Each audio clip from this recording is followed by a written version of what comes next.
Check, check, check. 1, 2.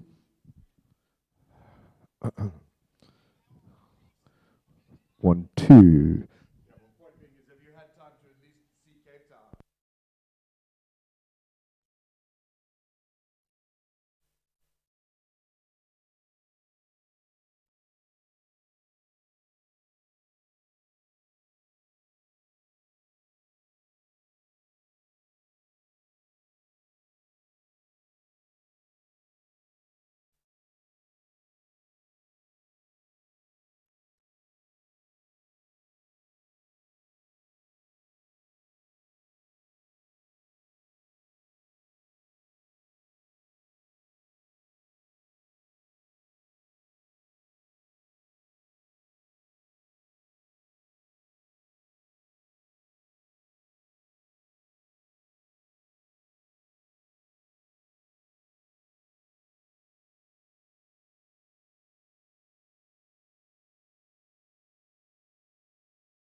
let's say 2 more minutes and then we'll just start and we'll see where the wind takes us.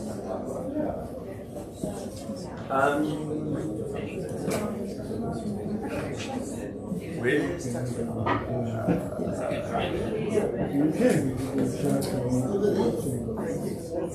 don't want to do much. I know, it's very I know. Yeah, I mean, it'll pick up my voice from here. Yeah, pretty much it should.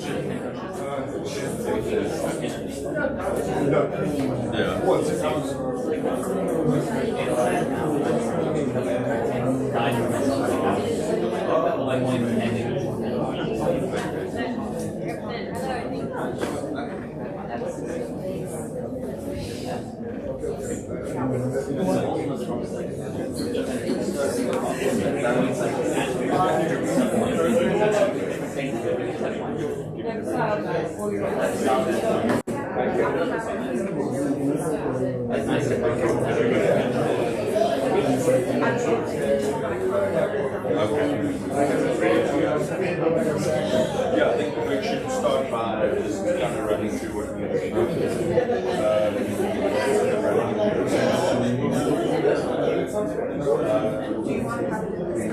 No, that's okay. No, that's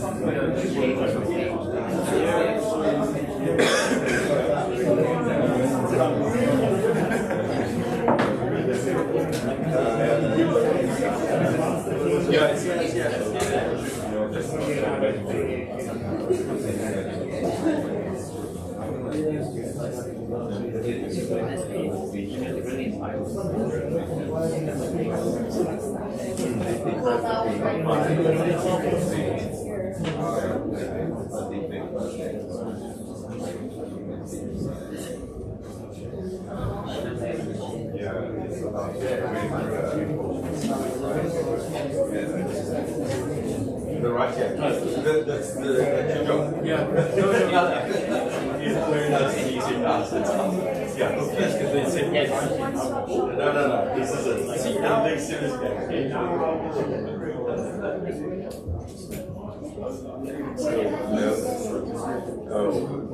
Maybe just.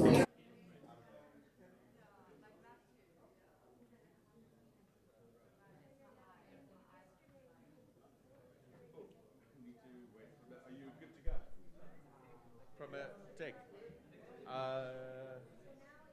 Don't know what happened to Walid.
All right, let's get the show on the road. Sound check, are you happy with this? Okay, cool.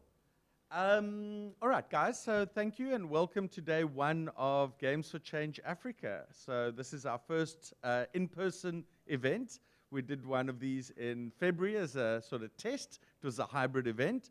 Let me tell you what you can expect over the day, today and tomorrow. So the program, I'll start with a quick overview of the ecosystem of serious gaming. Good day, sir. Yeah, about 20 minutes, just give you some insights into what we think impact gaming on the continent looks like, some of the key drivers, where we think there's opportunities.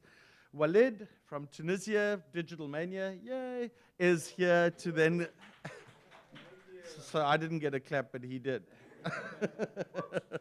Oh, too late now.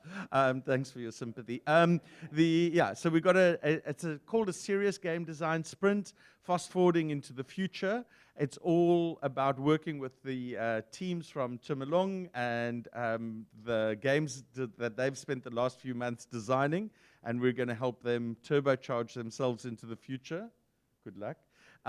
We'll break for lunch, and then this afternoon, Lebo from Sea Monster is going to talk a little bit about some of the business challenges in the industry, and that will lead directly into a session with Iram from Leti Arts in Ghana, who will be talking to us about game design for investors.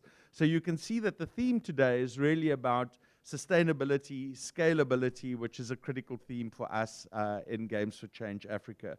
We'll wrap with some highlights, some observations, but I really want you to know today is about us, and it's open, it's interactive. I'd like for us to participate as much as you possibly can, ask questions. I'd like to keep it as informal as we possibly can, and then we can go from there. And then tomorrow, we change it up in a big way. We've got an opening address from Susanna Pollock from the States, who's recorded a message for us. Unfortunately, she can't be with us. We're then going to talk about diversity and inclusion. So Francisca from Google is going to share her perspective on how we should be driving the industry to be more inclusive and representative of the industry. We've then got a screening of a super cool documentary about a game called Ampe. And that's going to lead us into how we start to honor our legacy in games and how we do that in a way which is authentic and has integrity, because clearly we've got a huge range of content and creative coming from the content, and let's hope that it doesn't get exploited and used against us, and that we get to benefit from it and bring that value back into the economy. Hello, come inside. Chill, chill, chill. Then at 12 o'clock tomorrow, we've got Games Reimagined and how they can best be used to serve our community. So Bethlehem from Ethiopia will be having a conversation with Marlon Parker from R Labs, who is an absolute legend in social impact in the continent and has gratefully given us some of his time to be there. We've then got Dagmawi, also from Ethiopia. Great to welcome you. From ecosystem to ecosystem. I love the topic, and I think it's self-explanatory and how we need to go from there. Tim Flask is hosting a panel after that, which is all about maintaining integrity in the space.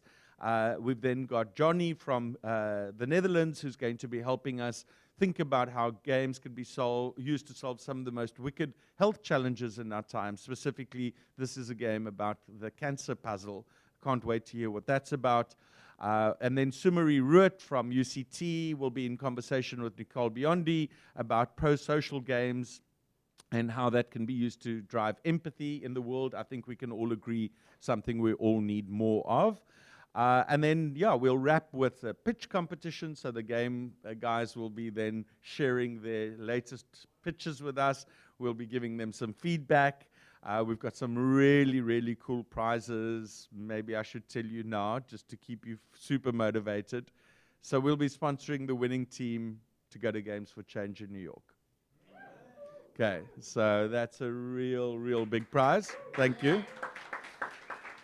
But more importantly, motivation comes from within, as we know as game designers, and you'll be able to access the full Games for Change ecosystem, both on the continent and internationally, as mentors, as partners, as distributors. So really, I think, although the extrinsic motivation is really there, I think being able to access that community, for me, is probably the far bigger prize if you're serious about a future in this industry.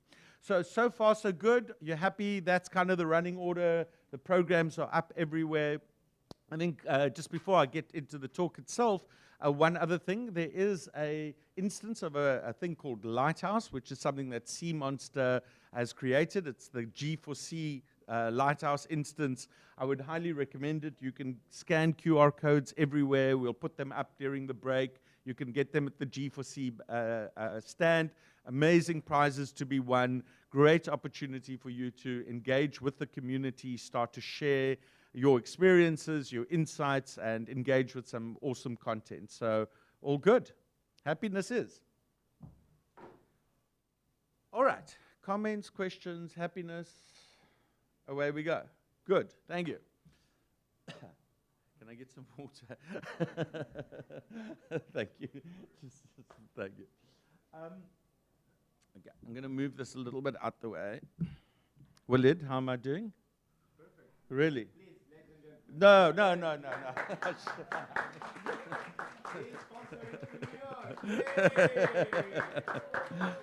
Is there any way we can win? So, I'm just going to jump straight into it. So, okay. So, Games for Change has a mission to use the power of games beyond pure entertainment. And it's such an easy and obvious thing to say, but it's a difficult thing to do. And we're really delighted that they've entrusted us to set up the African chapter. And so this starts with a call to action, and it'll end with a call to action. And that really is how games can be used to solve some of the most wicked challenges that we have in the world, not just on our continent. There are chapters in Asia Pacific, in Europe, in South America, and we're really excited that this is the start of the chapter in Africa, and really an opportunity for us all to get engaged. So what we'll do is, in 20 minutes or less, I'll give you a quick view on the landscape, how we see things, where the opportunity lies for us, and what we need to do to change the narrative and really spool up the opportunity, start to unlock that opportunity. We use the word serious games or games for change, impact games, and then our cousins, gamification, very, very broadly. We don't really care too much about the definitions. The one that we really like is Games for Change, hence the name of the organization. And the reason for that is that games don't necessarily need to be serious to have a real powerful impact in the world. And that's why the organization, which is coming up for 20 years, can you imagine having this conversation 20 years ago, almost before we had smartphones? But of course we know as humans we are hardwired to learn through the power of play. And they've been building on that using a very scientific approach to see and measure the impact that games can have on the world. So yeah, that's really a brief context from our side. I hope that, like me, you want to be part of a new story that Africa is telling to the world, a new story that we are telling ourselves in our head about what's possible in the continent. And we know that stories are how we make sense of the world, how we shape our futures, and it's really important that we craft that own narrative. And of course we know that, we're starting to see great stories made into great movies. Are they authentically African? Not yet, but I think we're making progress. But for us, of course, movies are what they say are lean-back experiences. I am passive. I receive this message. Whereas games allow us to lean forward. And for us, the concept of people having agency in their lives, Africa not as passive recipients of content from around the world, but actively shaping our own narrative, our own games, our own creative, our own futures, I think is something really, really important. And that lies at the very heart of what Games for Change stands for. Agency is such an easy word to say, but such a difficult thing for people to unlock, where they realize that the solution is not going to fall out of the sky and knock us unconscious. It's not going to come from our governments. It's not going to come from the rest of the world. It really is up to us as individuals to say that this is our opportunity, this is our time, and what can we do to actively participate and shape that new economy. And of course we know that the challenges are many. The education system is broken everywhere. We have these medieval institutions, these outdated learning models, yet we learn through play. And so how do we take 1.2 billion people on this continent with so many young people who are going to be the future workforce, the future consumers, the future creators, and use games to shape learning experiences? It's not going to be about what you know, it's going to be about what you do. And games are such an amazing thing because they are only about what you do. If you need to know something, it really is only so that you can do something you couldn't do before. We're massively interested in how we make this sustainable and scalable. And there are tens of billions of dollars being spent on the continent right now by big brands in advertising, which is passive, which interrupts our entertainment. If we can start to unlock the cash that is already being spent and start to nudge some of that to say, bring your brands into the games, not through pure ads, but by actually sharing the knowledge which is trapped in your organizations. And we can think about financial education. You can think about all the SDG goals and how big brands now have to think about solving environmental challenges and more. Well, the cash is there. We just need to figure out a way for them to give it to us and stop wasting it, in advertising, because I think much of it is wasted. And then, of course, we come from a space that talks about games in social impact, and whether that is health-related or around diversity or any of the themes that we're embracing today and forever, we know that games are a very, very powerful way for that to happen. And this is a serious industry. We like to say serious games, serious business. This is not about your charity and your pity, Europe and America and the rest. Thank you. We do want your partnerships. We want to learn. We want to teach. We want to share our experiences because there's massive growth in this category. Yes, games generally are growing, but serious games specifically are growing even more so, because what's the alternative? The old models don't work. But here's the problem. Are they our stories? Are we making those things? And honestly, do we own and benefit economically from those things? So if you think about the value chain in its very simplest forms, the concept, the production, and the distribution, something that Walid and Iram will pick up on as we start to reflect on the games that we're going to help make better.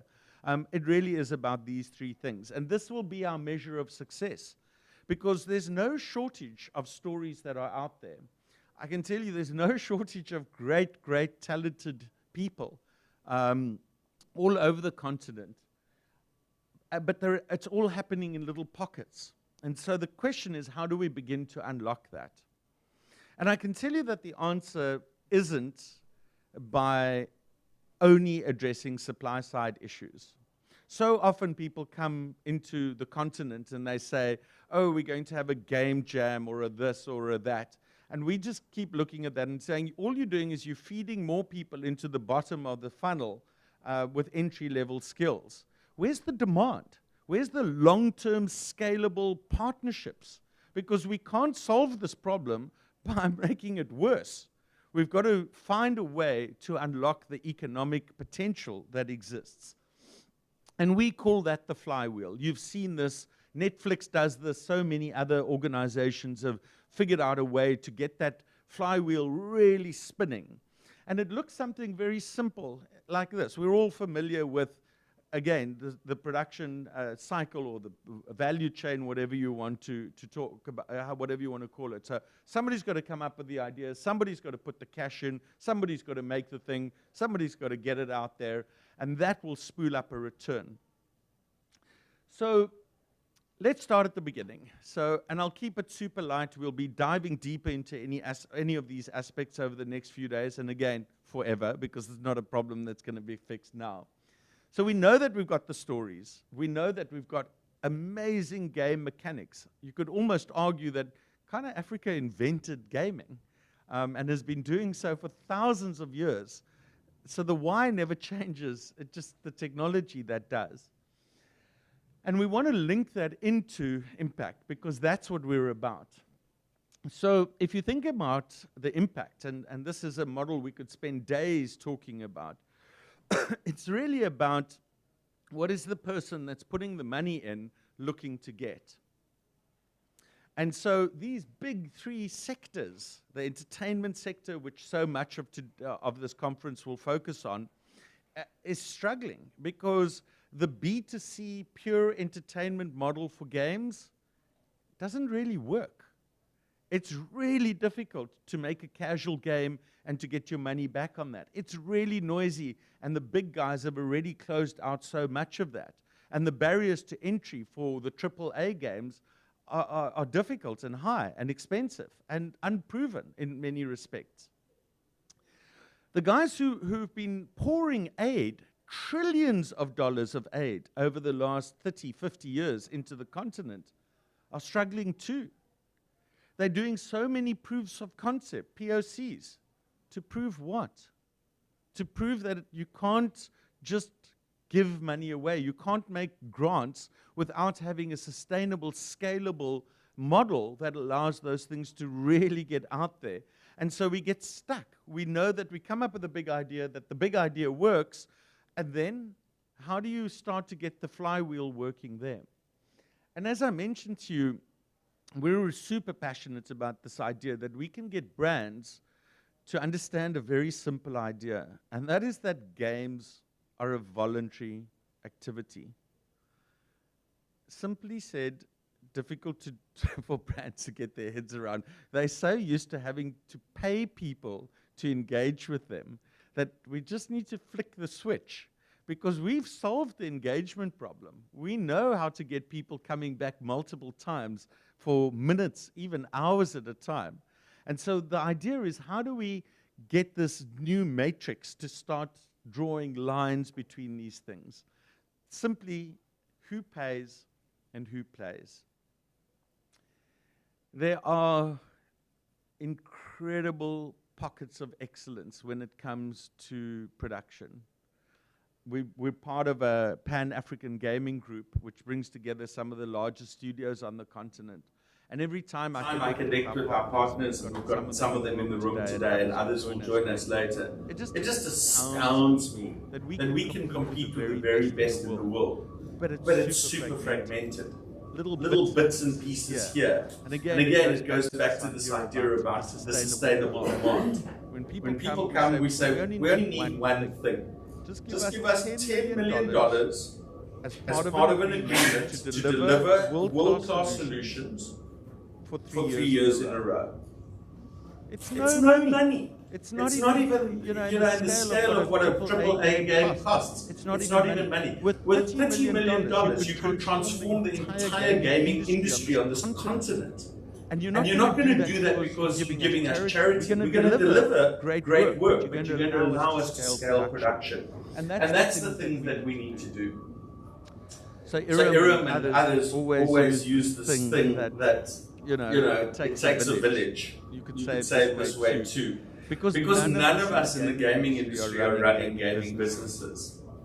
That's one tiny piece of what we're doing. We're having to grow the whole ecosystem in order to kind of make this work. We can't do any of these things. And you'll hear over the next 2 days incredible work that people are doing to start incubators. We are trying to get Games for Change Africa up and running. And the reason is we need to showcase what's happening. We need to learn from each other. We need to find these partnerships.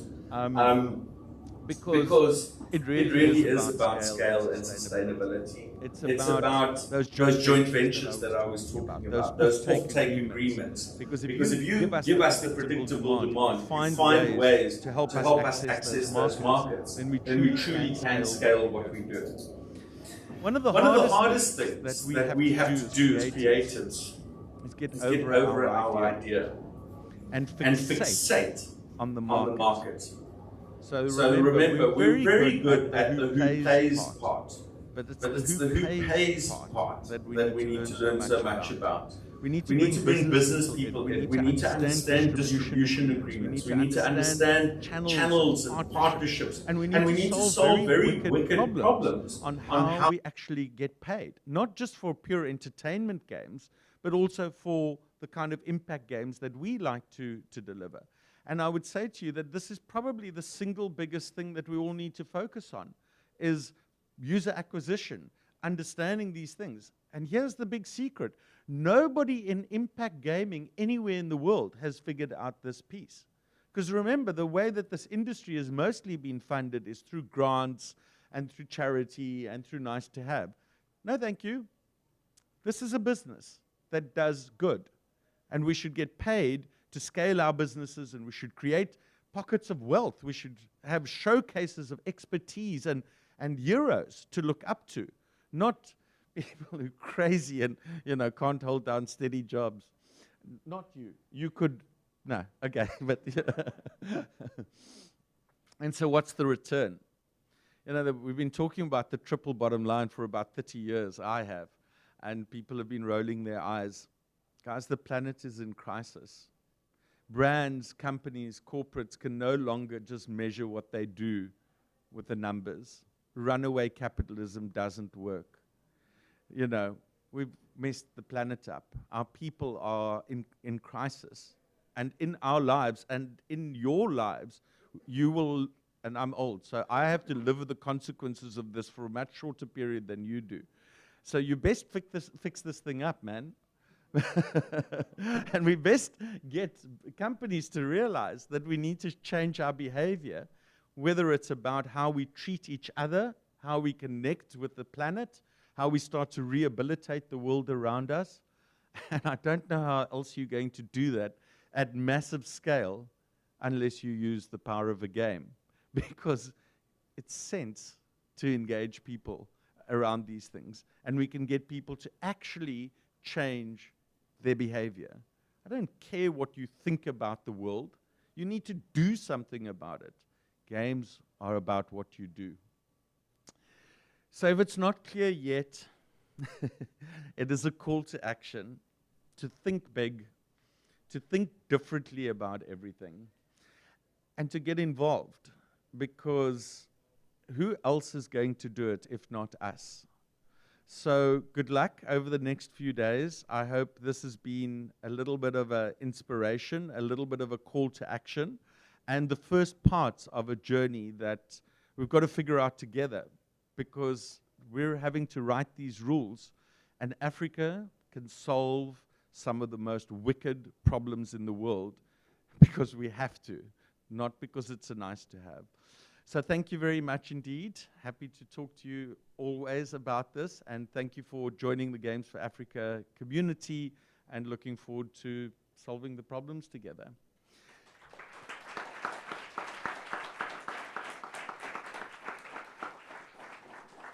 All right, so that's kind of the formalities kind of over. So Walid, am I doing this right? So I want to introduce. Okay, so let me tell you who's who. Tatiana is our festival director. Please, can she stand up and be acknowledged? So if you think it takes a village to raise a child, it takes a Tatiana to pull off a Games for Change. It didn't happen mysteriously. She has literally been working on this for about 4 to 5 months now. And so everything that you will see over the next few days has been very carefully curated by her. So basically my boss. Okay, what do you need me to do next? Questions, comments? With Walid. Okay, cool. Comments, questions, stunned silence. Hello. Hi, Jen. Hello. Sorry, always a pleasure to hear you speak, and thank you for sharing your insights with us today. And I just want Thank to you. make some comments. Go for it. So I work from a marketing and a brand perspective, and you were talking about how brands have got to start flicking the switch to stop looking at advertising and looking at games. Yes.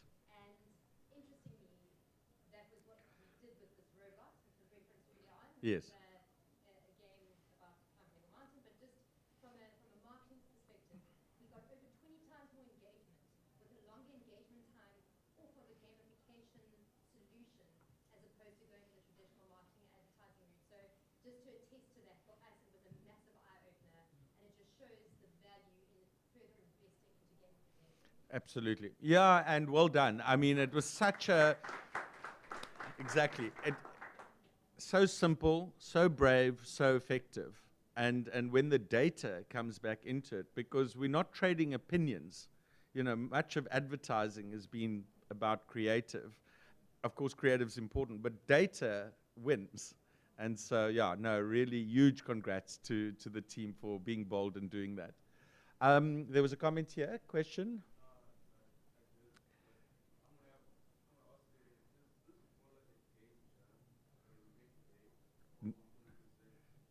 Is this for what we're going to do next? I will allow Walid to answer that question in about 3 seconds from now. So, because you don't know, we're figuring it out as we go along. It's quite the short answer. No, we've got a plan.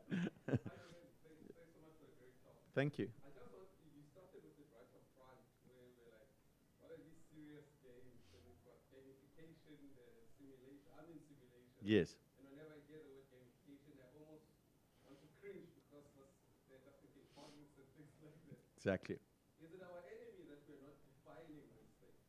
Because so then when you get to clients, especially for marketing purposes and so on, what the client perceives you're trying to sell them may not be what we are saying for impact purposes. 100%. Yeah, so welcome to our day jobs, because it is, we've got to do a lot of education around these things. So as far as games for change is concerned, that's kind of the lens that we're looking at this for. It is a game, and it is to make the world a better place. And so that kind of gives us some guardrails, at least to within the context of what we're doing here together. That's kind of what we're about. But of course, you know, we can teach so much about how to bring structure and engagement to interactions. Let's call that gamification, playful design, all of these things that we can lend from gaming to make the world a better place. Fine. It's just not what this conference is about, or this theme. But of course, the idea is that we know we can make so many things better. And then, yeah, simulations, all of that stuff is all part of a bigger community about how we use the power of it. But the short, again, view is that we're about games that have an impact for better. That simple. No wrong or right answer to that. So in order to get like big advertisers sending their money toward making games rather than making videos, Yes. what sort of steps or plans are... No, we need it for the streaming. Okay, cool. What kind of framework could we employ, or do you think could be used as some kind of tool for us to use to convince brands that it's a sustainable technique for them to use to advertise? I'll allow the question. Yeah, no, it's the only question, isn't it? I don't know that there is a short answer to it. There's a framework called monitoring and evaluation. As one view, M&E. It's widely used by non-profit organizations to evaluate the effectiveness of what they do. And when brands start to think about returns other than pure financial, it's a great way. It's new to business. They don't know how to think in that way, yet NGOs have been using it for decades, and it's scientific. We can talk about the financial metrics exactly as Wesgrow was alluding to, because the data is there too. So we can have the ROI conversation. But I think that's the big challenge. A framework needs to emerge, and a mindset openness needs to emerge. Guys, we're here to answer these questions. Laurent, come inside, please. All good, all good. Guys, I'm going to say, good, we've got you thinking, we've got you asking questions. So, Walid, what are we going to do with the people now? Me? Okay. Can I? Okay, wait, go back. There. Okay. There you go. Yes. Okay. So Well people done. were asking about the design sprint and everything. So there are 5 teams that were selected to participate in the game design sprint. Please, those people, can you just stand up now? Yes. If you felt in the form, right? Yes, yes. So, yeah, so, but also all the other people who are here, you are more than welcome to participate as the spectators. I mean, like, you can do the exercises that now Walid is going to take you through. But of course, those teams who are officially participating in the design sprint, I think it would be nice if we kind of like a little bit move you all in one space so we don't kind of like mingle with the audience. So, I guess you can only just, to just miss yes, Just come you here. can just go that side. I'll get out the way. And Yeah. you have the Yeah. space. Yeah, so what is going to happen now, like Walid is going to take you through very practical exercises. This time we're trying to be different from the game jams because as Glenn said, we don't want to be just, you know, like another people who come and play and then it doesn't go anywhere. That's why we selected the participants who already participated in other game jams, were incubated. So the guys are going to introduce themselves so you will know what they're doing and know what they're already done. And I guess our purpose with that design sprint is to really take this thing further up the value chain, right? We don't want to beat the bottom. We want to make sure that the guys have the opportunities, you know, like to go further and really succeed in what they're doing as games for change. We also try to make sure, and that is one of the reasons that we do not really kind of providing like a money prize or everything, because we also want to create a very sustainable model. And when we're giving the grants away, you ran out of money at some stage and that now what, right? So that's why this time we're not trying to do that. That's why our prize is not monetary prize, but I think it's a really good opportunity to give you the chance to go to New York, and actually it's going to be 20th anniversary of Games for Change. So they've been running this like for 20 times. Like for us it's the first time, for them it's the 20th time. So it's going to be like the biggest global gathering of anyone who works in the games community, right? So now we're saying this is up to you to work hard in order to get this opportunity to bring your game or your project to the next level, right? So just for the audience, what is happening? So the teams are bringing their existing projects that they've been working on, either on the game jams or, you know, like kind of as a part of their passion projects, right? And the lead is going to take people through three main things, right? It's definitely the first one is how do we make our businesses or our projects more sustainable, right? Because when we saw what was happening at the Papugesi Game Jam, right, we were talking about the concept, the game, everything, but also very little attention was paid to, but what is the technology? What is the business model? How do we make it go further than just having some fun, right? So Walid is going to try his best. Try. My best. You know, like to show you the ways, but also once again, it's up to you how you take this knowledge and how you're going to use it, right? As much as we're trying here to give you the access to what is possible, but it's up to you to make those things possible, right? And two other things that I also would think are very important, because I know the majority of you do not work in the games for impact space, right? The majority of your games are games for entertainment. And we're saying, okay, fine, you can do whatever you want to do, but we just want to show you that there is a space and what it means to create a game for impact.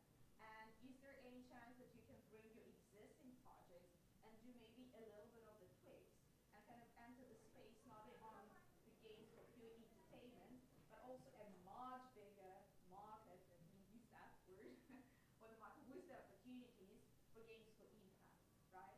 And the last thing, and what I say really very, very important, is the pitching side, right? And of course, when we pitch, there are so many people who come with the same ideas.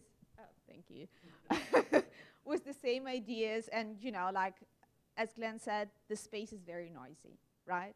But also there is a big difference when we come and pitch for the local investors. Even if you created a game and you want to go to the government, or you want to go to, like any other institution. There is one thing what we're looking here in South Africa, in Africa in general, but also when people come from overseas, what they're looking for, right? And so this is, I hope, Walid will also give you insight because, okay, Walid is going to talk about himself, why he has both experience of, running the business locally, but also running the business in Europe.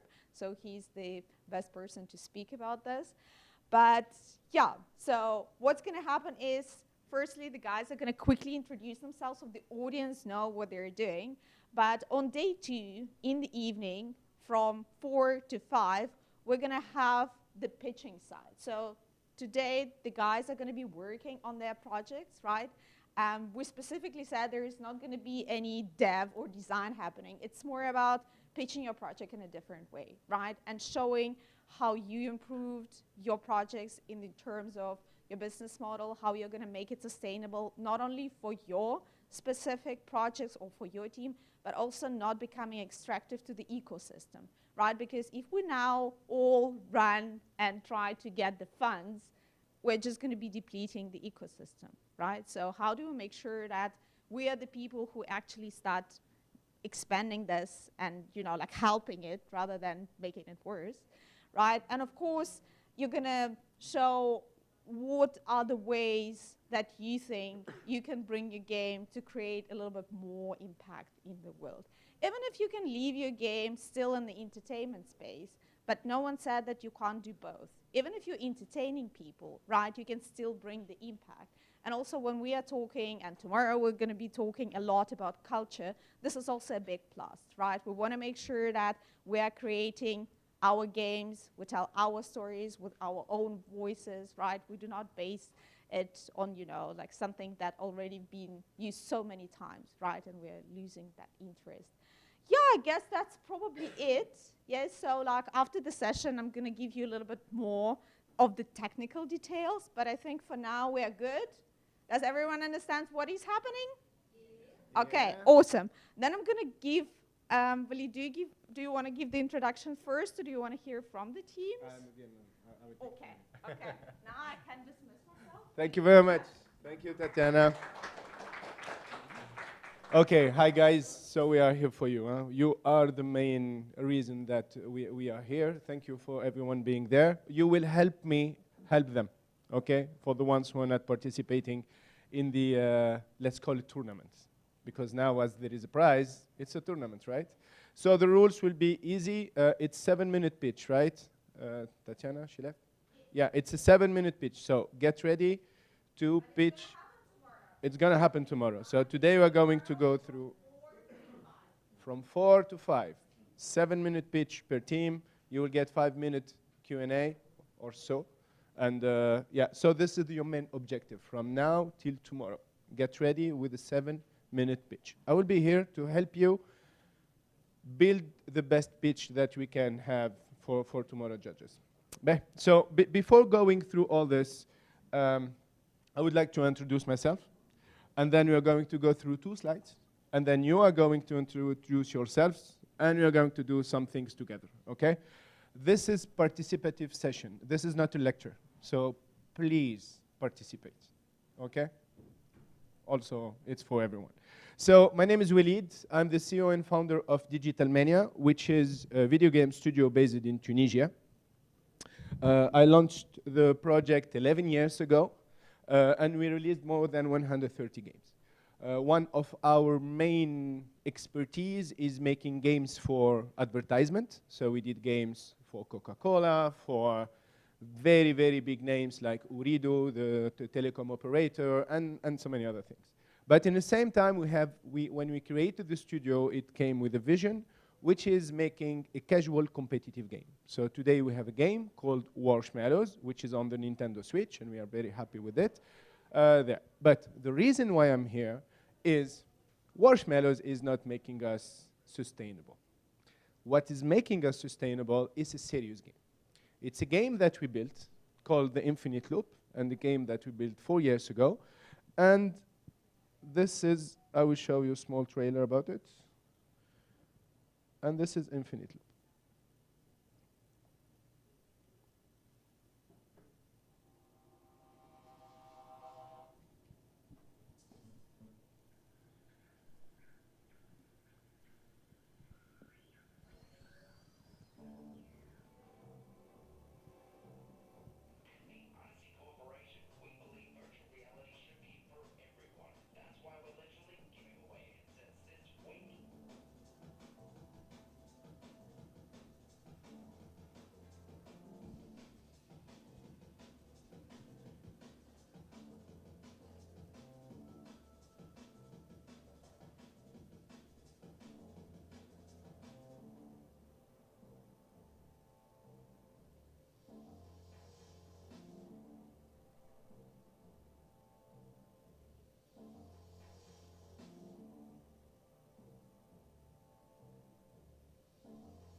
Okay, so this is the Infinite Loop.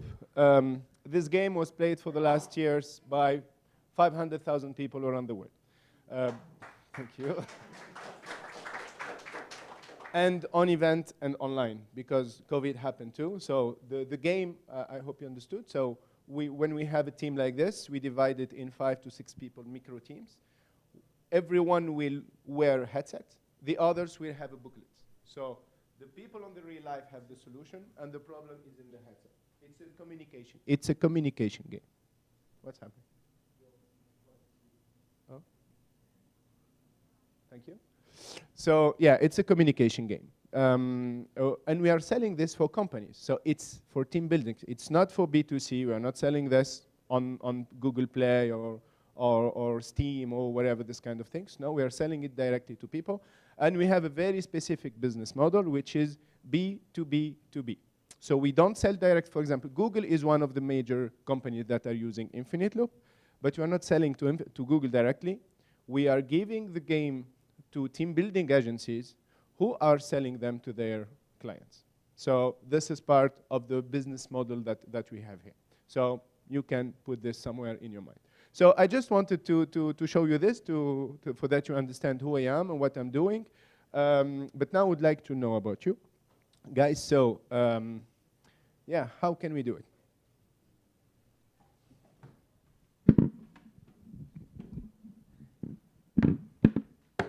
Okay, 5 teams, right? I heard that you know how to pitch. So, okay, so let's start. The first one. Let me check, please. Yeah, you go up and you have 1 minute 30. Luckily, it's just an introduction. Oh, must I stand on here? Alrighty. So nice being tall sometimes. Hello, everyone. It's lovely to meet you, and thank you to the organizers and everyone so far. This is a really cool opportunity. My name's Katie. I am standing in for my team. We're called Nth Place, and we participated in the Fakugezi Game Jam. We made a maze game where you color in the maze, and it represents Ndebele patterns. And it's a prototype, and it's a work in progress. We're very happy with it. It's got a lot of potential.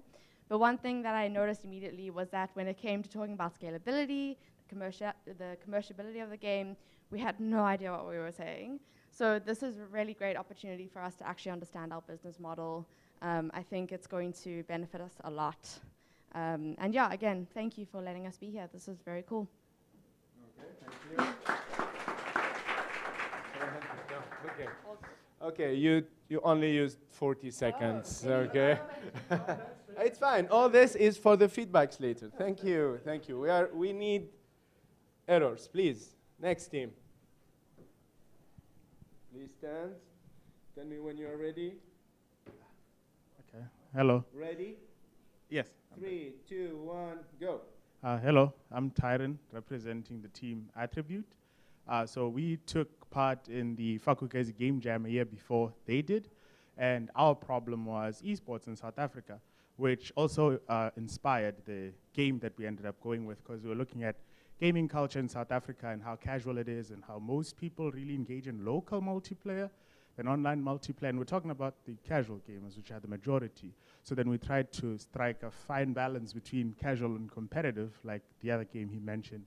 And we've sort of been testing that at events and looking how it goes, because the impact we're hoping for is to keep more kids in their household. Depending on which neighborhood you're from in South Africa, you know that spending a lot of time outside home is not good for many behavioral reasons. So we're trying to focus on that problem and help more kids study and stay at home and make a future for themselves in that way. Yeah. Okay. Thank you. 1 minute.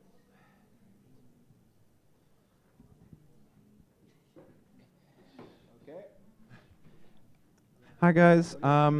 My name is Eric. I'm representing another team from this year's Fakugezi Game Jam.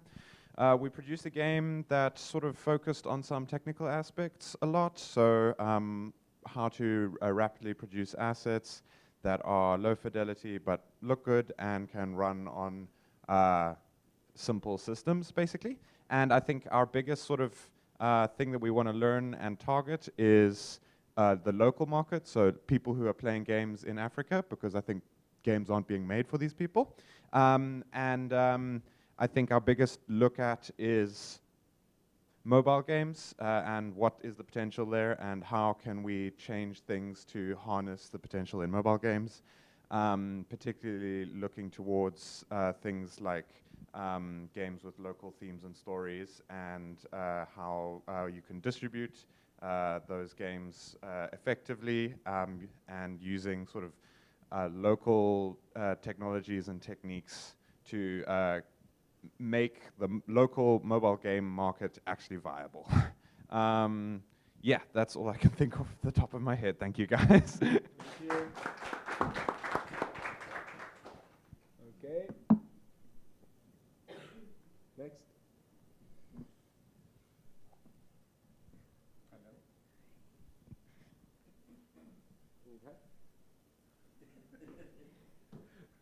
Hi, everyone. Okay.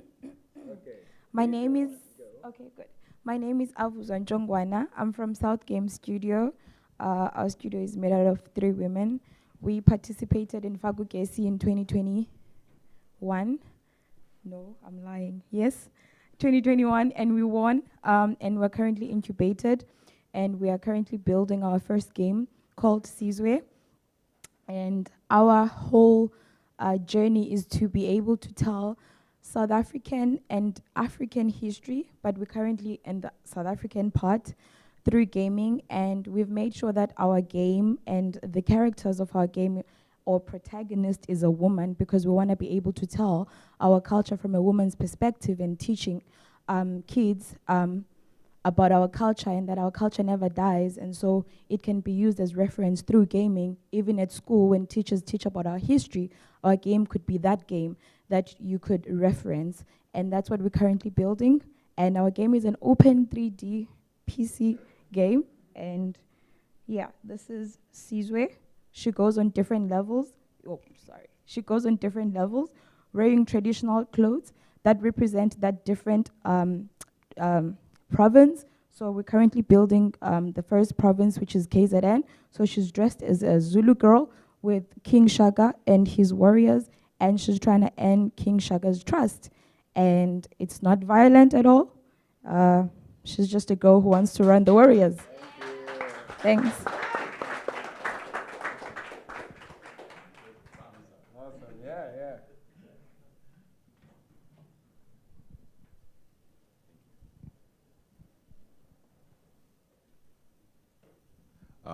Good day. Hope everyone's great. My name is Peter, part of Photosynthesis Creations, and what we've been working on, since we're part of the VITS incubation there at Tshimologong as well, what we saw in, I would say, the gaming market, especially in SA, is that the gaming industry, 1, is booming, 2, it's increasing, and 3, there's a huge gap, especially in the African market, that there's no publishing company. You check. And with the earlier presentation, I did like with the fact that there's many entities all around Africa coming, doing gaming together, but we cannot all come under, I would say, one banner to get out there. And with the project we've been working on is called Road Rages. And Road Rages, how it works is like Mario Kart racing game or Sonic Races. But the beautiful part is that each car is a common car you'd see in SA. And those common cars would come with their common stereotypes you'd see, like a BMW driver, a taxi driver who drives a Quantum, and all of that. So with the abilities of each car, we try to associate it even with the stereotype. A taxi driver cannot sway the traffic, so his special ability is phasing through players. And with the Bantam, we most probably see it in farms and stuff, so their special ability is throwing out chicken bombs from the back of the car. You check. And with these stereotypes, it's trying to get children mostly to connect with each other and not see their differences and be like, yo, let's just race together. And with the whole game, thank you. Okay. So we have 6 teams, right?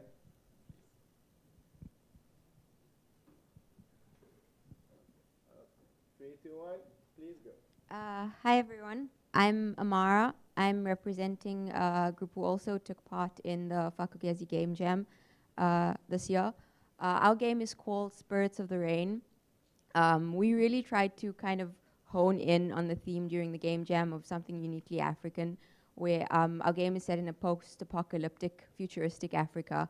And basically we're trying to go about telling African stories and focusing on like African traditions and mythologies from all over the continent. Our game has sort of 2 modes to it, a campaign mode and arcade mode, and we kind of came about with that to kind of create a more sustainable game where we're telling the stories through the campaign mode, but the arcade mode lets it continue. So again, we've kind of thought of sustainability from a more story gameplay perspective, but we really want to focus as well on a business perspective as to kind of further our game. And yeah, that's what we're hoping to learn from this. Okay, thank you.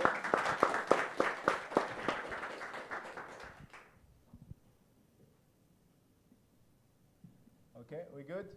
Okay, awesome. So I have a bad news and good news. Where should I start?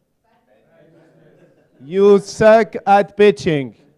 This is the bad news. You want a good news? You can improve. So, and we are here for that. So no, but more seriously, there is some level. It's okay, but we are here to help you structure more a little bit your approach.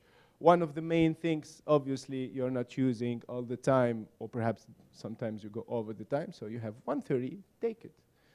And so you need to get ready for that. So this is the one thing. The second thing is, to be honest, I haven't understood all the pitches, because you start from introducing yourself or not, the problem or not, the game or not. I understood it as an introduction. What? I feel like we got the implication that this is an introduction more than it is pitch. Anyhow, you can be introducing yourself and make yourself clear, right? I haven't understood the introduction. Okay, if you were introducing. Okay, but anyhow, we are here to make this. Don't take, okay, so first rule. This is the entrepreneurial phase. So when I'm saying something, I'm not attacking you personally, guys, okay? I'm attacking the pitch, and I'm helping you to improve, okay? So let me go back to my presentation. Okay. So basically,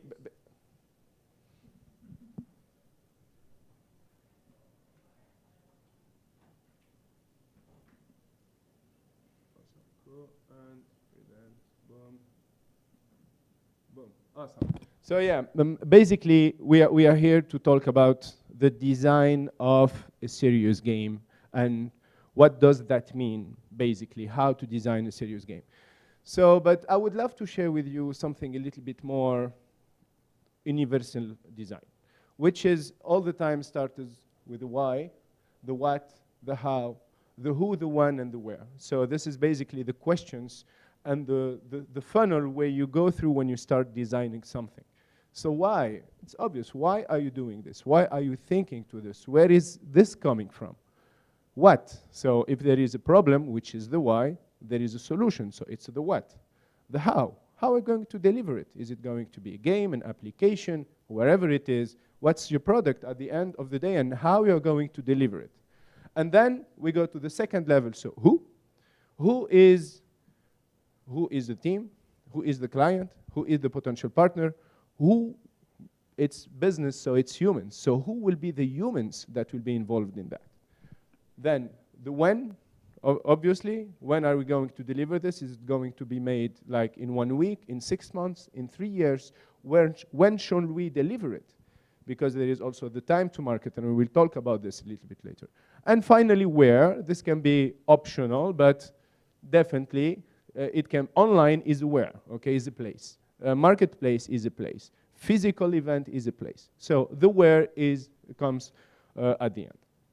So I will have some question here. So first of all, you here, and I have only one question. So why? I'm asking you the question. Why are you here, guys? Participants, please go ahead. To learn. To learn, good. To pitch, okay, yeah.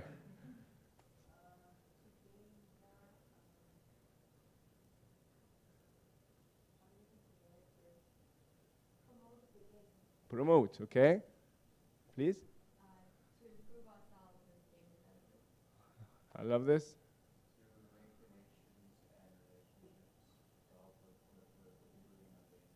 Good one, please.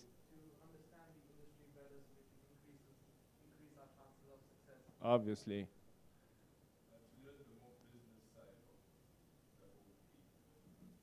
Good one.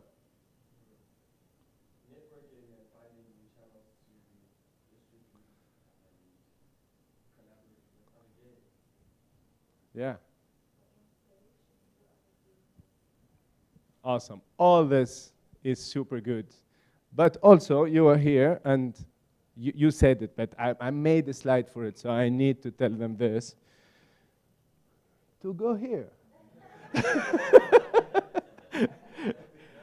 To the Big Apple. This is New York, okay? It was supposed to be some kind of... So, yeah, you are here, obviously, for all those reasons, guys. And before, all the time people say there is no losers. Everybody is winning because you're meeting, etc. That's awesome. But then also focus on the objective. So this should be your main motivation, because to meet more people, to improve, to do all these things that you said, this is a great place, but also it needs to continue over time. And this is one way to continue this. Okay. So now I can go back to things. So design a serious game. Again, the serious, and Glenn was awesome presenting this, the seriousness about the game can be seen and defined in so many ways. And I like the guy who said, what's gamification? I mean, it's so hyped, and sometimes it was used in all the ways. So I don't have a clear definition, but through the games that we developed, we showed our clients and partners and users what is our definition of a serious game. And basically, again, we go back to this, let's call it framework or mentality or mindset. Why are we designing a serious game? So I understood that half of you are not really designing serious games, but a game can become serious once it brings impact on some kind of society, or once it brings value to people more than just entertainment. It can be education, it can be financial, it can be wherever, anything else. Learning, it can be for a business partner, engagement, bring more users or more clients or customers to a place. So yeah, let's start with the why. So why do we design a serious game? Through what you understood, guys. Yeah, please.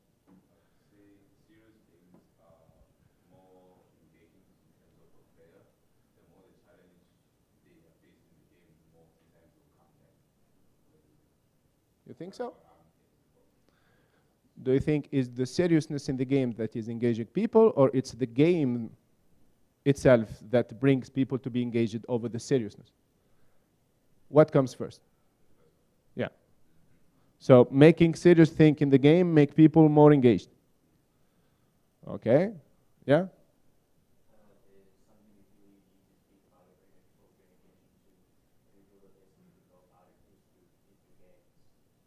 Okay, okay.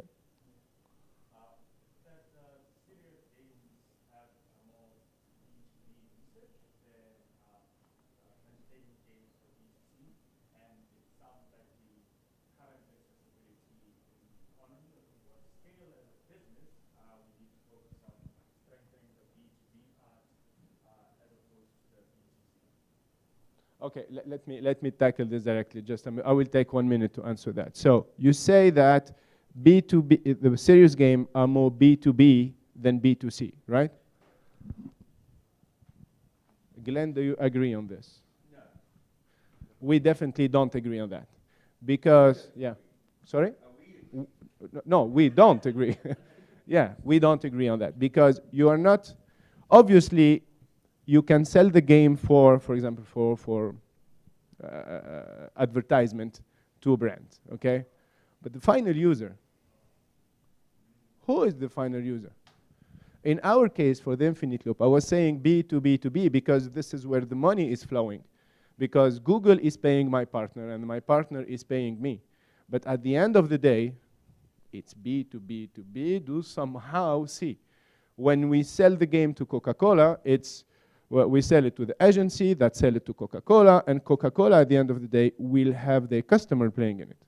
And so it's not because you are making it to the B2B, it doesn't need to be playful, it doesn't need to be good for the end user. So, because if it works, again, think about the impact that you will have behind. So, if I'm a user, I'm seeing the Coca-Cola game, I play it, I like it, this is going to be awesome for the client, which is Coca-Cola, that will give the good feedback to the agency, that will give the good feedback to us, and everybody will be super happy with that. But if you only design it for Coca-Cola to make them happy and put them a big logo, okay, and the game is crappy, you will do it once and it will stop, okay? So all the end user always matter. We are doing games, guys, okay? Business is important, we're going to talk about this, but the end user should all the time matter. Yes, please.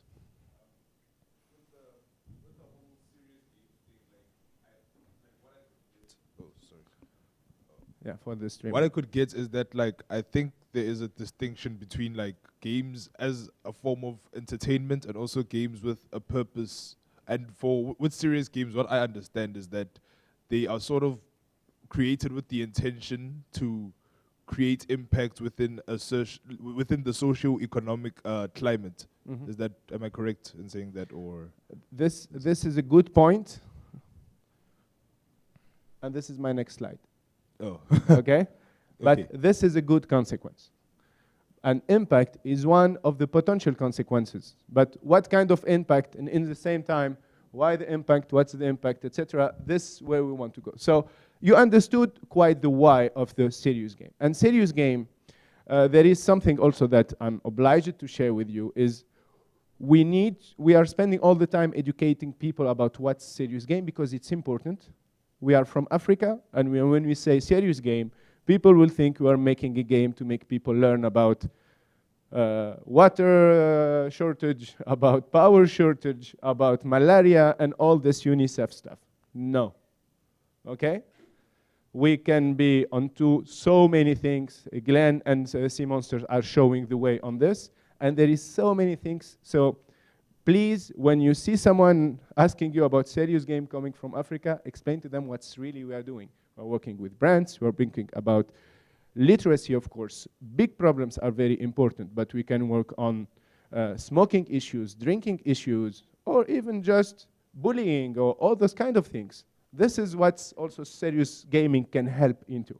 Or work in B2B and team buildings. We are Tunisian, we are from Africa, and we're making great serious game for companies. And this is not talking about any of those issues, right? Please. I think one thing about why design serious games is decolonization and about making games that are meant for us. It can be, yeah. Yeah, so everyone can define his why, okay? There is no an universal why, but your why is very important. Now, the what and the how, basically, what is a game, okay? This is what you guys are doing. How, this is important now. How are you going to make it? How are you going to deliver it? Is it going to be VR, ER, mobile, desktop, web, etc.? This is very important, the how. And it's important to think from the beginning on the design aspect, and I'm going to say it from now. Game design is business design. So when you start thinking about your game, when I say business, it's not only the way of making money. How you're going to distribute it? Who is going to be your potential partner? Who is your user? Who's going to use that? On how often, where, and when, etc. All those questions, we need to ask ourselves that. So this is why we need to relate the game design to the business design itself. It's not only about creativity and you coming with crazy idea. Ideas are cheap. Everybody can have a great idea. It's the execution that matter and the delivery. We need to deliver the promises that you are making, okay?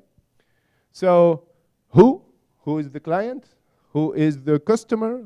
The idea that we've been saying. So me selling to an agency, selling to Coca-Cola that is going to distribute it to the end user or not, or perhaps can be B2B2B, it can be us directly to the customers, it can be anything actually, okay? And finally the where, important how we are going to distribute this game. We know Africa is mobile first, but are we aiming Africa? Are we aiming any special country in Africa? Are we aiming the world? Are we aiming diaspora? Are we just want to make our client happy and then they are in New York and so we are putting it on iOS and Apple Store? Those are the questions that we need to ask ourselves about designing a serious game. So now, let's go directly to the next slide, which is, yes, a serious game should have an impact. This is why we give it the seriousness, right? Serious doesn't mean boring, huh? Let's be clear. It can be super playful, it can be super great, with a great impact. So, before why? Again, why impact?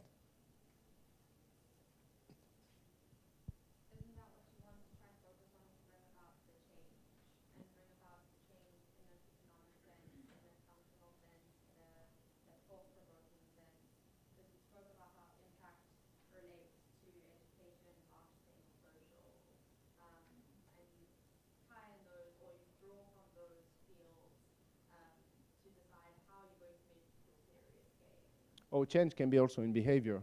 Yeah. It can be in so many things. The change or the impact, it was just 3 examples, but we can list thousands of potential changes that we can bring. Okay, yeah, it's a good thought here. Yeah, please. I think sustainability, so making games relevant, in every different field of society, it allows games to have impact. So, okay. But why we want to make an impact? Why would you want to make an impact? Uh-huh. To grow the game industry, right? And emphasize how important it can be, how impactful it can be. So making an impact through game will help us grow the gaming industry. This is a third circle potential impact for us. But basically, why you want to make an impact through your game? Let's go deeper in that. Why? Please.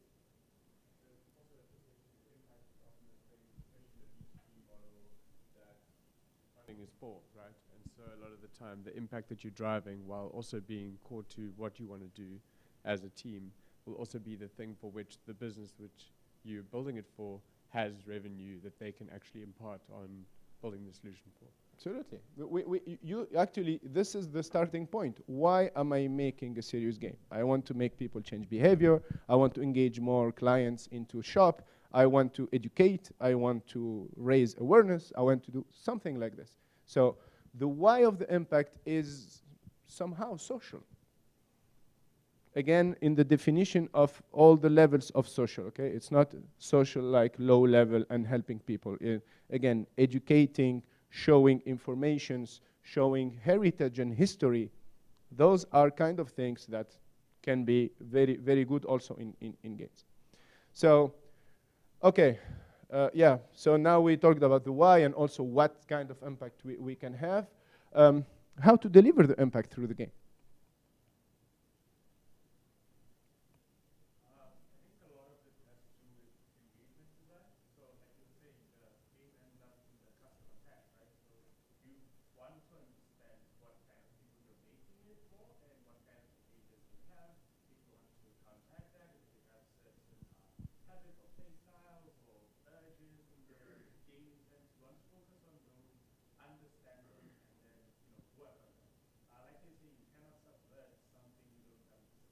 Mm-hmm.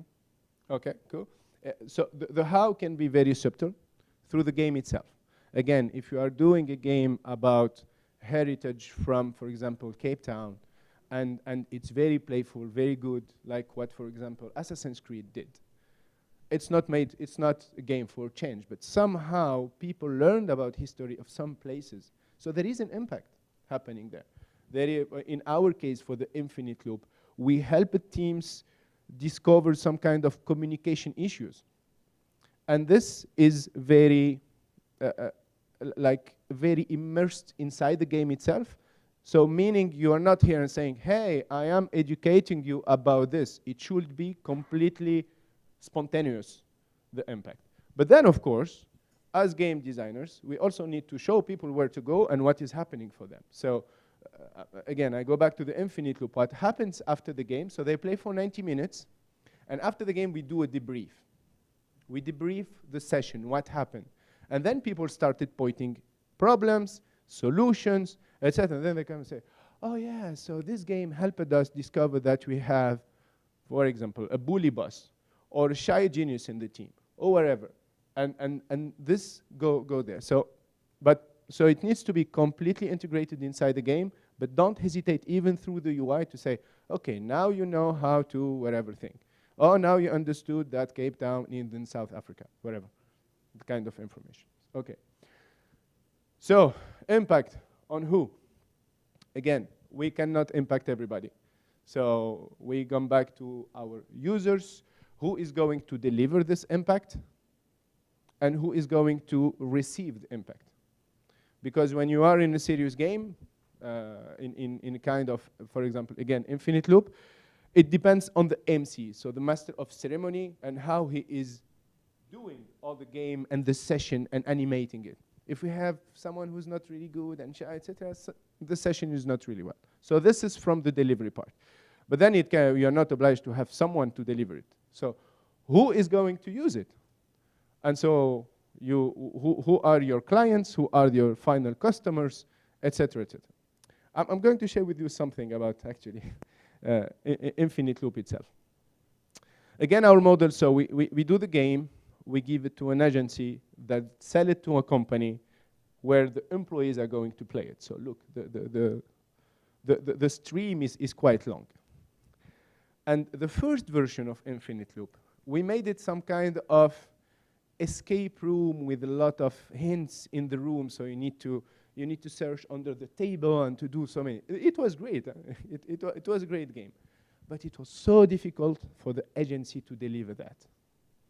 Because they need to go in a place like this, bring 100 people, put headset on their heads, do the demo, print things, and then hide the small hints in the whole room. And they were like, this is awesome, but so tiring, we cannot. And we understood that, and this came actually from the WHO. We asked it ourselves, like, okay, we have some kind of impact on them, because the impact of our serious game, we created for them business.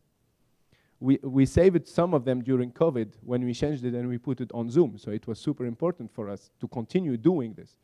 And they were like, oh, and they started stopping selling it. This is the first version, like 2018. And so we sat with the team and said, okay, let's define how do we see our partner during the session. And some of them, he said, yeah, he needs to get bored. Because he's delivering it on a daily basis. So now, Infinite Loop, you come, you open a computer, you launch the video and say, huh, okay, all is good. They just push a button. There is headsets and everything is super automatic. We spent 6 months to make this happen. Like, it looks like magic for them, and they're getting super bored. They spend 2 hours like sitting on things, like on their phones. After 90 minutes of the session, they come, okay, it was good, right? Yeah, superstar agency. And they like this. So this is very important to put in your mind what's the behavior of the person who is going to use, to deliver. And then, of course, we thought about the users themselves. They need to enjoy this. It needs to be super playful, etc. So, yeah, the impact. When should the impact happen? Also, it's a great question to ask ourselves. Is it continuous? Is it just happening on a certain moment to create awareness? Like Lighthouse is bringing people to shops. It's bringing people somewhere. And of course, so and where the impact should happen. Is it on the phone? Is it somewhere? Is it at home? Is it at school? Is it in society? So again, we go back to the why. Sometimes some question can be very deep. Sometimes you can just pass them. Okay, business model. Why do we need a business model? Okay?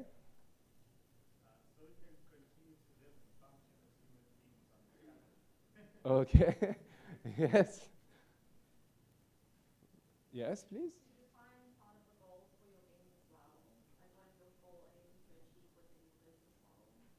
The goals of the games define. Mhm.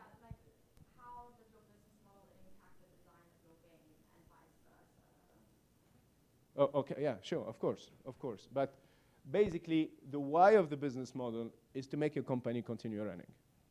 Okay? This is the main thing, is to have a stream of revenues. Yes, please.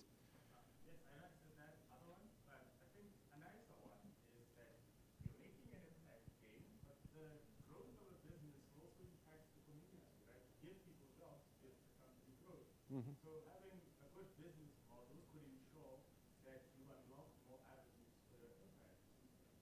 And to make your impact continue growing.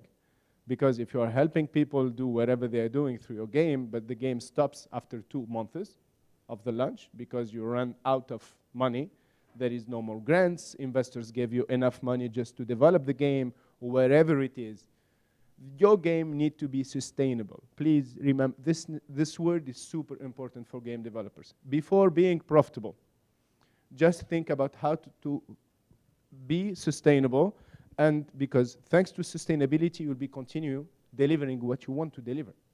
You are making a great game, having a great impact, but you don't have any monetization strategy or anything in it. So, or you find grants for life, but this doesn't exist, or you need to find some kind of business model. And we're going to talk about the different business models that you can have in your game. Please.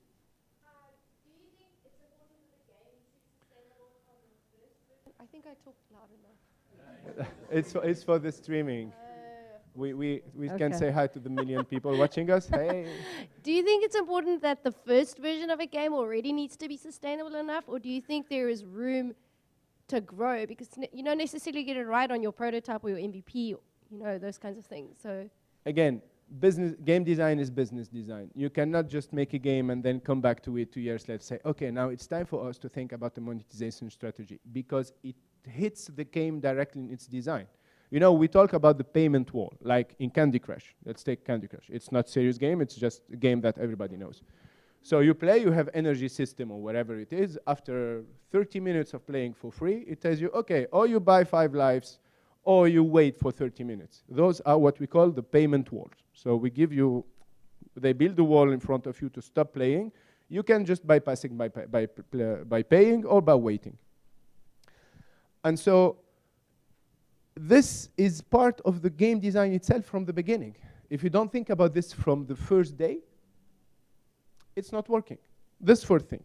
The second one, the big challenge of a game maker is to find a publisher and distribute a game.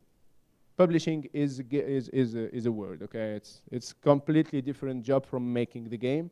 Publishing the game is something else. So basically and ideally, you guys find the publisher.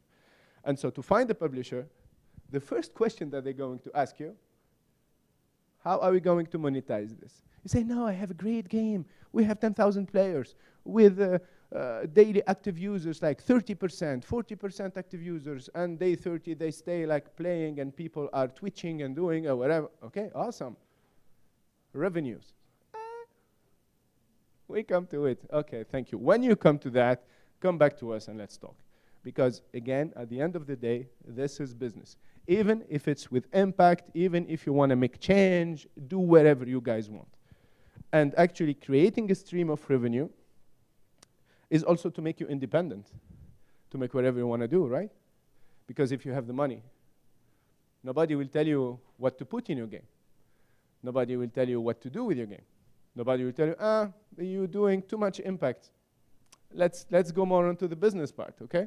So this is very important for you. And to come back to your question, actually what makes a success of a game? Of course, how much people will play it, and you can put all the KPIs that you want. But unfortunately, in this industry today, the first and the number one KPI is revenues. So if you don't think about the revenues from the beginning, it's not supposed to be a success, even though you have 10 million users, okay? 10 million users for free. So it's an NGO, it's not a company. Okay? So, why we do a business model? To get freedom, financial freedom, and to be super sustainable on this. What type of business model can we use? Any one of you, take your game and please, what can we do for your game? In-app purchases. This is first one. There is 50 minimum business models. Yes? Okay, so you are premium and every time it's DLCs? Some kind of DLC. Okay, yeah, I like it. Similar, awesome. Uh-huh.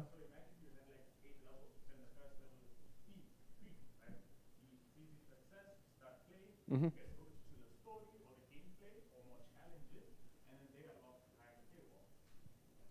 Okay, but you don't need 1 minute to make people understand how you are monetizing. So how can you say it in 3 words? Good. And then you can get creative about DLCs. Advertising is one of them. Advertising is the most complicated one. People will say, okay, I will put advertising in the game. To make $1, you need at least 10,000 views. Minimum, and when you are in America or in Saudi. If you are in Africa, you need at least 100,000 like impression to make $1. So it's very challenging. It's very, very challenging. Yes, so we're still missing a lot. Please, tell me. You play games, right? Skins, content. So selling content inside the game. Yes.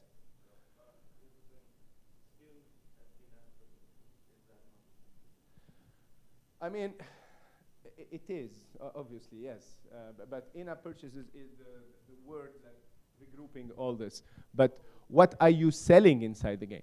It can be virtual currency, it can be skins directly, it can be unlock content, it can everything is in-app purchase, right?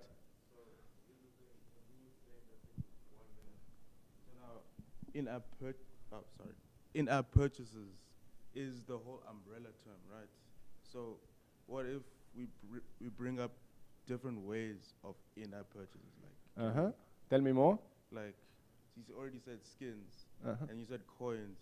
So you still buy coins to play or to improve, to get a better ability or something like that. Okay. It's still an in-app purchase, but I still think when the person said in-app purchases, everyone just understood that umbrella term. Just let's forget the things that are specific in in-app purchases. So now if we keep going, I feel like we'll stay in one place. That's what I'm saying. Okay. Yeah, I like what you're saying, but at the end of the day, it needs to be very specific. In-app purchase is one of it. Advertisement is not in-app purchase.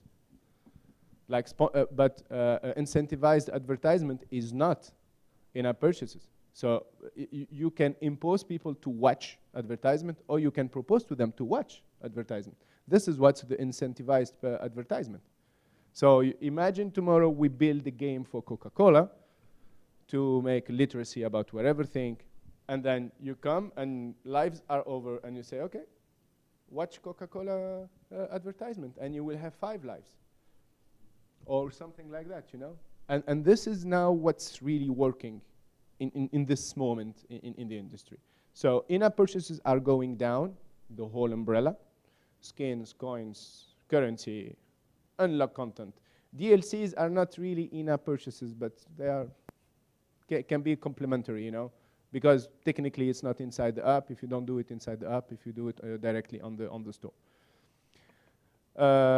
So what other things you can have? So basically, you can get funded, of course. So let's start from the beginning.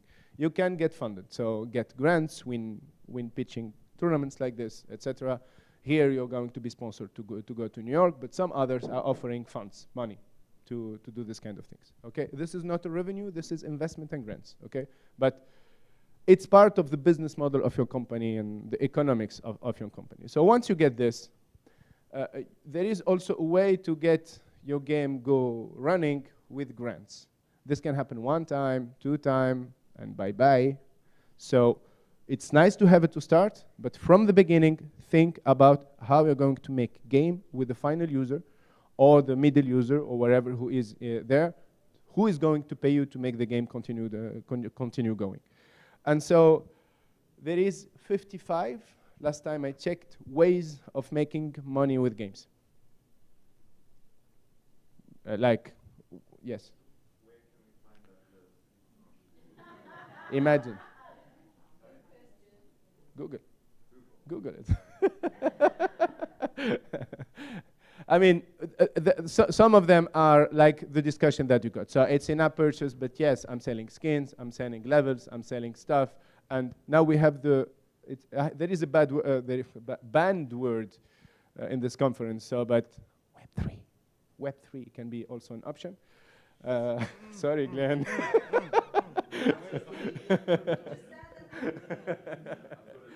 No, but I mean, don't hesitate to really be creative about this. You can monetize your game with companies. You can monetize your game with end users. You can monetize your game. What I will advise today is the sponsored, the incentivized advertisement. So let people push to the button. I want to watch an advertisement and give them something when they do that. Yes. You were talking about the 55 ways. So is it more like a web, or is it like 55 specific different ways, or is it, do they encompass like a Venn diagram, like those ways, to create a new way? Okay, let me make myself clearer. For example, if you are on subscription model, it's a different business model, subscription. But under subscription, there is a lot of ways to be creative. You can sell them season passes. So season passes is people will get a subscription to get access to content that they need to buy. This is also some kind of way. If there is something that you don't understand, please tell me. Huh? So, but season passes can be okay. But then subscription also can be used over, like, I'm paying $5 per month, and I'm having all the content, all the updates, access to so many things. Yes?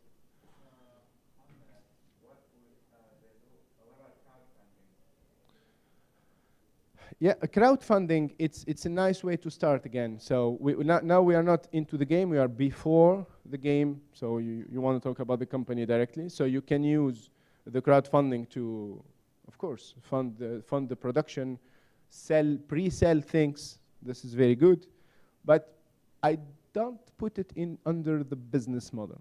I will put it under the financial, things that you can do. Like, having money from a business angel is not a business model, okay?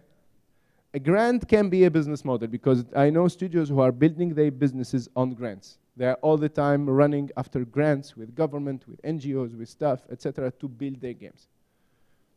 But crowdfunding, it's going to generate for you revenues, but how many times are you going to do that? One time, it's over. It's nice, you will get the money, you will develop the game, and then you need to put something inside the game. But then you can compose. You can have a business angel, you can have a grant, you can launch a crowdfunding campaign, and you can start selling things inside the game, but for people who cannot pay, they can watch advertisement to get access to that content. And so you can mix between all this.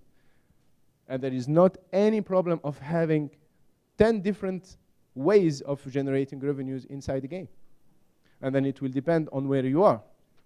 In Tunisia, there is no payment with credit card on Google Play. It's using dollars, we have dinars, our currency is not exchangeable, so we cannot pay. So tomorrow, if you are releasing a game on Google Play, and you say, yeah, we're going to make an advertisement campaign in Tunisia, you will get a lot of players, but 0 payers. So how to do that? It's a great country, and people pay us a lot of money on games. So you need to go and talk to telecom operators. This is where the money is. And what's the business model with telecom operators? Micropayment, 20 cents per day, they are taking from your airtime. So if the game's still live in your phone, till you have credit, if you don't have credit anymore, you cannot play. And this is one of the business models that you can also have. So the business model is related also to the payment system and what you guys can do with that. So not everybody is paying with credit card. Mobile payment is super important, and airtime with telco is super important. What else can be there? Yeah, and the banned word that I told you about. Okay, crypto. Okay. So yeah, I think we went through the why, what, when, how, who. Yeah, who is going to pay? It's very important. I mean, this is your client segmentation guy. And please never say we are making a game for that everyone can play or for everyone can learn. Or we want to make an impact on everyone. Everyone forget about this. Even though you are aiming 99.9999% of the worldwide population, there will be people who are not going to like your game, be able to play your game, hear about the game, or whatever.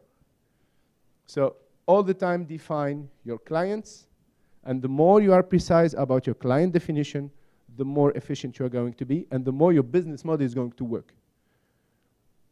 Okay, question. Yeah, please. Is the what and the how quite similar, interlinked with one another? Did you skip over how? Here? Yeah. Oh, how? Yeah, sure, of course. Thank you. So the how, yeah, the how of the monetization itself. So because, yeah, when we think about the whole business model, yeah, how we are going. So when we think about the business model in totally, so who are the clients? What I'm going to deliver to them? How am I going to communicate? So how are they going to pay me? And how I'm going to deliver for them the game, okay? There is a great tool, actually. I don't know if you know it. It's the Business Model Canvas, if you know it. Okay. Please Google also this. You don't need me to explain this. There is so many videos into that. Business Model Canvas. It's one canvas that can help you understand your business like in just one thing. Okay, if you have time, we can go through it, okay? So the how, actually, of the business model is about the payment method that are available for you, because the how it's going to be to get practical. Are they going to use their credit card? Are they going to use their mobile payment? Are they going to use the airtime? Are they going to go in a shop and pay? Because this is also happening. I've seen it happening in a lot of places in Africa. People go in a shop, pay in cash, they get a code, and then they put the code in the game for that they can be able to play it. This is also another way of doing things. One thing that I've seen, it's a Tunisian girl actually. She did some kind of serious game about making young people learn about mathematics. And she is sending a delivery guy every 3 months to all its customers at home for that they can pay the $20 or something subscription. Because again, with all the issues that there is with payment methods. So don't hesitate to be super creative on that. She did it as she was a restaurant. But every 3 months, not every week or every month, she's sending a delivery guy to the 10,000 clients that she had, and they are paying $20 to the delivery guy directly. So this is the how of the business model. How you're going to get this interaction with your clients, okay, on the monetization side. Is it clearer? Yes, please.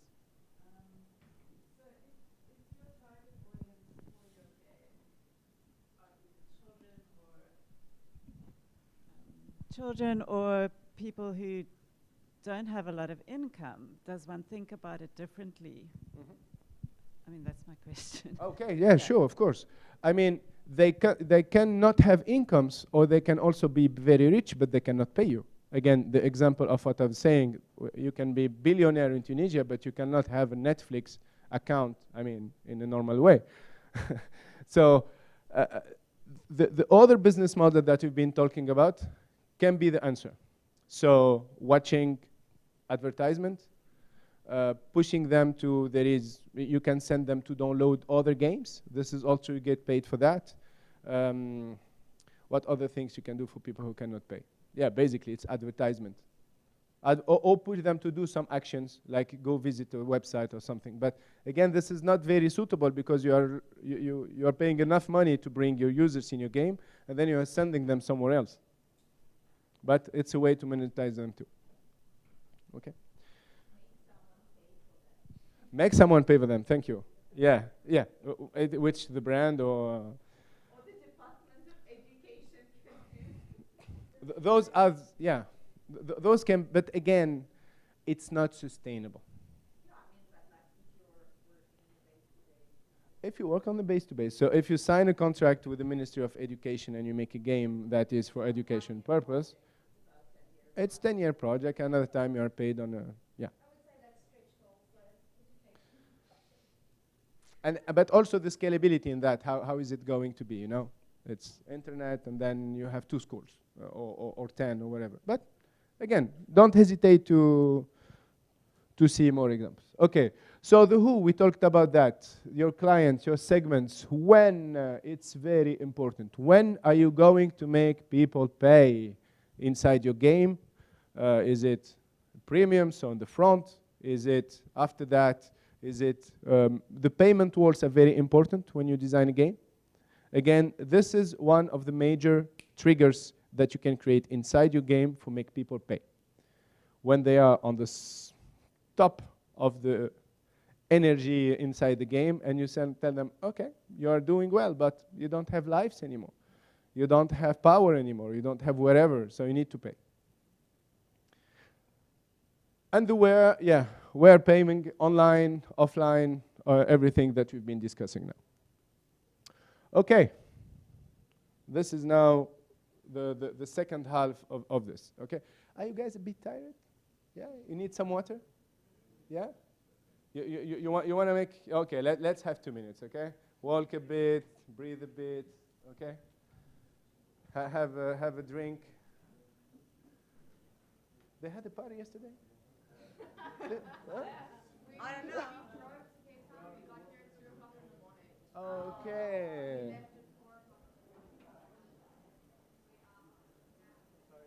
Yeah. I'm just a volunteer, but I was listening, and I do business admin and stuff. And I was wondering.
yeah, so the teenagers, the boys teenagers are today niche in video games, and they are more into Fortnite, League of Legends, Apex, FIFA, and those kind of things.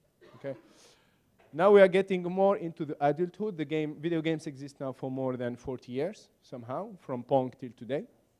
So yeah, people who grew up with games and they were 25, 40 years ago, now they're 65, right? And even though if they haven't played games when they were young, today they can play games. 90% of the application on app stores are games. Okay, one final number. The top 10 of the games on the stores are making 90% of the revenues. And it's an industry of $65 billion. So the top 10 are making 90%. And all the others, there is millions of games, okay, are sharing the 10%. So get ready to be in the 10%.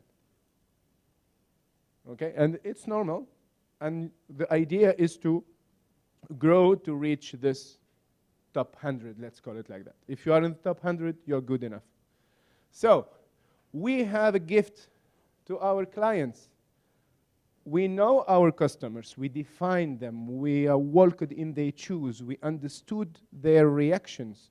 We understood their pain. We understood the gain. What are we bringing to them? Entertainment is nice, but perhaps in your case, for a game with an impact, the final client is not the one that you think is. For example, if you're making a game for kids, who is going to validate the game? In majority of things, it's the parents.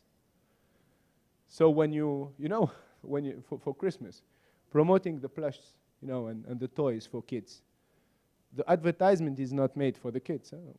We all agree on that. They're making them for the parents.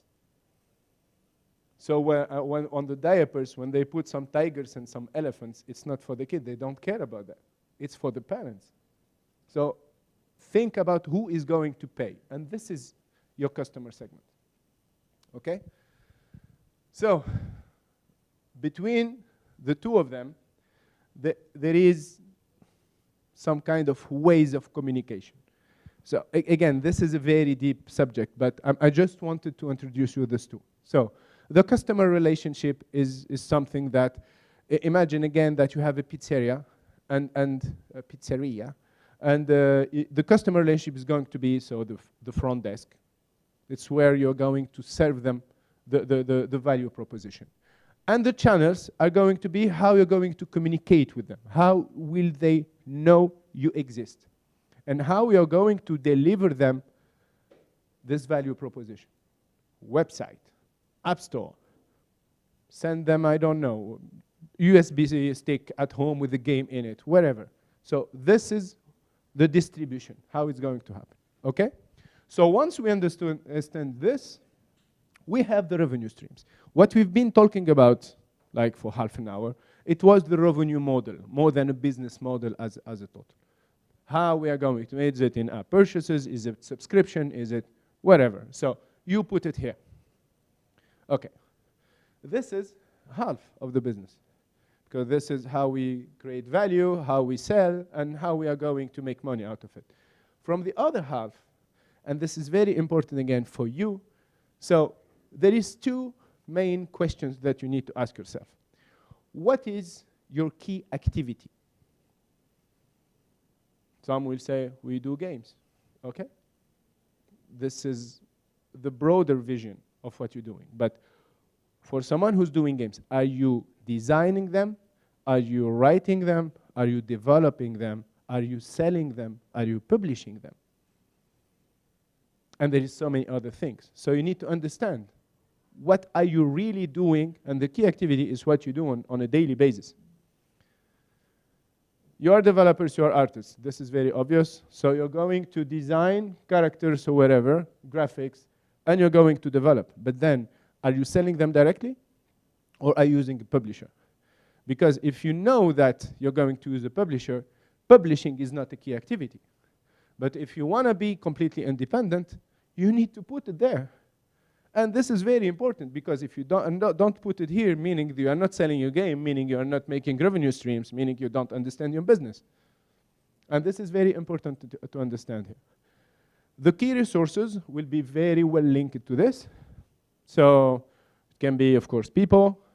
It can be, it's not furniture, but if you have, for example, a 3D tracking motion, whatever thing that is very important for you and for your game, this is a key resource. If you don't have it, you cannot do the job that you are doing. This is the definition of the key resource. And then we have the key partners. So you guys need to understand that Google, Apple, etc., even though you are not signing any official partnership with them, because you are selling your game on those platforms, they are your partners. And they will take 30% of everything that you are doing, okay? It can, or any other partner. It can be MTN, for example. We've been talking a lot about MTN and telecom operators. Credit card providers are your partners, and you need to take them in mind, because without credit cards, people will not be able to pay you. So if you don't have any payment system inside your game, people will not be able to pay, and so no revenue, etc. So everything, every partner that you need to make your business happen and to offer your value proposition need to be listed here. And finally, as you are generating revenues, but also need to understand your structure of cost, where you're going to spend your money. Development, again, are you publishing your game or not? If you are not publishing your game, it is not a key activity. There is no critical or key resource about publishing inside your game. So the publisher is a key partner. And then from the cost structure, you remove the marketing budget. You're not publisher, you don't have marketing budget. You need development budget, and it's the publisher who's going to invest in marketing. Does this make sense for you guys? Okay, go deep in this. I love this. Again, you will find so many videos about the business model canvas. And then the creators of this went on every single square or part of this. So it's 9. So 1, 2, 3, 4, 5, 6, 7, 8, 9. And they going in deep in everything to help you understand in very trivial way, like this. How is your business constructed? And bring this, put it on a wall, and every day you will look at your company, how it's functioning. What are we offering to who, how much money, how are we generating money? What is very important on the company? What are we really doing with who? And where are we spending the money? Great, huh? Yeah, I see that you guys like it. Okay, cool. Awesome. Okay, so that was not planned, but as it's here, it's okay. That's done. Okay. Feeling good? Serious things are starting now. All this was just warm-up. Yes. How more time can you give me? That's not working like that. Okay. Let's say 20 minutes, okay? Okay, so let's take 30. No.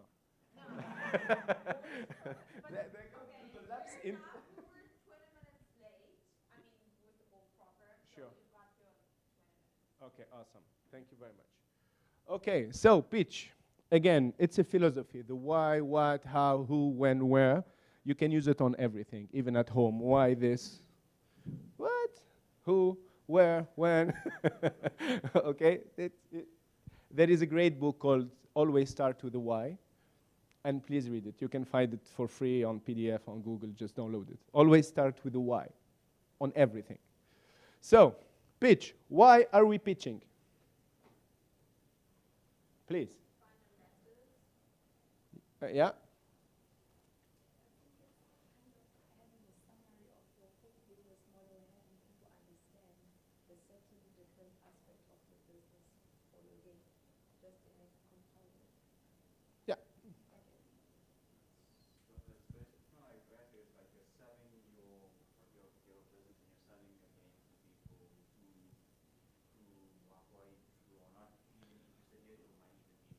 So find investors, make people understand, selling.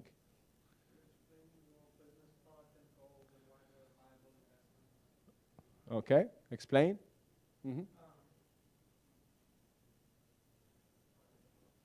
Okay, so all this can make sense. So we pitch because we want to present what we are doing to someone who we believe can be useful to us. So please don't pitch just for pitching, okay? All of that. Why I am pitching? Is it for selling? Is it for investment? Is it for hiring? You will see. You will spend a lot of time pitching to hire people because you need to explain to them your vision, your mission, what you are doing, and people need to believe in that, okay? So what are you pitching, obviously?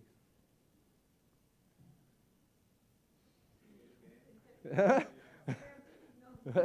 sure, of course. Huh? Okay, not only the game.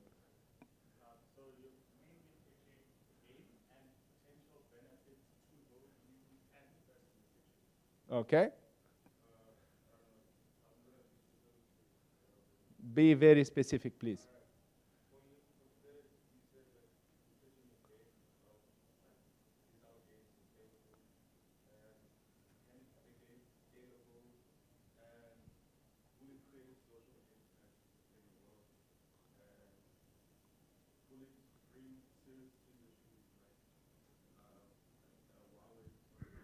Uh-huh.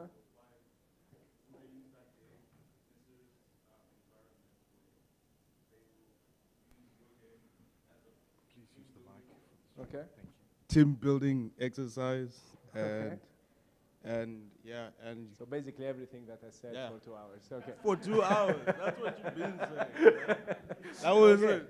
Details, yes. Yeah, Well, details. we are pitching not only the game, but details about everything that we're doing. It starts from a vision. Why are you doing this? Your mission, the game, the team, how you're going to generate money, all this. This is what we are pitching. How?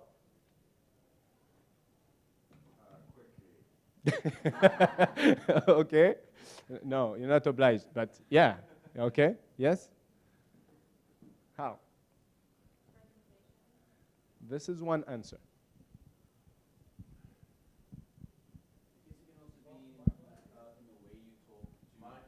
Mike, pass the mic, yeah, when someone is speaking. I guess it'll be in the way that you in the way that you're talking to the person you're pitching to. So depending on if you're pitching to a big company or to like a small amount of people, you can have to change how you're speaking and how you're talking to them in order to further this successfully want them to like join you in your business or in your endeavors. Yeah, of course. So let me answer this. How it can be here, in physical presence, it can be online, it can be through PDFs, it can be through video. Pitching is not only you having a mic and presenting presenting your game. It can be made in so many other ways, but basically you will spend a lot of time doing it like this. Who? We said investors. So this is one obvious thing.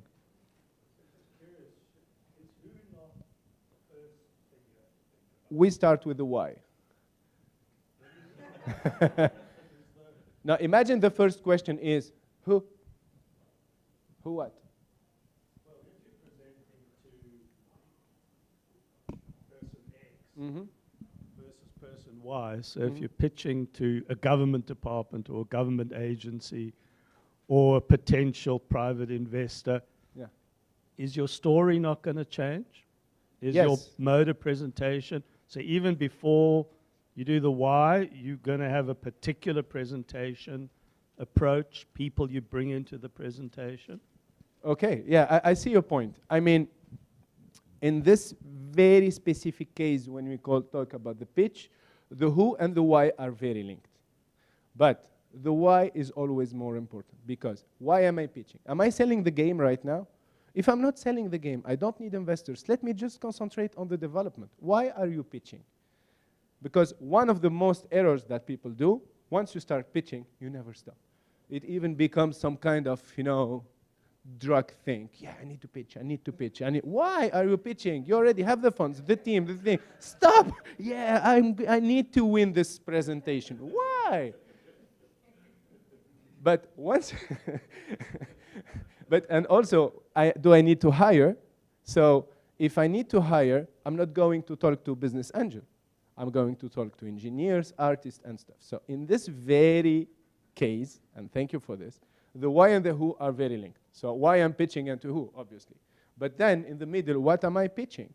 If it's an investor, they don't care about how good is the work in the office and how comfortable are the chairs and how the screens are 4K, HD fidelity, etc. This is very important for the artist that you're going to hire.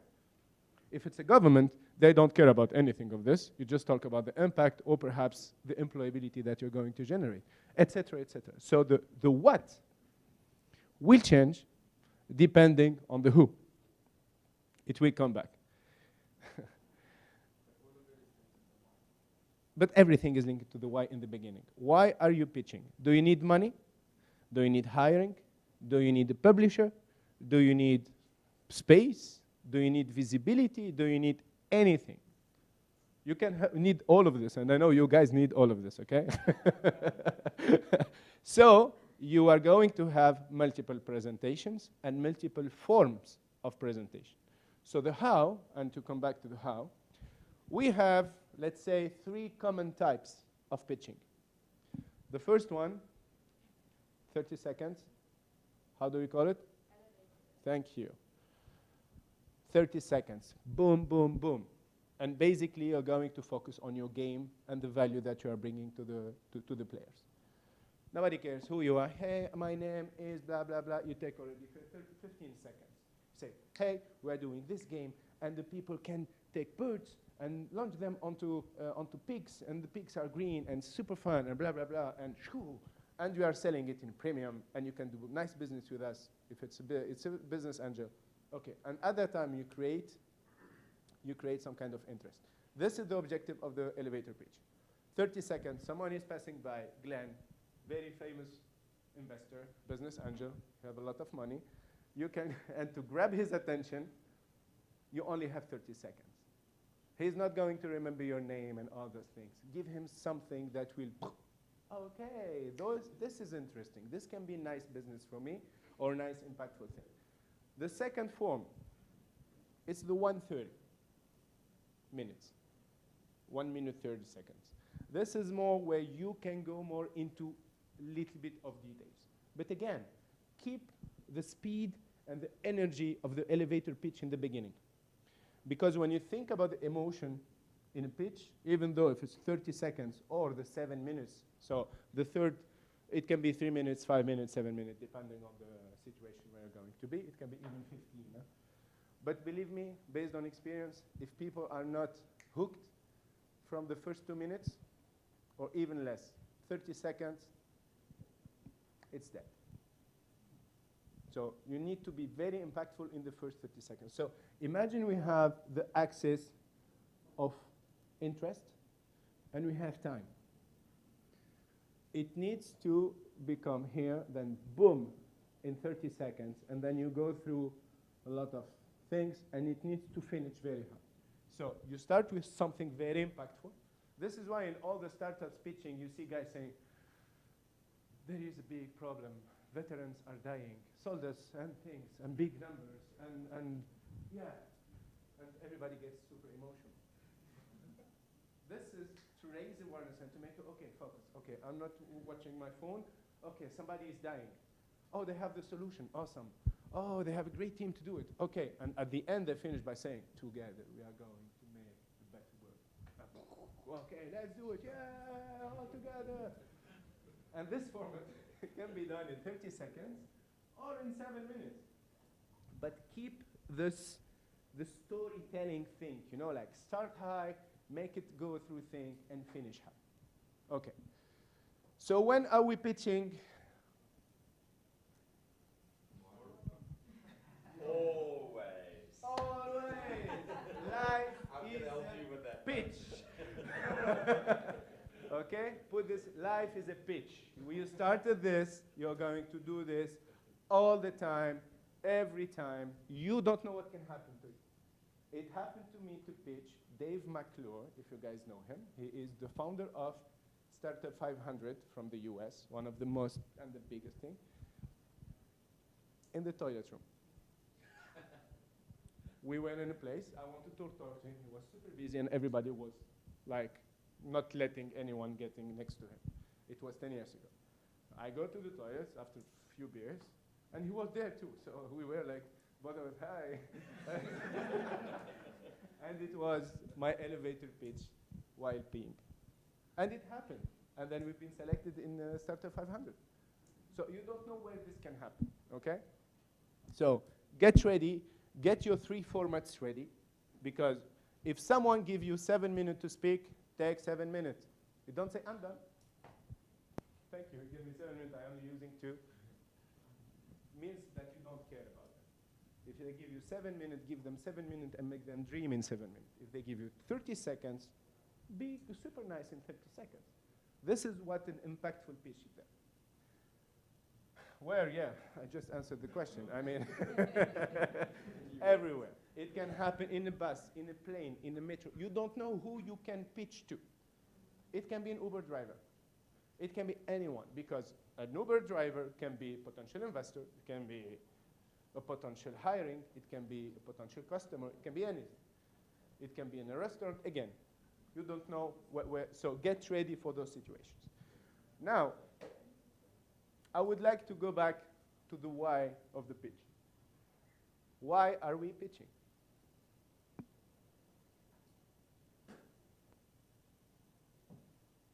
It's not practical, it's philosophical, okay? Why are we pitching? Why I'm here telling you the story like, hey, Infinite Loop is amazing.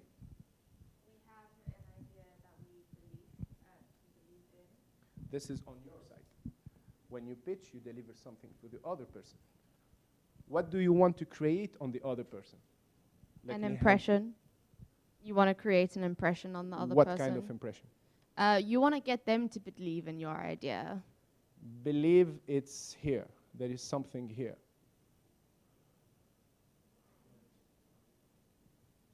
Commit. It's here. What make people make business together, sit together, do things together? Deals. No, deals is here. Why I'm going to make a deal with you?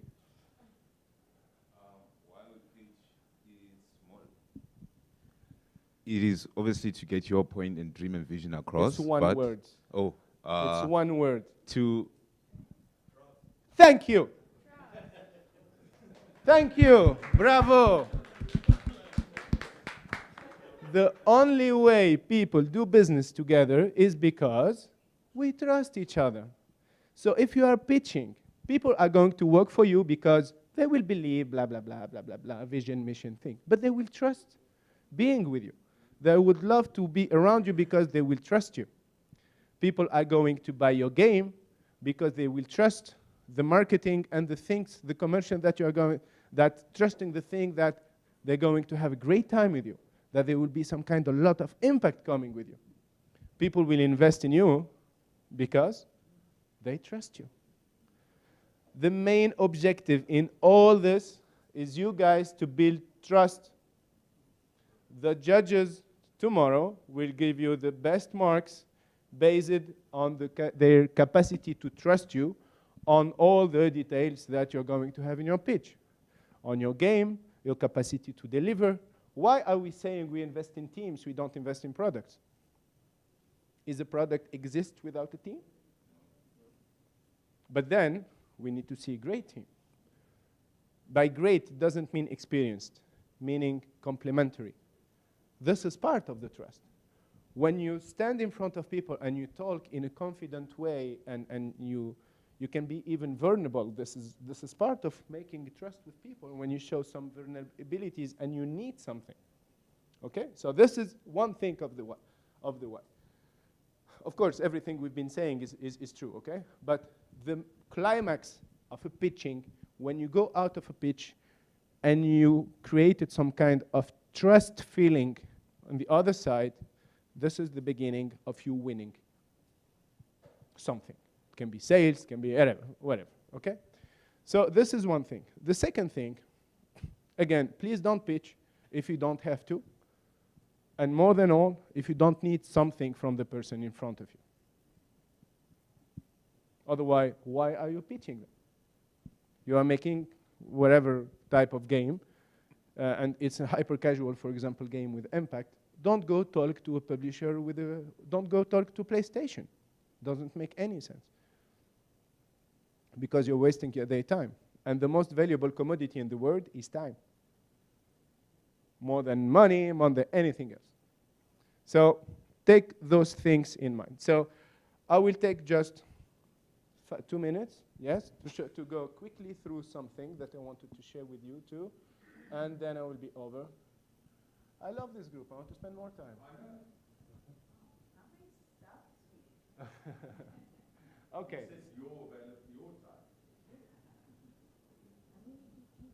Okay, so this is quickly something coming from friends from GDBay, which is a great incubator program, event, where everything. They're from Russia and Ukraine, great friends, and they've been sharing this publicly. So I wanted to show it to you, and I found it very well.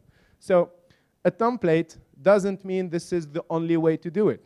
This is just for you putting in front, and this is basically made for publishers, okay? So, but if a publisher can understand this, I mean, a judge tomorrow can understand this. So you start, of course, be very clear about your name and the name of your studio, okay? I'm coming from a country that we have Arab names, so it's very complicated for half of the world to understand my name. So try to make it very clear, easy, bold, Walid, okay? If your name is very complicated, find a short name, no problem. Okay, information about your game. You start with this. People need to understand what you are doing quickly. Again, we are here to show interest. It can be, so in the case of impact game, you also can start with a problem. So there is penguins dying, etc., and we are making a game to make them, whatever, survive. You can do it. But here, important information like what's the genre, what's the aim at platform, monetization KPIs. We can start from, if you have KPIs, okay, if it's available. But, okay, it's a freemium game. On Google Store, Apple Store, we are going to make a puzzle game. We are developing it right now. We have a beta version. We are using Unity if you want to. And you can also add some links to gameplay, video, builds, screenshots, etc. there. What I will recommend is put 3 GIFs if you already have a game. Because GIFs can also be put in PDF files, etc. So put 3 GIFs. We are making games. So take the 3 most important part inside your game. Nobody cares about login and logout and this type of screens. Just show the core loops. You know, things are very impactful. The things that you think is extraordinary, different, and innovative. Then, okay, so your big idea, and I added impact here. So short description, what's the game? You can go deeper here into details. If you get some inspiration, don't be afraid to say, hey, it's a mix between Mario Smash Bros, Worms, and Brawlhalla, but made for Unity. No problem. Those are inspirations. Or Batman and Superman meeting zombie, whatever, okay? The key mechanics are super important. Target audience. To who are we selling the game? It's very important. Those can be in separate slides, huh? To be clear. Yeah, setting, we don't care. You can split into 2, 3 slides, and problem that you are solving an impact on your audience. So this is basically for games that want to make change. Core game and meta game. Yeah, so you guys know what's a meta game, right? No, okay. So there is the core game. The core game are the mechanics. Like in Candy Crush, we are boom, boom, boom. This is the, we are matching 3. This is the core game. The meta game is everything that's around it. Like that will make you feel that your decisions, because you started the game with an added lollipop in your deck or whatever, you are smarter than the other players because you've been able to do that. This is the meta game. Your choices outside of the core game. So if there is something like that, put it on the screens. And a lot of publishers are going to ask about the meta game. Yeah, features, again, this can be split on 2, 3. Don't make a lot of sites, okay? If you are about 13, 12 sites, this is a maximum. But speak. Okay, is it paid, free to play, monetization? Focus on that. People will be interested, especially investors and publishers will be interested on how you are going to make money. And even if you go for a grant people ask you, okay, I give you $100,000 right now, but what will happen when it's over? And you say, okay, the 100,000 will help us build the game, but once we are there, 20,000 we go on marketing, and boom, boom, boom, and this is how we are generating funds. Okay, art, show your art, visuals, 3D, 2D, whatever. Yeah, and this is a slide that is very important. Again, we are here to build trust. So show where you are, where you want to go, and how much money you need. And don't go super detailed, but some kind of, you know, chart pie about your budget can be important. Finally, who is going to deliver this?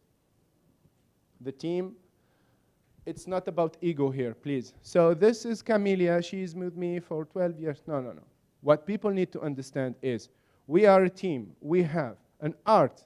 We have development. We have marketing. We have this very special guy or girl that is doing something very special in the team, and show it, etc., and show names and show. But don't go into details about persons. And finally, and I'm done, you put the contact information. And ideally, you put a QR code or something that we send people to your Telegram, to your WhatsApp, to whatever. I would like to finish all this with some takeaways. I need to find them. Where is my presentation? Yeah. Takeaways for you guys. First thing, you are here to build trust. If there is no trust with anyone around you, nobody will work with you. Ideas are cheap. Don't hesitate to share them. The most important thing is that you guys work on them. Ask for help before asking for money. This is very important. And every time you pitch, please ask for something. Even though, like us on Twitter or follow us on whatever, don't just pitch for pitching. You need to ask for something. Build a team. Everything else will follow. This is, otherwise, without a team, you cannot do anything. Game design is business design, so think about the business from day one. And finally, be ready and at any time for anything. Thank you very much. So I don't know how to say this politely, but everything that everybody else is talking about in all these other sessions today and tomorrow and for the rest of time is second to what you've just heard here. Because if you think about it, all of them are talking to something that's going to kind of lead to this. So just so you know, I think this is genuinely the most valuable session that you're probably going to have ever. And very, very grateful that you managed to take your 3 months of experience that you've had, 6 months he's been doing this, and condensed it into a very short space of time. Okay, guys, Tatiana, what do we need to get them to do? So by tomorrow afternoon, 4 o'clock. Wait. Have you Very received good. the briefing document? Because the people who brought you here were given a very specific document to distribute among you. Please ask your organizers or leave your emails. I'm going to resend it to you. No, Tim can get it. Ask Tim. Okay, Yeah, so like we don't if- need to get into the yeah, detail so- because everyone's happy. Yeah. Find the debriefing document, get your shit together. Yeah. Next point. Yeah. Yeah, so all information is in the briefing document. Be there tomorrow at 4. This is when you're pitching. Now that's up to you how you organize yourself. Where you're working, there is all space available, all time available for you.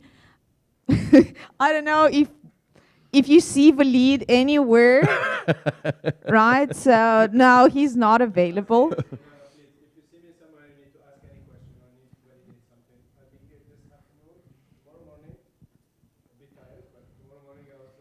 Yeah. Yeah, but this is kind of from our side, we delivered what we could. Now it's up to you to show your best tomorrow at 4. Yes. Yes. Yeah, because it's going to be design workshop for investors, but what's going to happen, there will be groups where multiple audiences will be working together. So you might end up, or you will end up, in the team with one of the potential investors. And you're going to work together as a team with a different role. So you can be the CEO, and they will be a developer who will work for you. So use the chance. So the point is we want to make up lost time. So you got half an hour for lunch. There's lunch literally down the stairs. Grab it. We're going to start at 2, so we're back on track for the rest of today. So thank you for your time. Take advantage of the opportunity, or don't, because that's why it's called an opportunity. And we'll see you at 2 o'clock. Bye.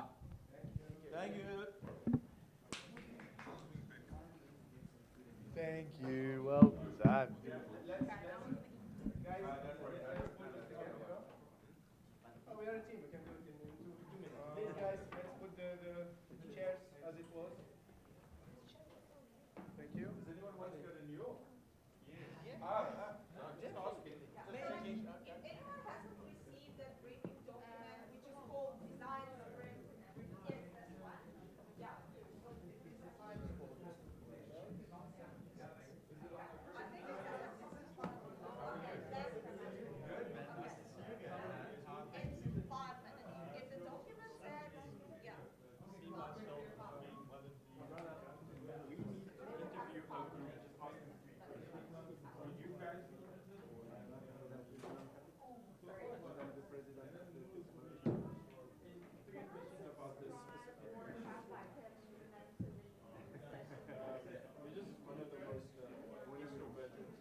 More than a guideline, like, or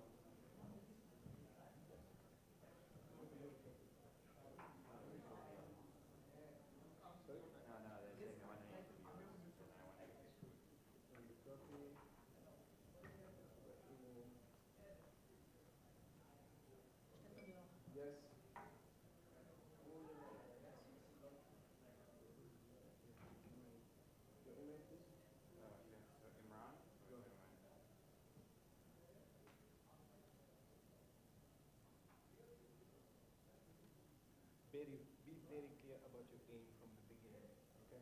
Don't go into details. Make it very simple for people to understand. And then, once they understood, you can tell them whatever you want. Be very clear. Yeah. 51st second, this is what I'm doing. And then go into details. What the hell? Thank you. Sweet work. Take it easy. It was very smooth, thanks to you. Oh, absolutely. Absolutely. Thank you. Bye.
No, I've got water.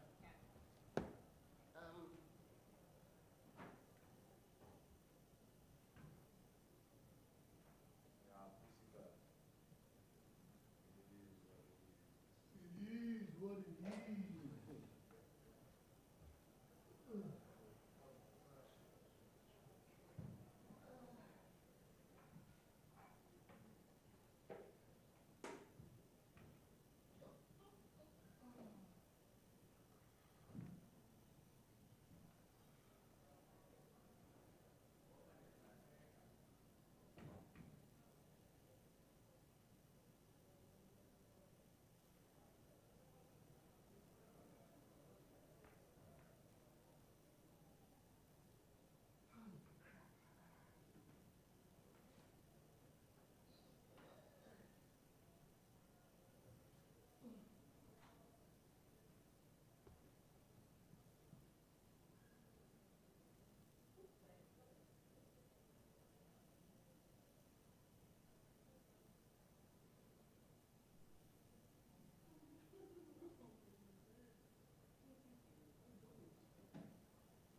All right, let's get the show on the road. 3, 2, 1, and go. So thank you very much indeed. I hope you had a good lunch and that you found this morning session useful for those of who were in it. I certainly did. So yeah, just in terms of continuing the theme around of the focus on business in gaming, I thought it was make the most sense for somebody who spends their lives in the business of gaming to share some of their war stories from the front lines. Come through, it's all good, it's all good, it's all good. Yeah, and delighted to welcome Lebo, who is my partner in Sea Monster and the head of client service for the company, to share some of his insights built up over the last 10 years or more in the industry. Thanks, Lebo.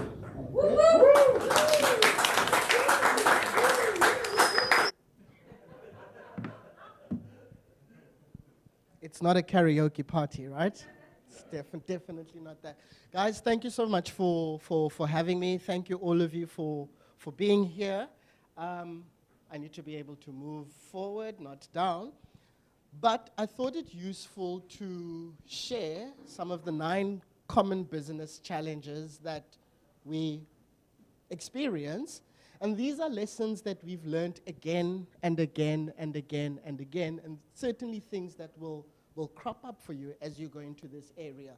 I'll talk a little bit about the context in which we work as Sea Monster, but first of all, again, just to acknowledge that we are the inaugural in-person event for Games for Change Africa.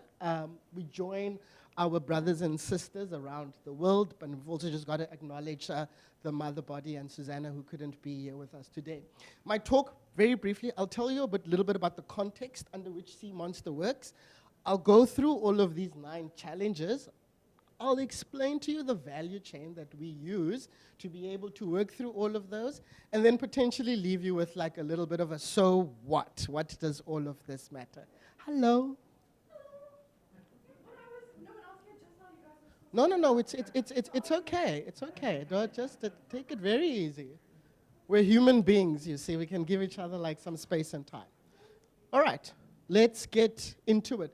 A little bit about Sea Monster and what it is that we do. We're passionately fixated about using what we do to drive positive change into the world. We're probably Africa's largest serious games company, 35 people absolutely tied together by passion and wanting to see their work do good.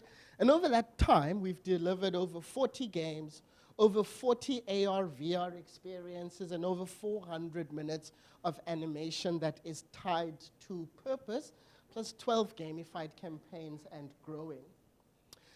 The important thing is we work with clients and customers, and so we don't raise money, but our money comes from the balance sheet of customers, or rather like big corporates. And so you've got to know that there's someone who's responsible for signing off that money, and if you don't deliver against the aims of that money, it's not just money that's lost, but someone's job is probably going to be on the line. And so it's important to quickly recap. What is an impact or serious game? A game created for anything other than the entertainment purpose. And this is where we take authentic stories that resonate across various audiences, cultural groups, animation. We take the engaging mechanics of games, because we've been using games as a means of interaction between human beings for thousands and thousands of years, and we tie that all to common purpose. As Glenn has stated before, serious games are serious business, and certainly if you look at the growth of what at least the learning budgets are from a corporate perspective, there's a massive, massive runway ahead of us if we can get our game together and get on point.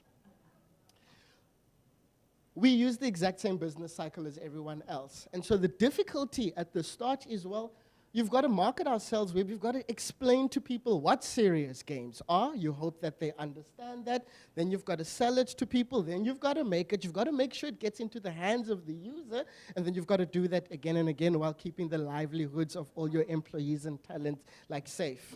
Anyway, so that's the context in which we work. It's serious. It keeps us up at night, because if we don't do it, people don't have careers. So here with the 9 common problems that we have experienced over the last 10 years. Number 1, it's got to be fun. So typically, it's you've got to create a learning type of experience for somebody, or you've got to treat kids who have a level of depression, and you've got to design fun in. Now, fun is a psychological state that needs to be experienced. You can't describe fun up front. I mean, you can try, but not a fun process in and of itself. So the key lesson that we have learned here, and the big takeaway, is you have to set the strategic objectives up front. What problem are you trying to solve? What problem are you trying to solve? And is that the exact same problem that you're trying to solve? And the key thing that can help you in this process really is who's your product owner. And I don't mean who's the product owner in your own internal team, who's the product owner on the client side, because at the end of the day, everything that you do needs to be signed off by somebody, and they need to be able to account for it, so best you know who that is up front. Number 2, then you've got to determine the correct learning outcomes. Knowing the problem, what are the steps that your user needs to take to be able to solve that?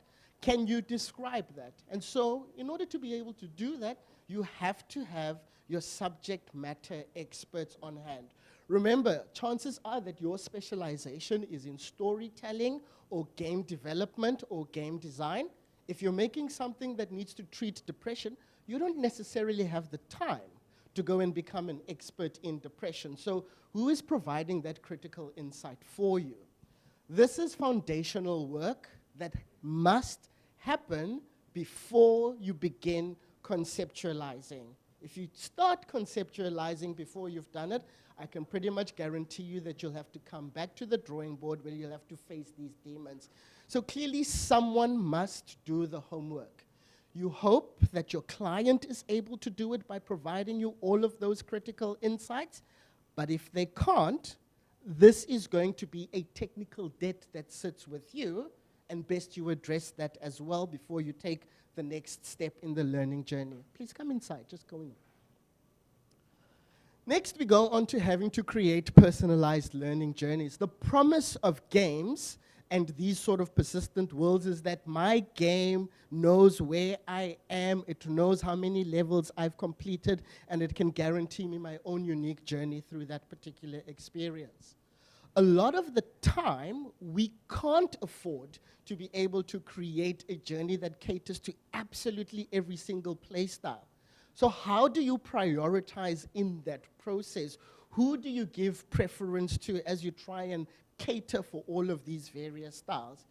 So on this note, it's important to know that the one-size-fits-all approach is never going to give you those exponential results that you are looking for.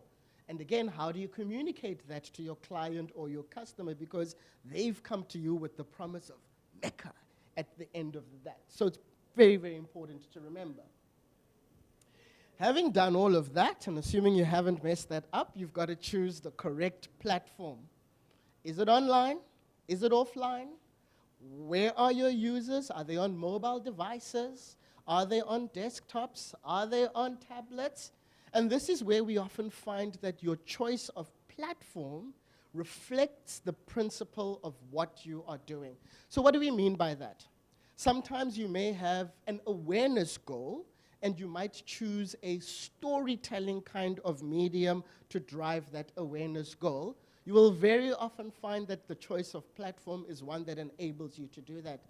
If you need to create an experience where your end user ends up having some kind of conversation, or you need to have some training in that way, hello, ma'am, you'll often find yourself choosing a bot type of engine to do that. But these are choices that also need to be made upfront and understood, because they have such a profound impact on the solution that you end up doing, because ours is an iterative process. Okay, so you've got some groundwork done and it all seems like boring stuff. Now you get to the fun, making the game, where you've got to choose the correct, or you've got to create the correct environment. And what does this mean? Well, what we know from customer centricity is that the more you put your user at the center of the experience, the deeper the resonance with that experience is going to be. But at the same time, you're creating all of these fun worlds, but remember, you still have that customer. And so this creative world that needs to embody all of this possibility still needs to align to some kind of brand or some kind of CI, which then means that sometimes you might need to temper your creativity so that it fits into this particular framework, because there's an accountant somewhere or there's a lawyer somewhere who's going to go, how does our brand reflect in this, and how do you maintain integrity of brand? Very, very critical here, because you're trying to drive agency within all of these confines, but at the same time, you cannot afford to lose the trust of your client who's put that faith in all of you. Throughout the process, then, you've got to listen to the opinions of your users as well. Yeah, it sounds trite, it sounds simple, but how do you listen to your users? Do you use a survey to get that feedback from them? Do you use a group discussion to elicit that feedback? Do you use a real-time play testing? The key thing here is any one of those instruments that you use to listen to the opinions of your users, you need to figure out how you're going to close the loop. So how do you adapt and interpret that information, and how does it affect the game that you are creating? How often do you do that throughout the development or the design process as well, to ensure integrity of problem solving and the messaging, and the fact that it will actually land with your users in particular as well? Then you've got to get it into the hands of your end users. Who supplies the data? In the South African, and by extension an African context, advertising has always subsidized getting the message to the end user. In the absence of advertising, we as users need to pay for that ourselves. So if your experience is so important and so great, please realize that your users may not necessarily be waiting for it. And so sometimes supplying the data can be an incentive for getting your users onboarded onto the experience as well. But then you've got to consider the levels of device access. A lot of what we experience in our market is, if you're creating a solution for a corporate, as an example, at the very top of the pyramid are the executives. They've got a desktop, a tablet, the latest mobile device, plus sponsored internet as well. What do you do then if your actual users are sitting at the bottom of the pyramid, where maybe they might only have access to a feature phone, as an example, and not a smartphone? Key considerations for us as we try and drive commercial value in this space. And then, where are you going to find them? Very, very different catching your users at school, for example, where you might have the benefit of a teacher or an integrated program serving it up to them.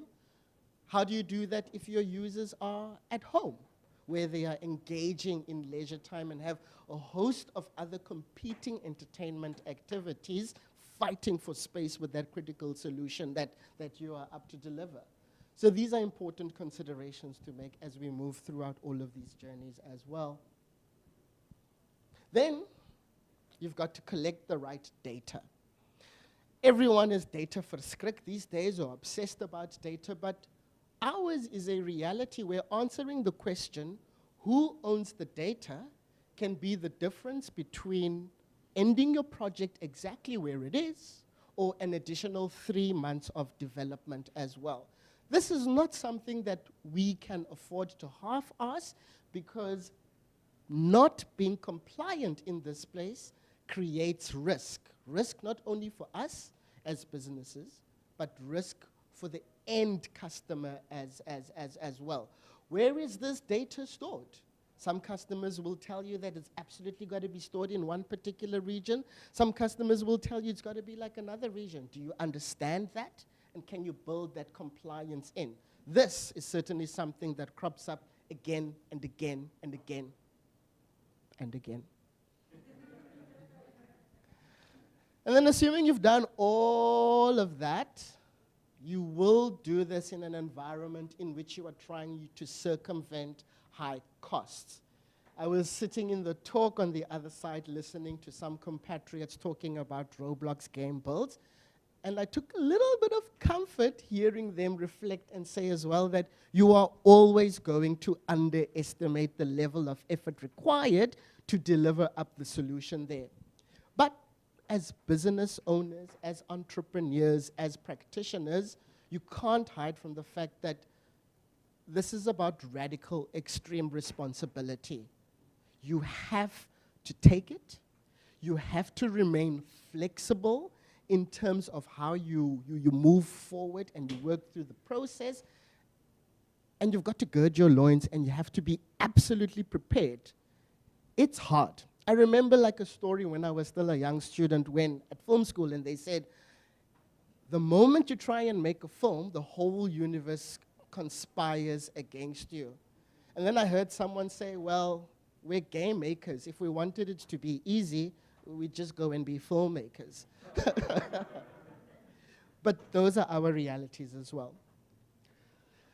Luckily enough at Sea Monster, through the combined passion of the people that we have there, we've got a process and a value chain that we work through to try and address all of this, where we try and do as much of the thinking up front, get it ratified and agreed to, so that as you progressively work through from knowing what you need to the point where you know what to do and how to do it, to the point where you ultimately have that solution, that we are able to take an accounting of all of these inputs and be able to respond to them. Highest flexibility, all the way like to highest certainty. So as you sit here as practitioners and you've looked at all of these things, what is my call to action also what for you?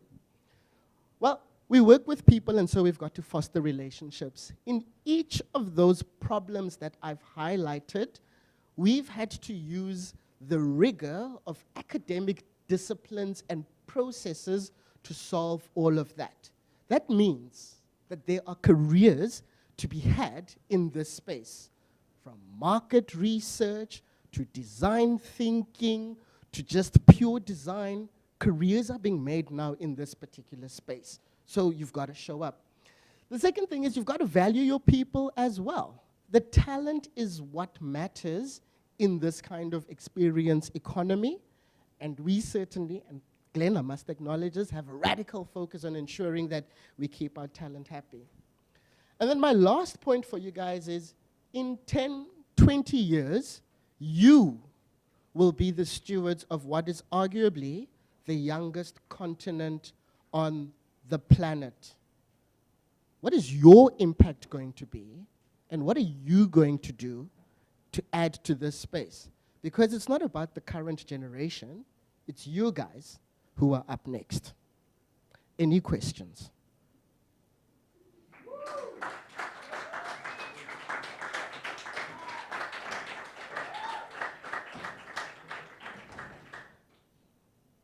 I'm honestly hoping that maybe that there isn't one. Oh, yes, sir. Wait, can I get the second roving mic because we are streaming? Oh, it's right there. Thank you. Mr. Mukenge, how can I answer your question, sir? Okay, putting my name on the spot, but no, thanks very much for this. I've got two questions, right? They mainly relating to the fun aspect of it and how you would usually measure the impact that you've actually provided when you've built the work. Is it from like a revenue perspective, or is it something that, mainly on the data that you will collect? How do you measure that whenever you do something for any of the people? And then the other question is, in terms of the reach, have you had any of the one of the projects that you've worked on, has there been any instances where you've worked with a business that required you guys to also do the activations, to their specific market, or have they been the most contributors to allow that the numbers and the usage is actually as big as it would be because it might have been a big company that you worked with? So I'm interested in those two. Thanks. Great questions, guys. I promise you he's not a plant. We didn't put him there just to have questions. So the first question around how do we measure impact. In fact, at Sea Monster, Revenue is probably one of the lesser things around which we measure impact. Yes, it's important for the business because we all like paychecks, but that's not what it's about. Monitoring and evaluation is a methodology, it has been mentioned in this room before, that we apply to a lot of projects. And it's intimately tied into what that goal is up front, what you are going to use to measure how you get towards that goal, delivering up the experience, and then measuring up those things. It's as simple as that. We are not experts in it, but for example, we might pull in experts or partners that we know. I'm smiling at Erica over there because she was such an instrumental part of us, for example, doing that exact work in Saab. And what it then often involves is once you've taken the experience to your users, you've got to go back to them and interrogate them and assess, analyze, and adapt again. But yeah, suffice to say that there are well-proven methods for answering that particular question. Your second question around taking experiences to the market, essentially, or activating them. Traditionally, Sea Monster has not played that particular role. It's something that we're passionate about because we obviously want the solution to land up in the hands of users. Lately, on newer projects that I can't publicly disclose, we are starting to take a step towards that to say, we understand the game, we understand the audience, we understand what it is meant to deliver. So now we are starting to input into some of those marketing processes as they are being thought of at the genesis and putting our influence in there. So looking forward to answering this question a year from now, and then hopefully I can give you some feedback. Any other questions? Stop laughing at me. No? Good. In 3, 2, 1. Thank you so very much for your time, everybody.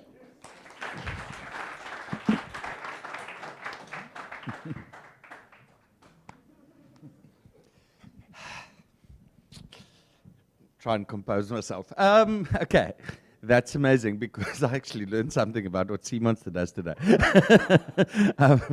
But yeah, ladies and gentlemen, thank you, Lebo. That was really awesome. And I'm really excited to actually introduce our next speaker, but really it's going to be a workshop.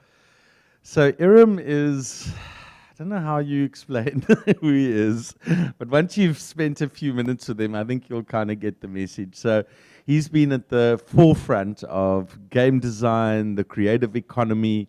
He is a partner of ours in something called the Pan-African Gaming Group, which brings together gaming studios from around Africa to try and unlock the potential that we've spoken about before. So let me not take too long. You can Google him. You'll definitely want to make a friend of him because he is a very good friend to have. And he's going to talk to us about something really important and something unexpected, because as much as he's passionate about creators and the content and the game and the experience, he's as passionate about convincing people with money to give it to us. And he's going to share some of his war stories from the front lines on how you do that. So without further ado, Iram from Leti Arts in Ghana.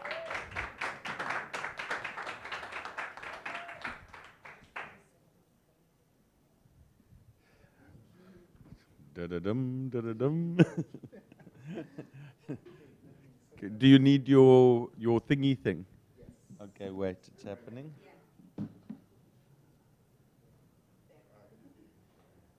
Okay, cool. So you're going to use... He's going to plug and play. Okay, yeah, well, yeah, have you got any USBs open?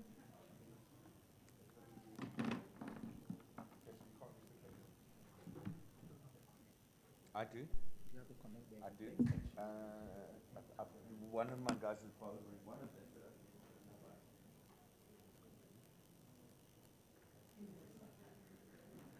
Have you got an actual power? So you do. I'll do it for you. Is there a video on here? Yes. Okay, we need to plug the audio in as well. No. That's not how it works. You do. Okay. But you need, yeah. Thank you. But I need to change some settings.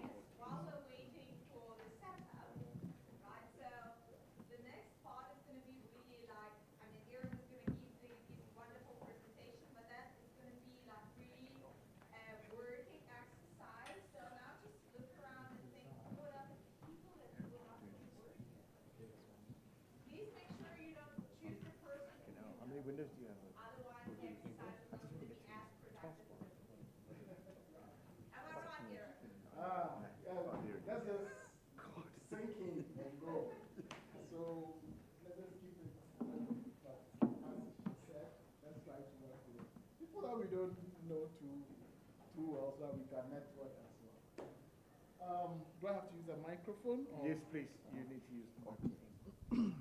And so if any interaction with you and the audience, they need to use the microphone. Okay, okay, all right, that works. Just so that Okay, thank you.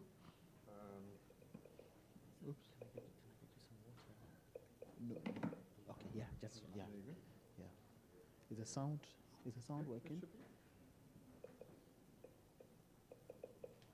It should be through. Give me 1 sec. Just go up into your taskbar. Right. Just want to make sure that I select the right thing. That's better. So let's just there we go. Okay. All right. Okay. Thank you.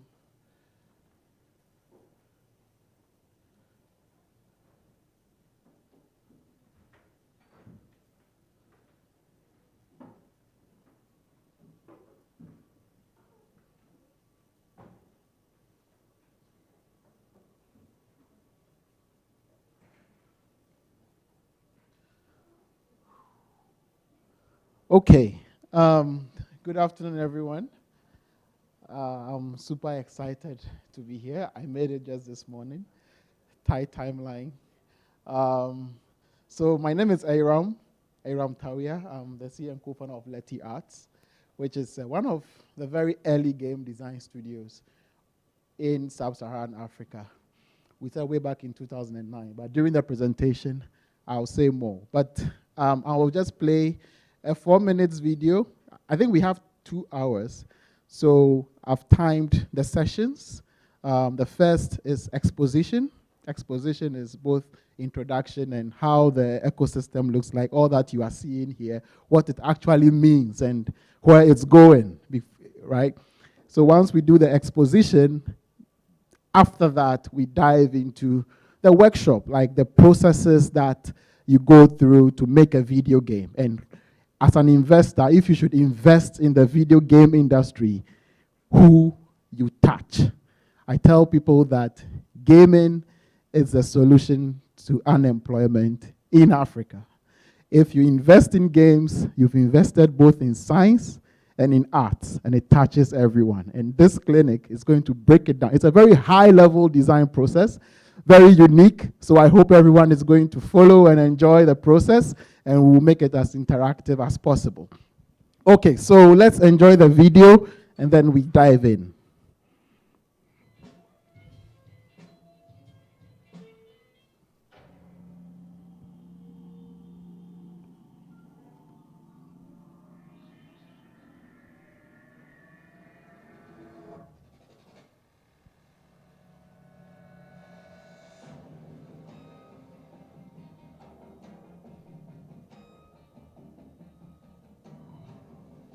Found in Ghana and Nairobi, Letty Arts is creating a series of interactive games and comics based on African history and folklore brought into the 21st century reality. We are rewriting African history in what we do.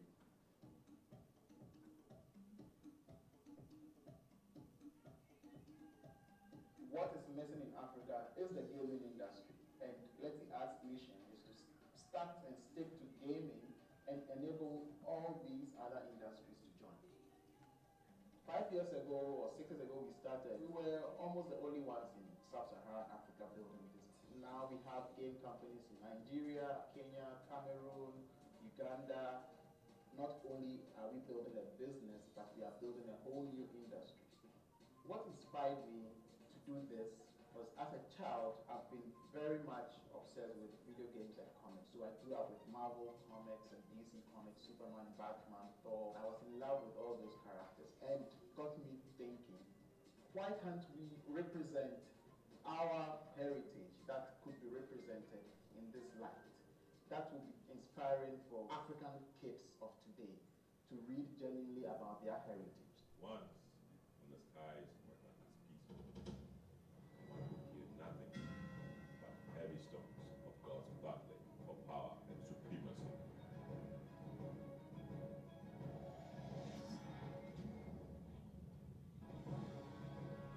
A great traitor resurfaced in his full strength. the skies, or Dumankuma.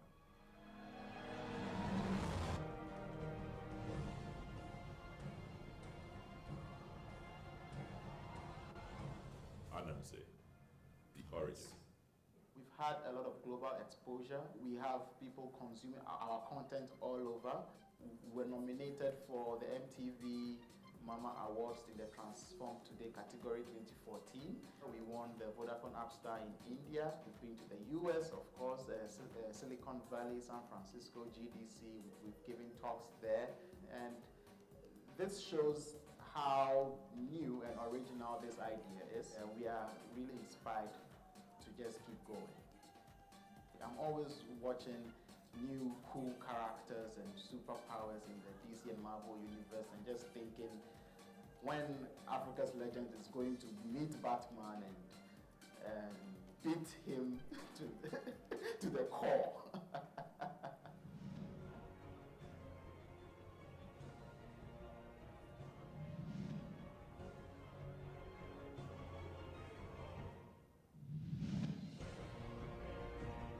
If I have to be a superhuman superhero, I would love to be Superman. If I want to be a man, Iron Man. I just don't want to die early, and it will take time to kill all those two characters. So I'm not easily killed.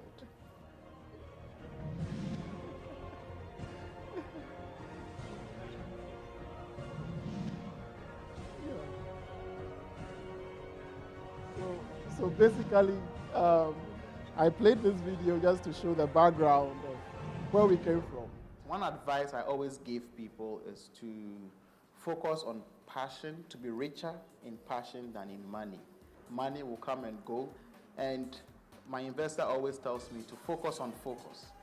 Focus on one thing that you truly believe would work and keep on working at that. And definitely you are going to see results.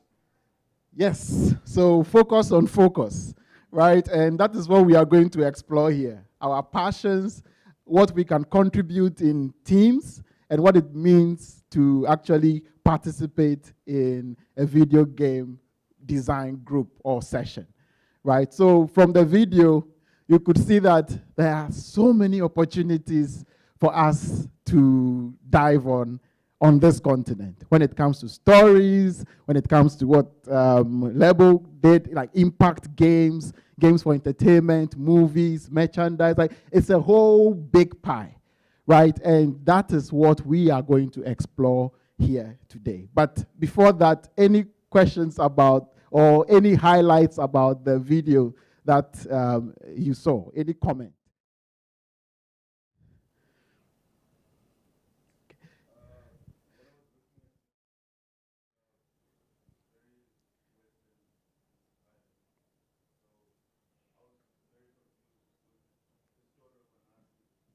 Yeah. Yeah.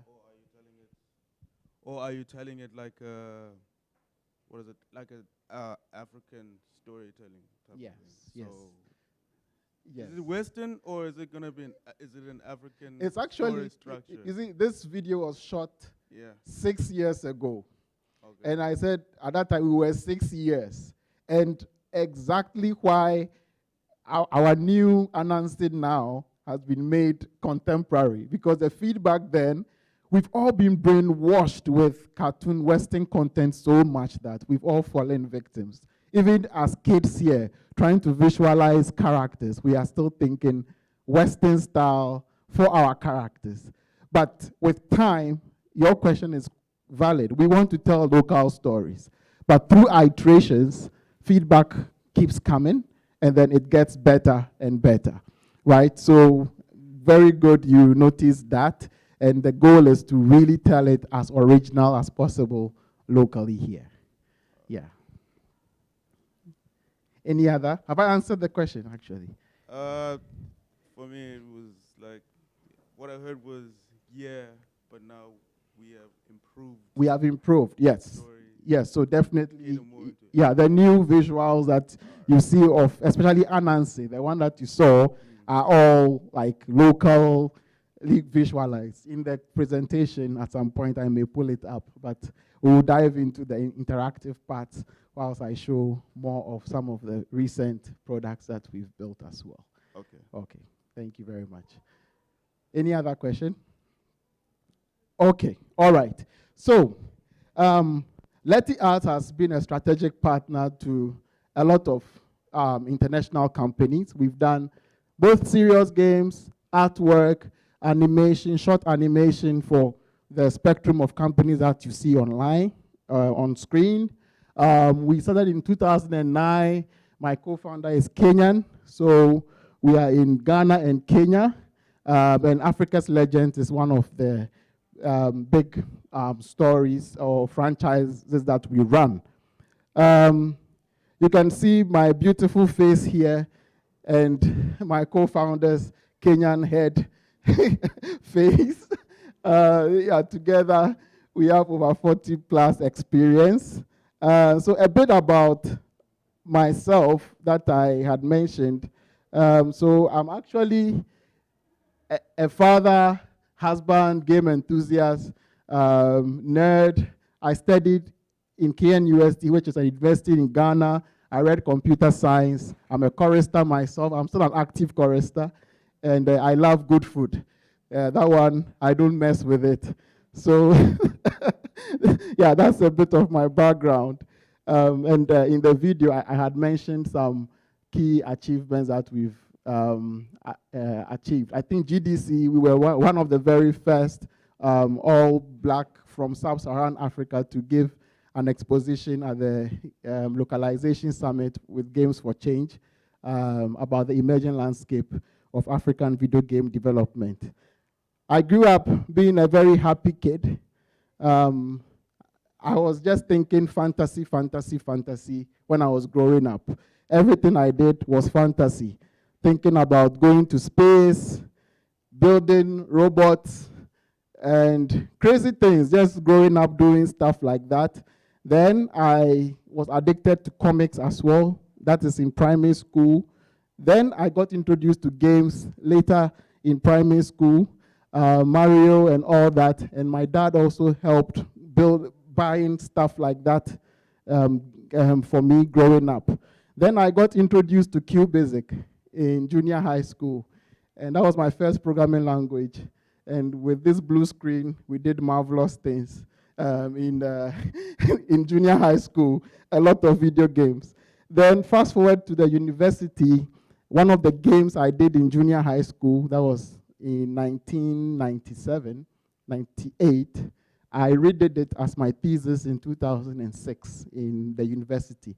And Sword of Sygos was done in 3D, and it has become one of the games that started this whole new industry. So I am really a believer of creating the change you want to see and working in cooperation. And in video games, you have to work in cooperation, right? Not in competition.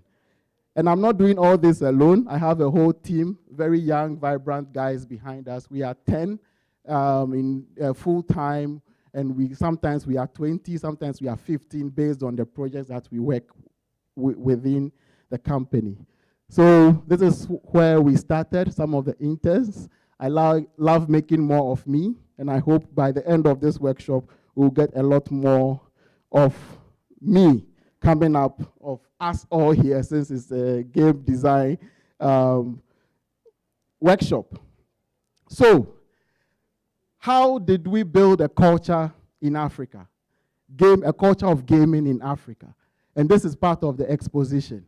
Very, very, very important for you to know. For us, we wanted to make games for entertainment. So in Africa, there are two walled gardens, education and games. If your son picks a book now, yeah, he's learning. If he picks a video game, this guy is not serious. So we wanted to find an intersection and build games for entertainment. So we decided to look at African content. Content is poorly represented, right? Very, very, very, very untapped representation. If you serve this content to kids, they are not excited about it. Just because Cartoon Network is everywhere. We have been a victim. You saw it. But these people, just the three of them, are over $2 billion worth and creating more. And these were some of the early comics I designed when I was in junior high school in 1998. See, all the drawings I was doing as a child, they were by an African, but I was trying to draw a foreign character for my own stories, because I was not thinking locally. I was thinking aliens were always attacking the White House. They will never attack us here, right? So these are all comics made by me. But see, so the question has always been, can we get African superheroes to create this kind of impact? And that is how Black Panther was able to make that with the right budget. But even this, I still don't say that it is from us ourselves. You know, we have to make that happen from here. You know, one of us here should be able to make that happen, right? So this is by Marvel. And that is how come Letty Arts began. This was the motivation. So I'll just give you an industry overview of what is worth this gaming industry. I know most of you here are already into video games or have already read about games and know about these statistics.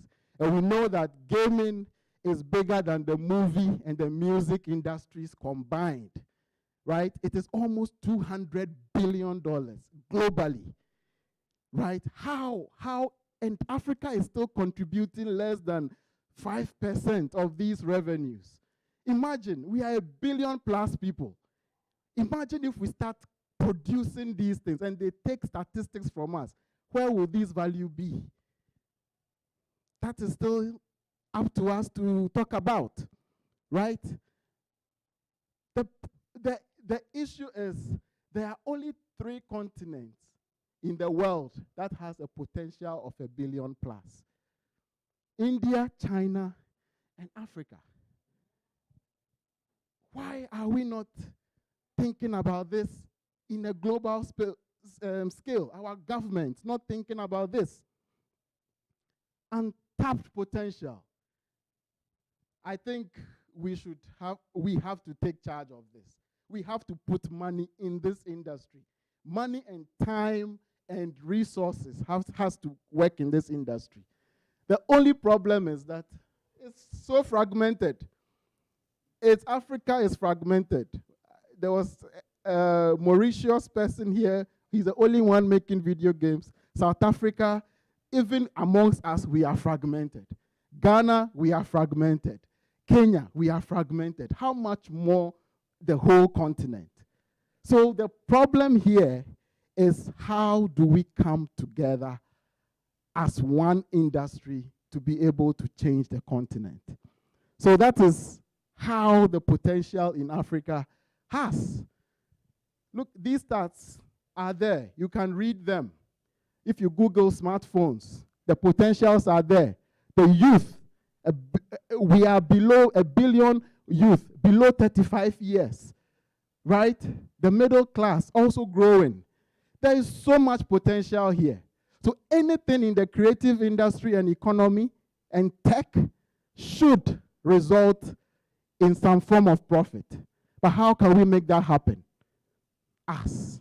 We need to create and know how to do that. So let me just give you some trends from my perspective when growing up. In the 90s, I was born in the 80s, so I started getting to know games in the 90s. And I'm sure people can relate. We all played games on Super Nintendo and stuff like that, right? Mario, Mortal Kombat, and the rest. Then there was Mixit. Mixit was a South African company. Who remembers Mixit? I've never experienced it, but we read about it. I understand it started as a game company and became a messaging company, right? It didn't survive somewhere in 2003. and WhatsApp killed it completely, right? Then between 203 and 205, sorry, I don't know of any company here who had, I'm sure people may have a game, but I'm just using the blocks of my research to draw this timeline. So in 205, I put my game there as one of the first games that got some publicity when I made it in school. Then there was, I heard about my co-founder, Wesley Kirinya. He made Adventures of Nyangi in 206. That's how I heard about him. And then we partnered to start Letty Arts. By the time I heard about him, I heard about this company, Luma Arcade. Is it still working? Yeah, Luma Arcade and Tasty Poise. Like, there are a couple of South African companies who were making really cool games before Letty Arts also came in with iWarrior, which was an iPhone game. And then now, after 2012, Malio, Kuluya, Kiro, like all these guys, they are all here. We are all here, right? Together, working together to push the industry. So this timeline is one that I put together just to document the process. So these are some of the cool, there was Ubisoft even in Morocco, I think Casablanca. They worked on Prince of Persia in 205. And then Luma Arcade, and this whole timeline came in. Now, together, you can see companies around, and through this, we have Park Studios as well coming together. So the industry is growing, right? These are some of the works from some of the gaming companies. So these are some of our works. You have Kenny Games from Ethiopia, Isuku Games from Kenya. You have Walid Sultan, he's also here from Morocco. So all these games have been made on the continent, from the continent, telling African stories. And we have to be super proud of where the industry has gone so far. And for me, these are success stories. These are co-productions that even some of the studios have done together. So the ecosystem is really, really, really, really getting stimulated, right? So with the background that I've given, you should know that you are set up for greatness once you come into the gaming industry. It's not only being a lawyer, a doctor, or these kind of traditional professions that would make you successful on the continent. But this industry is not going anywhere. So now, we kick off the workshop. Where stories end, the games begin. Enough with the stories. Now we go through the game design workshop. Okay? So any questions for the exposition so that we just seal it off there before we dive into the game design workshop? Any questions, additions, suggestions? Okay. When you were showing the continents, I understand like where you're coming from, but I'm like when you said China is like more connected, and then India is more connected, I was like, I see where you're coming from, you know, but India has like many language families, and there is some type of hierarchies, and there are 1 billion people there, but you know, do they have the money for to buy the game, you know? Like with China, it's got a whole other issue with like monopolies and state sanctioned type of things. So like, yeah, the good thing that is that the government is involved in creating the content in China. Yeah. But then when it comes to Africa, there's the whole like big issues just so look many at the issues. look Yes, at the yes, history yes, book yes. and you'll be like, Yes, those are yes, big yes. issues. Yes, and yes. then you're like, we need, and then for us to even think about building Build the gaming that industry. connection. That is, you know, that's yes, that is very valid. know, Yeah, that is very valid. And actually for that slide, yes, it's very valid. Yes.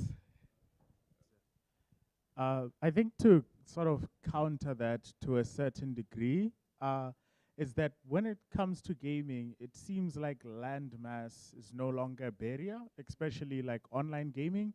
Our governments and all those things do not seem to be a barrier. Gamers have their own gamer-related problems, which is much lighter than all the other problems you mentioned. So I think there's still a route, even though we have those external issues from gaming itself.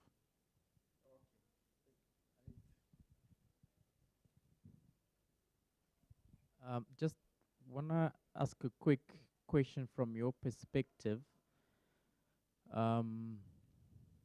With regard to what do you think can be copied from let me say the film industry and the music industry, specifically from Nigeria, and how they've actually managed to get that creative industry to be accepted and used and taken all over the continent as well as the world, despite them physically having to go and sell a CD, but still getting their content. And I'm speaking specifically around the content aspect of things, the creativity aspect of things, originality aspect of things, which got accepted. And still, we need to remember that the songs that are that are sang from Nigeria, Afrobeat, it's not necessarily in English. So it's not a matter of, oh, I can hear what she's saying and I'm connecting with the story that you're having in the song, hence I like it. But it is a whole package from the genre and all of that. And then connecting to the film is the way you would find Nigerian movies that have actually been propelled so much, even though they might have not made as much money as they could have made because of piracy. But the interest in the way the stories were told, despite the fact that it was not shot with a 4K, camera, whatever, but it managed to travel all the way. And also, when you look at England, how far it had also gone there. So, from your perspective and understanding, also looking at that area, what could be brought specifically in terms of originality, creativity, content for game stories to also be as accepted or as brought further as those ones have been? I think my colleague Hugo made a presentation this morning about the Nollywood model for game development.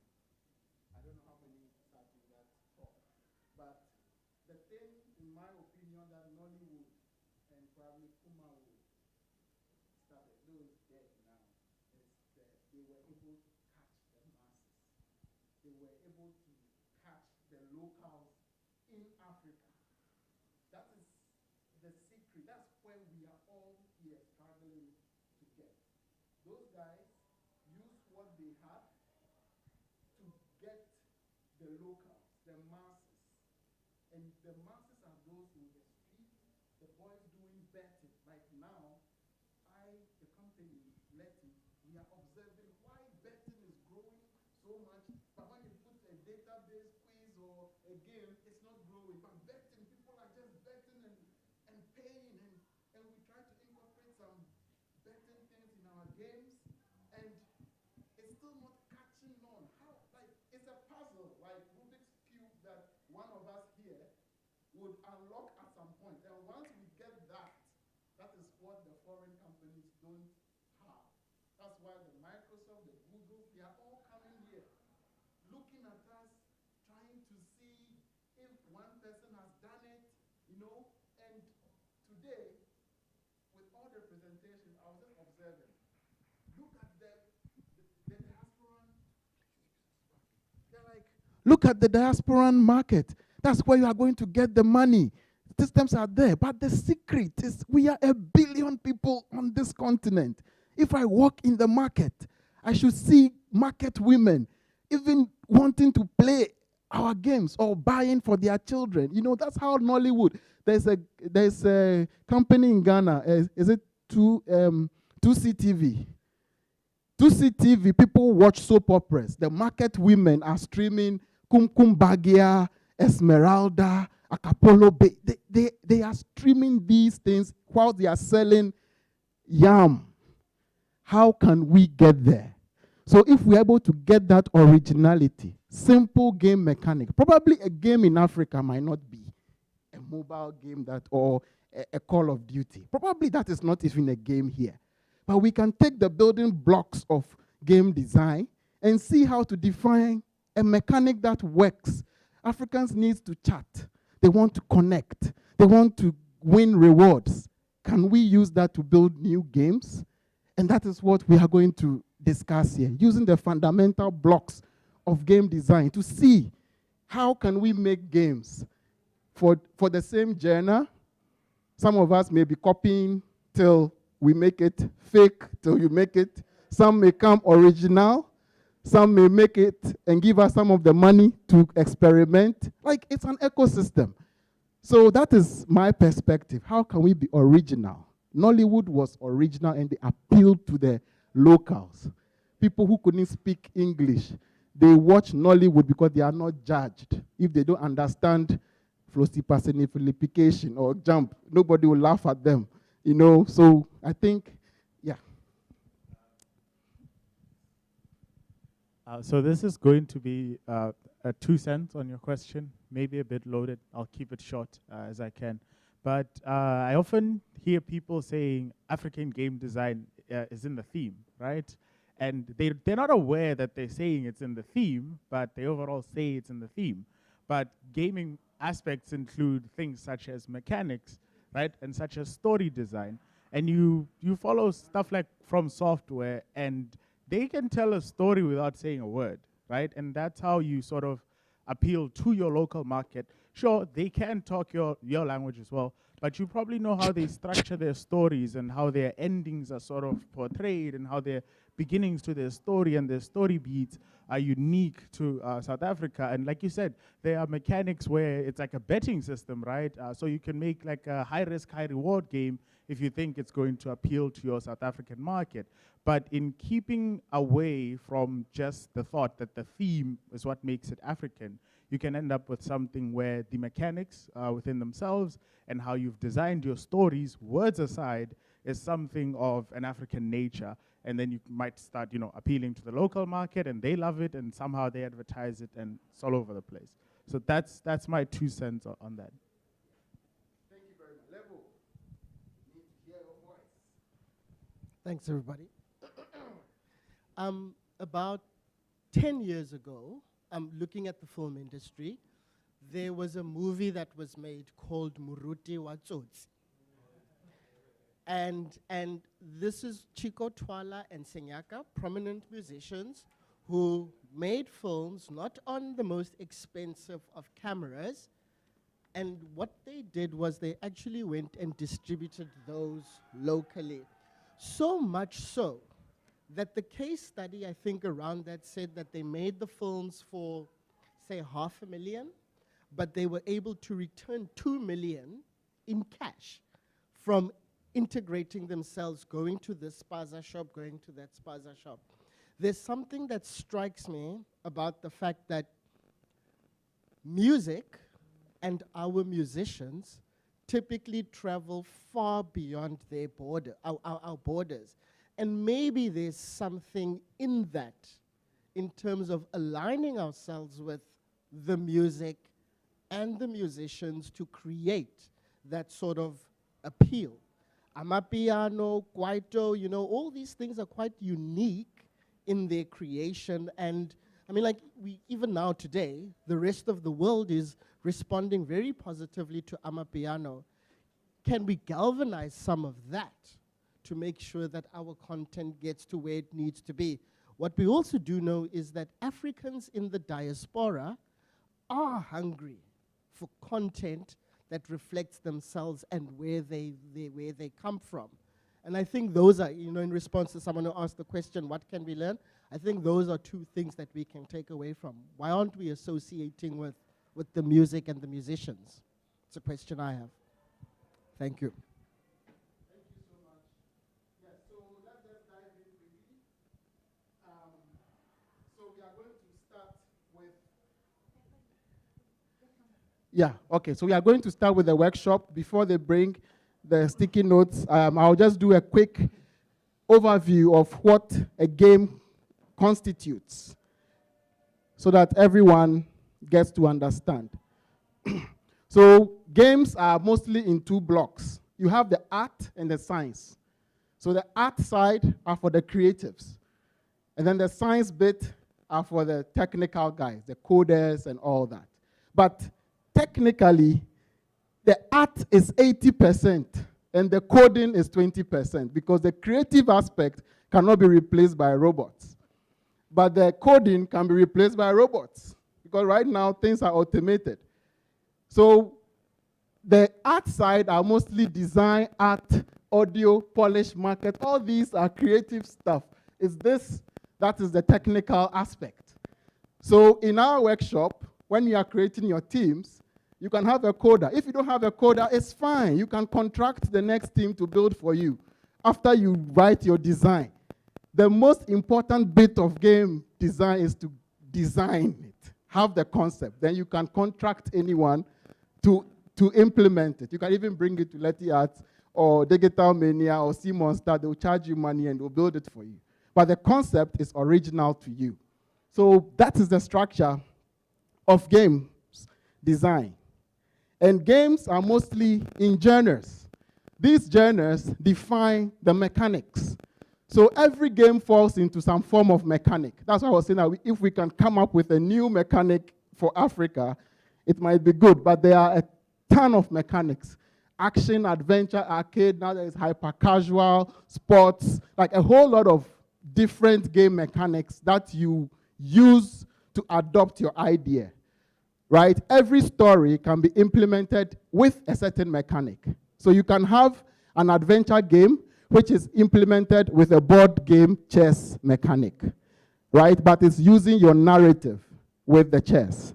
You can have a quiz game which is implemented in a soccer, like Siddiq Paradise Games just did a soccer game, which is a quiz game with Visa. I don't know if those in the game development group have downloaded that game. It's a quiz game, and then you are playing soccer, right? So these are all mechanics, racing, retro. So keep that in mind. Every game that you choose, you look at the platform, the mechanic or the genre that it fits, okay? So these are the genres. No need to memorize. Now, to make a game, I see games in a form of a God character, right? Like this huge simulation that we are in, I feel God made a game, right? Because to make a game, you have to be God in your world. Right? Game design gives you the opportunity to create your own world, create your own characters, give them purpose, give them vision, give them what? Destiny. You are the one who designs the game and determines the character. So if we should relate it to God, it is you. Before you make it, you go the art side. Let's see in high level what the art side is. And I use some biblical text to justify. I just use the Christian side, but it is true in Islam and true in Hindu, everywhere. In the beginning, God created the heavens and the earth. Before you make your game, you create your heavens and your earth, right? You use Photoshop. God used Photoshop or design to design the universe and do all those paintings. Then when he finished, it's like, oh, let me paint it small and the sea, get some blue nature, the sky. So he used, he said, let there be light, put some texturing, some lightning. That is how you feel when you are building the game world. If you've made a game here before, that's the process, right? And then after that, you look at your world and you say that, let me fill it up with what? Characters. So let's keep animals and straight to man. God said, oh, let us make man in our own image, right? So he used 3D Studio Max and things to make Adam. When he finished, he's like, okay, Adam, Nice. Now, let me breathe into his nostrils the breath of life, So he gave Adam, he used motion capture or frame-by-frame animation to animate Adam and all that. So this is the process of creating your characters within your game. Whether it is an Angry Bird game, a quiz game, you are using all those processes to create your characters. Then you come to the programming side of things. So after you do that, the programmers also begin. So AI, right? AI is simple artificial intelligence, where you make your characters look intelligent, right? You have to just make them look intelligent. And there's a quote that for the foolishness of God is wiser than man's wisdom. And this is true. For the foolishness of you, the creator, is wiser than the character that you've created in the software. It can never be wiser than you. You understand? So that is AI.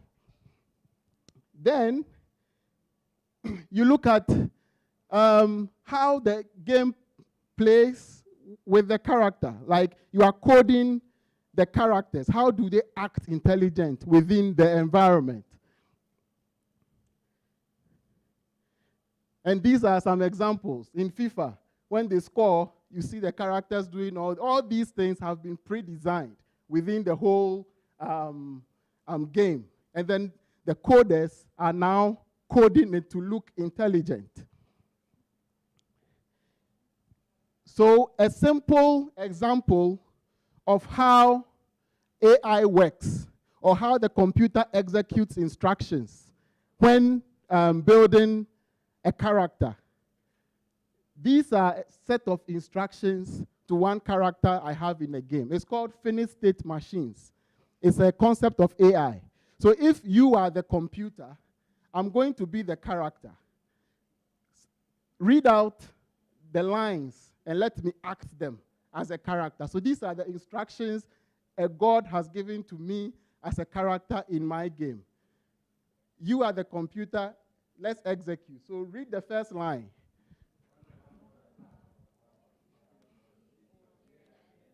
Okay, so I'm wondering. Go to the next one. So someone should shout. So go to the next line. So once you start running, someone start running, then I just chase, And the last one is what? Attack, attack, attack. So these are just a set of instructions that you have endlessly within the whole system. Working, states and conditions, states and conditions. So that's how to design artificial intelligence within the character. So if you use a tool like Unreal Engine or Unity Engine, you will see that there are plugs. You create states, if and else statements and stuff like that. But these are for the coders. If you're not a coder, don't bother. Do what you want to do. You can design, you can talk, you can do anything. The coders will implement.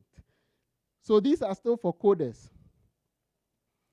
These are pathfinding algorithms that they can use, informed search and uninformed search. Physics, games have physics. So what goes up must come down. Collision, action and reaction are equal, but opposite in direction. Yeah, so all come together to make a game. And to do that, you use tools like these for implementation, right? And there are more. It's not only this. There's Unreal, Unity, LibGDS, Construct2. All these tools are there. And you don't do this alone.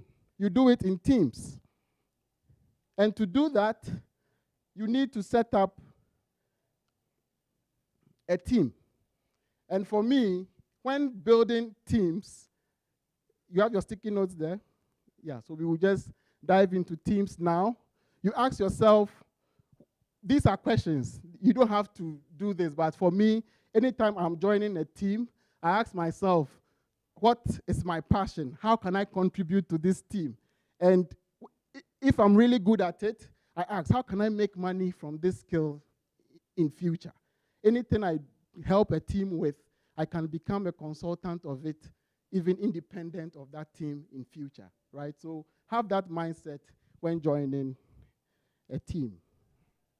Okay, so now we'll just quickly try to build a team. What does a game development team constitute?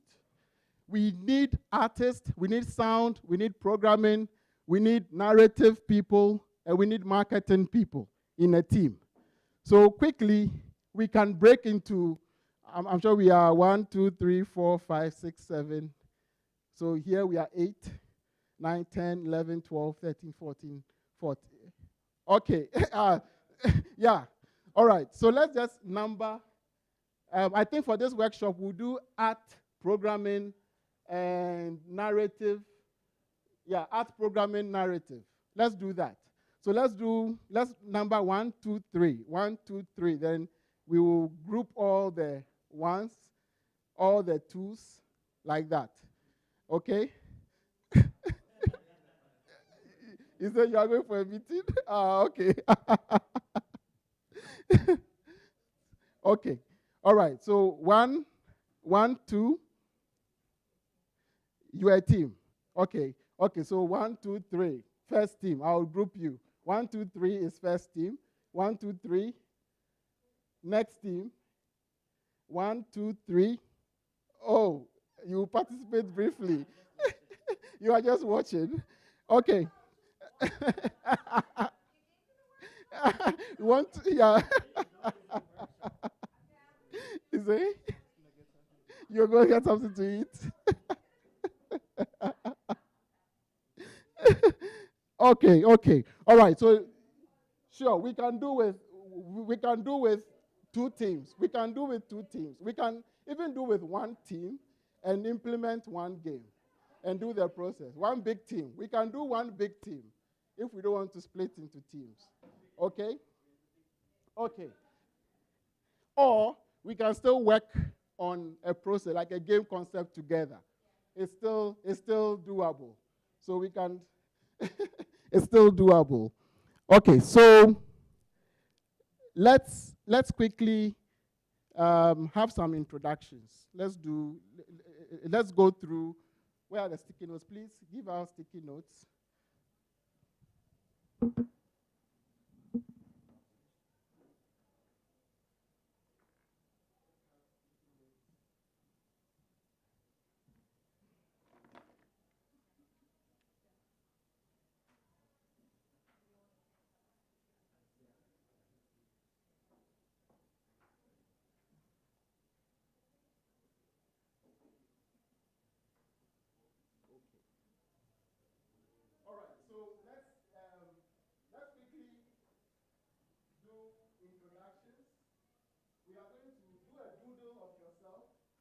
On the sticky note and write your name and just something about yourself, like what you expect to get from this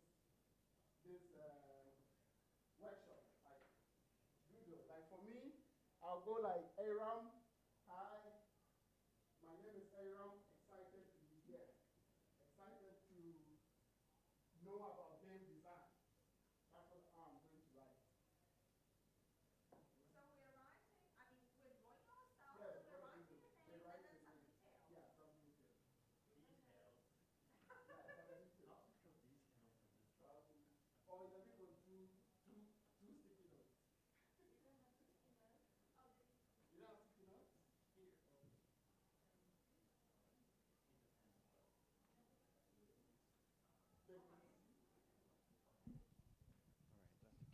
Yeah, sticky notes.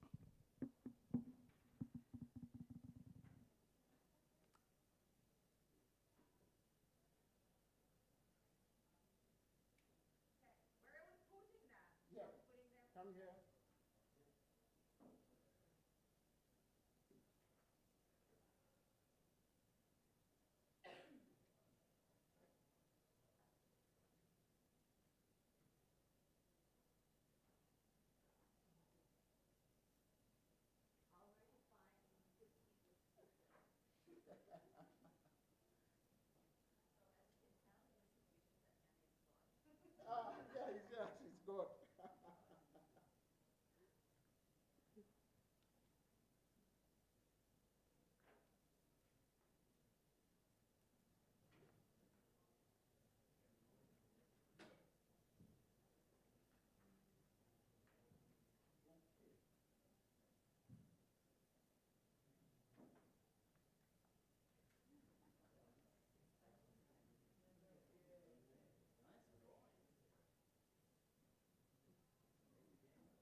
Hello?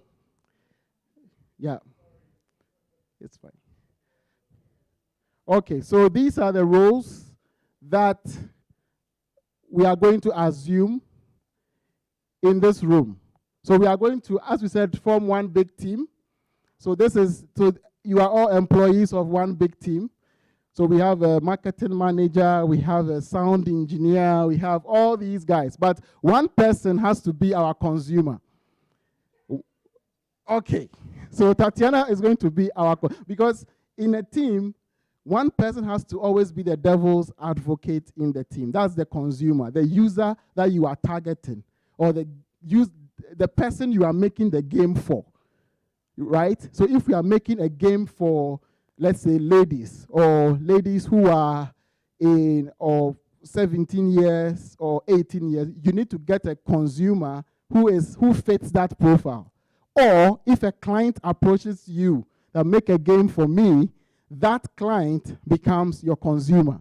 So whatever you do to a normal consumer is the same as the processes that you go through when dealing with a client. The good thing is sometimes clients come with ideas that I want a game for climate change or for health. That one makes it easier. But if you are going the other way around, you need to check what the consumer likes,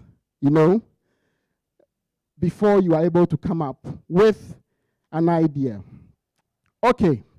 So I want people to volunteer to be coders, narrative, a game designer. Who will be the main game designer for the company? Sure. All right. Let's see. The name? Which? Yeah, this one. Pink. Okay. Yes. Alfonso. So she is our main game designer. Okay? That's the role. The game designer is the lead. Then the consumer is Tatiana. Tatiana is our consumer. Who is our artist? Yeah.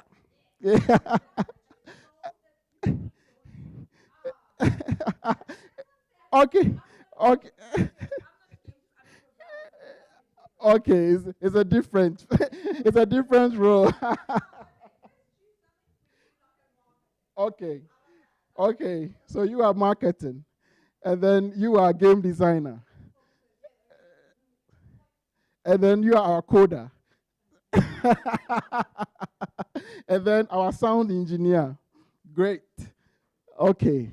All right, I think we can work with that. And then narrative designer, who will make us, who is a great storyteller, a narrative person. Yeah, narrative.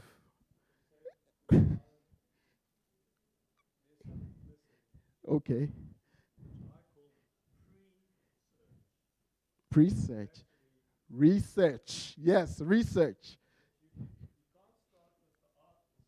So without researcher. Concept, yeah, that's a concept developer. So the roles extend. So these, for the purpose of the workshop, we made this. But the thing is that in an actual setting, there are actual roles. It extends. But for the purpose of this workshop, to get things going, let's get the big blocks, and then we get going. But the research is important, and the game designer is going to do that research as well. I'm assuming the game designer is the lead on the whole project. So they are going to assume more of the roles in terms of research and all that. But that's a very good point as well. Yeah. R&D. Archaeologists and all that.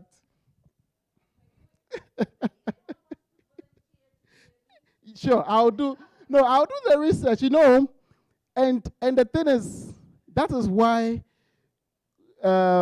we jumped a block. I had a slide which is the skills, The skills in game design is endless.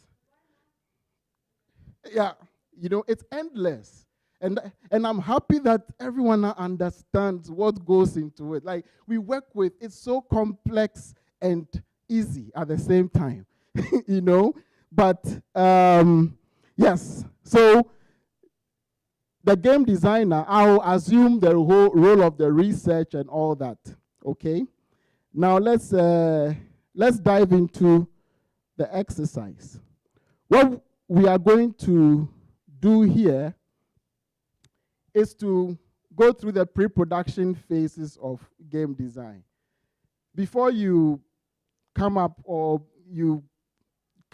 a game concept for anyone, you definitely have to have some interactions with the client. Like before we have our clients, we meet with them, have a couple of interactions, and then we come up with a game concept document, right? So the process that we normally go through are lumped up. It's much more complex than this, but this is a big block. Everyone must have liked something, right? So if I want to make a game for Tatiana, I have to explore your likes, what you enjoy about the game, and what you want to change about the game, right? So Tatiana, let's narrow it down. Let's say we are making an agriculture game, a game for agriculture. We want, or you are a client, you want to make agriculture cool.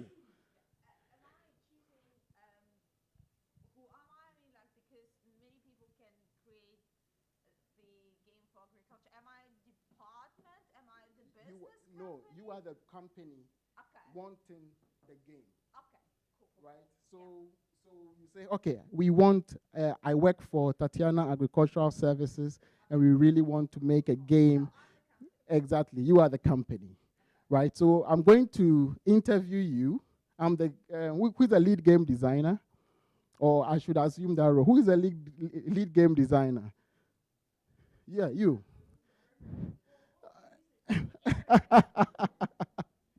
Okay.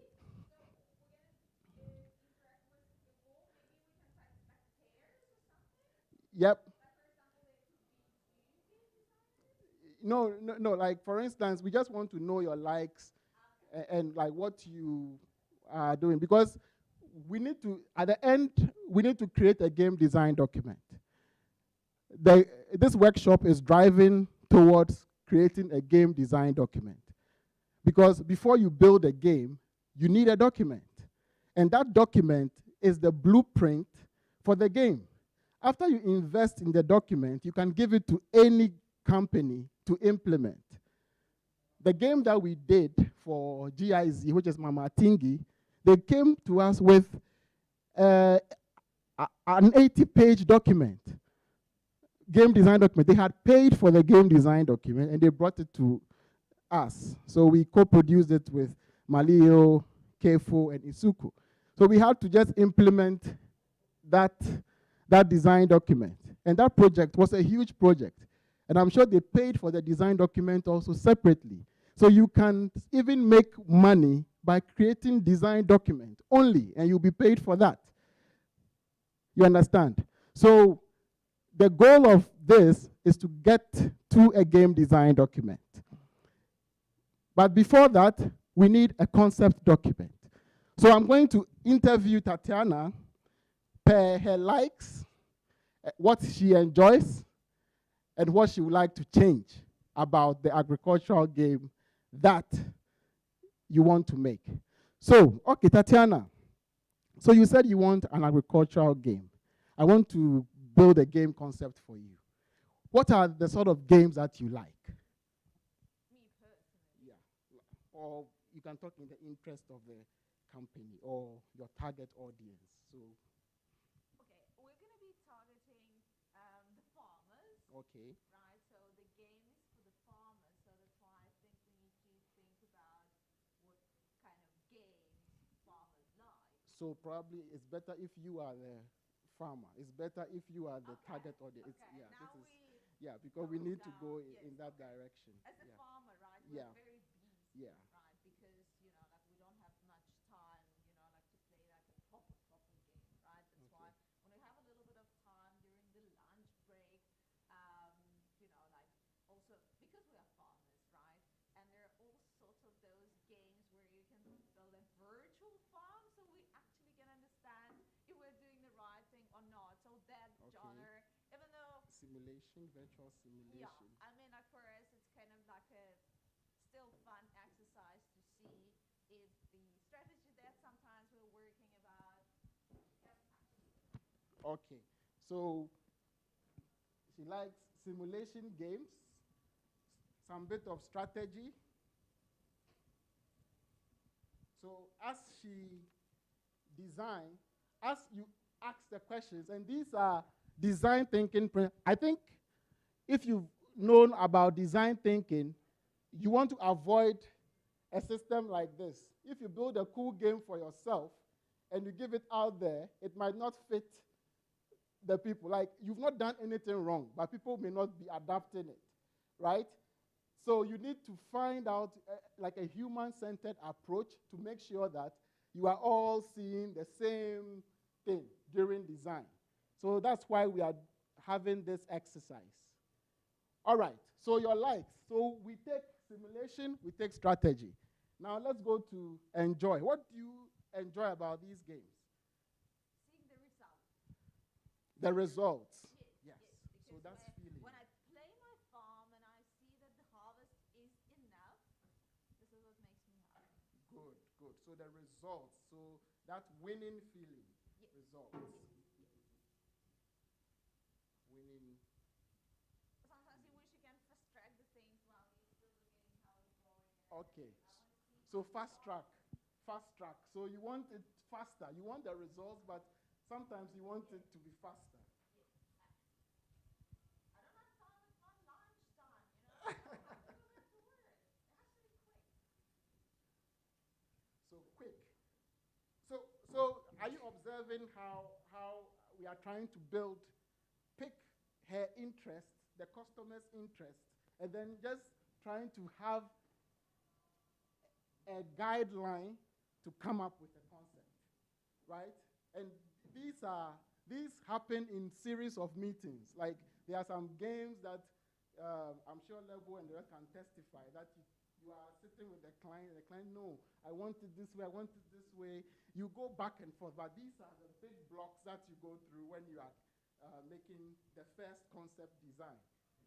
Okay, and then what would you like to change if given the opportunity? If you don't want to change anything, you can say that you just love them the way they are.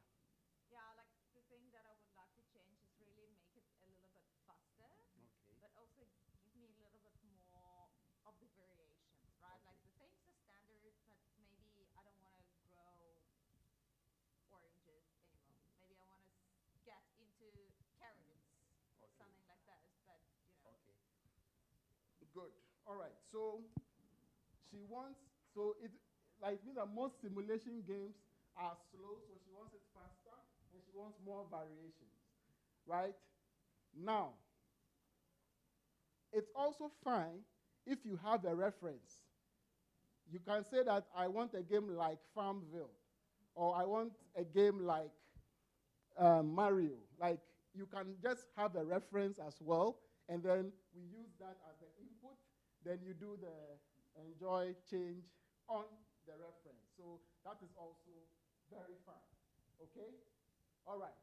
So because we don't have time, normally they are in groups, and one person is a consumer, and then you are going back and forth to actually get the guidelines. But we'll do it here for the sake of time. Now, okay, we need to now create guidelines. So who is my game designer? My team members, please come around so that we try to use these as guidelines to create a short narrative or concept for Tatiana. Okay? So someone can come and, my game designer, please come. And the narrative person, who is the narrative? Yeah, the coders, you don't have to be in this session. Yeah, the coders don't have to be here. Just the narrative person to be here is like, okay.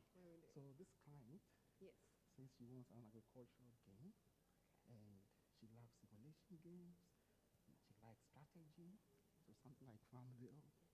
With a little competition of the growing. Yeah, with a little Tracks the competition. ingredients. So the now, soil, so now we want to give guidelines. So we want to give her a short concept.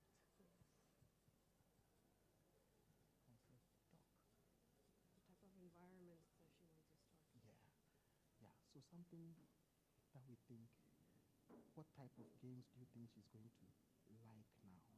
If we are using these as a guideline, like a concept. The interactive simulated training game. Yes, interactive simulated. Do an interactive. Where you can learn as you do.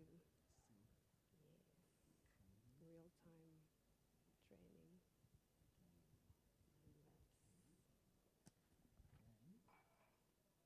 All right. So in this, there'll be results of winning and it to be faster because she likes it to be like fast and she just keeps going. And then a lot of variations as well. You Okay. can start with normal agriculture and then go to hydro or like more advanced type of growing, technologically advanced growing. But you start at the first level, which is the soil, as we all started, and it grows. So how can we do a short concept? So an interactive simulation game that starts with the soil, with 5 different types of crops, and we need to plant, grow, harvest, and sell. And then you learn how to advance. Learn how to advance. So we do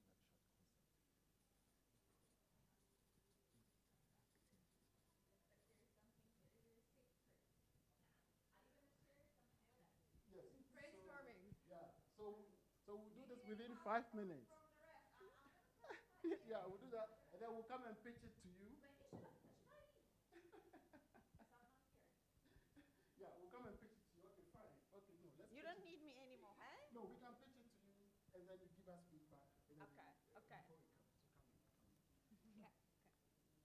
Yeah, okay. All right. So we have a concept. It's an interactive simulation game where you start from the soil, like you start from the soil, with 5 different types of crops that you can choose to grow. And then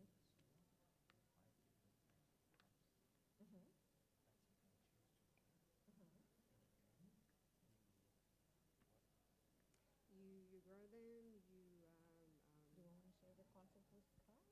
Okay. then you sell them, then you learn how to advance them and integrate technology into it to make it faster and better. Okay. Stronger. all right. So we came up with a concept. So we came up with a concept for our client using these guidelines, right? And with a concept always has certain structures that it should have. It should have some form of small story, small narrative, some form of mechanic, and some form of winning condition. So these are big blocks of the concept, which we have been able to come up with. So, Tatiana, your concept is an interactive simulation game. Please, let me write it as you say. And a simulation training game that begins at the soil level and gives you 5 crop options. Can I choose the location where the soil is? Okay. The environment. Yeah. So from the soil level with customizable,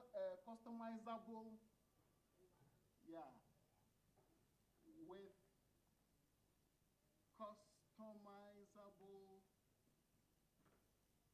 environment, and gives you 5 crop options to grow with all the cool mechanics of the technology. Okay. Crops to sell and then advance eventually to integrate Yeah, technology. yeah, to grow and sell and advance with technology. So this is a short concept that we've been able to come up with using what you had mentioned in terms terms of the blocks that you like. So this exercise narrows down the back and forth that you go with your client. Because a client comes, want a game. Presenters, even recently something happened. One of the huge companies came up with like a competition. 10 studios submitted concepts and they chose 24. And like it's the same thing. They just come with broad something and you have to do this. And this is the entry point to capture your client or to get in, right? Or with an investor, this is the entry point. Your concept has to be solid, one-liner, and Yolanda, you know that if even the pitches, your game concept has to be simple, solid, with a clear winning condition, right? So this is something that you do, and it varies. It's a creative process, so there is no clear structure, but there are blocks that it has to follow. Okay? All right. Oh, yeah. Yeah. Thank you so much. Yeah. So once we get the concept, then we can, I think we have about 15 minutes more. Let's just finish this. No, I mean, like, you can take your time, don't worry. Okay. Then we have, yeah. 45 minutes. Okay, sure. All right, cool.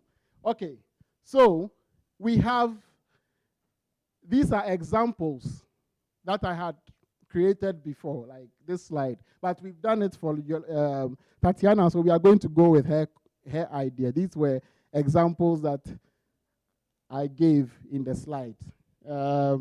This was one that I did. Okay, like quiz games, enjoy, challenge and daring, change, having a cool real time. So I made 2 concepts for the client, and they have to choose one, right?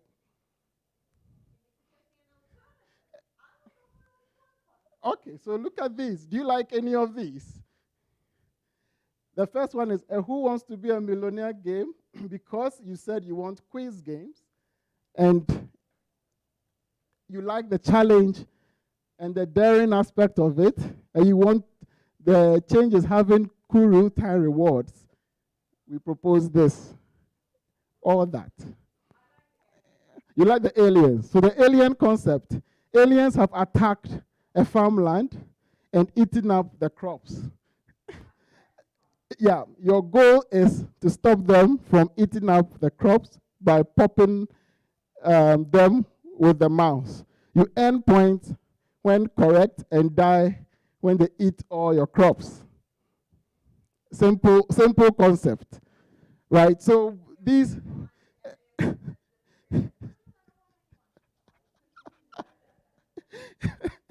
yeah. So yeah, we can always do that. We can, but then with time, probably we can take up the alien. Yeah. Okay. All right. Then let's take up the alien.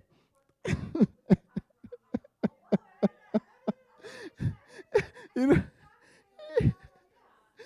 customers are always confused if you give them too many options. Customers are always confused if you give them, yeah.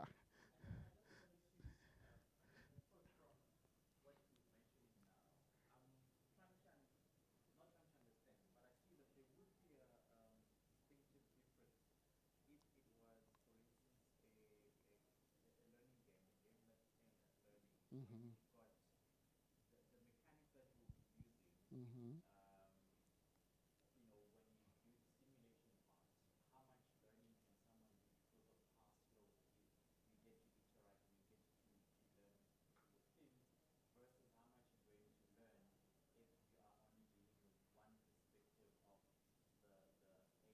Okay.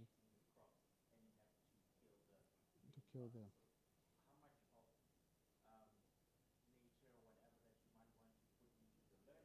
Yeah. Yeah.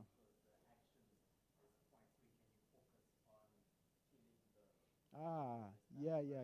Versus a lot more learning. Yeah. Yeah. Oh.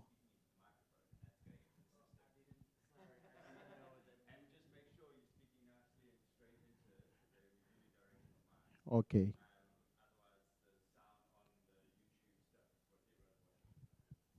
Okay.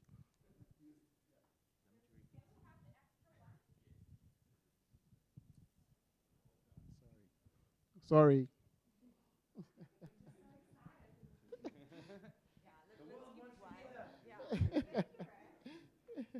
Yeah, okay, so he was just saying that you need to, and that is called balancing, game balancing. So in some of the games that we've done, there's someone who does balancing of the concept. How much of what gets you the goals of the client or the game versus the fun aspect. And that's what you need to balance. So we need to do that. But in the process, we just build a fun game. I think when building a game, you just want to make sure that all the things work. And then the next iteration, it becomes like a bit more slower. Okay, so we are now going to go into use that concept to actually build a game design document. Okay? And we did not ask you which platform. You said mobile, right? Mobile. Yeah, we're going to play it during our lunch break. Okay. So you have... And also, can I please have like a low data consumption? Low data consumption. Hey, this consumer, she's really tough. Yeah, and then it should be downloadable. But also when you download it, it should be very low on the space because it's all spaces taken by the photos of our beautiful crops that we're trying to... Game designer, are you noting it?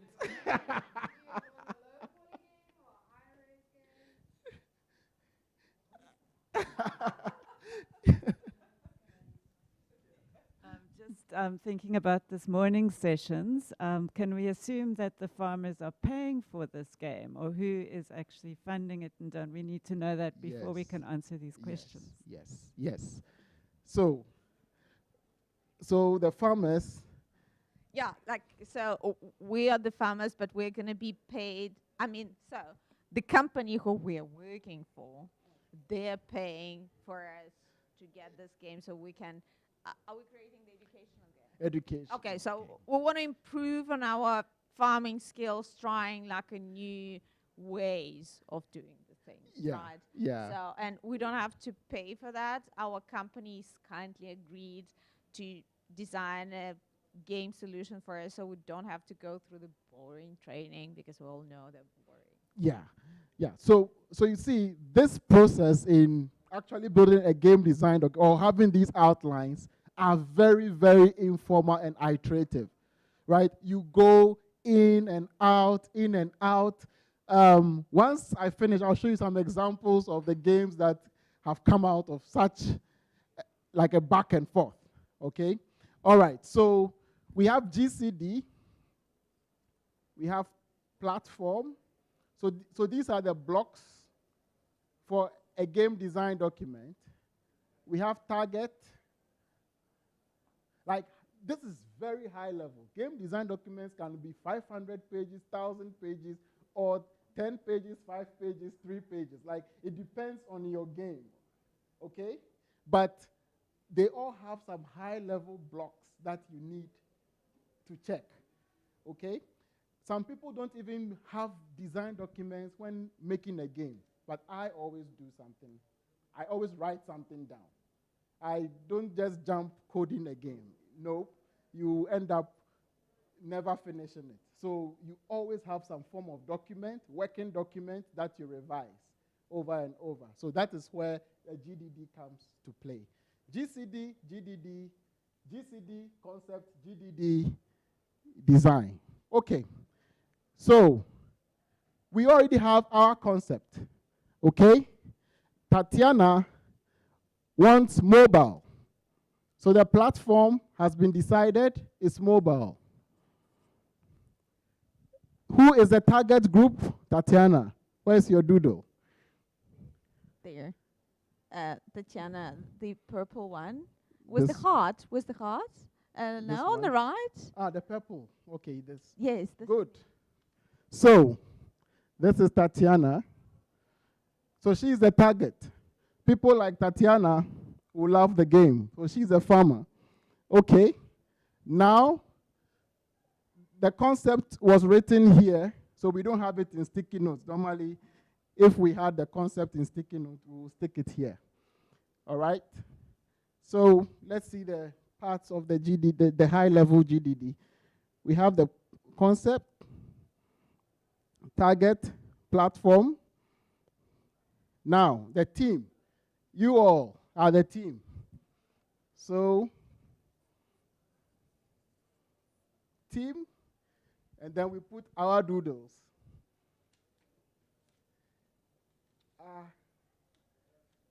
So for now, I'll just take 3.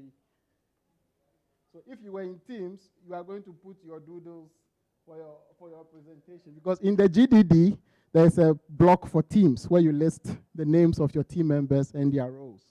Okay. So after the teams, you have the mechanics, the gameplay mechanics.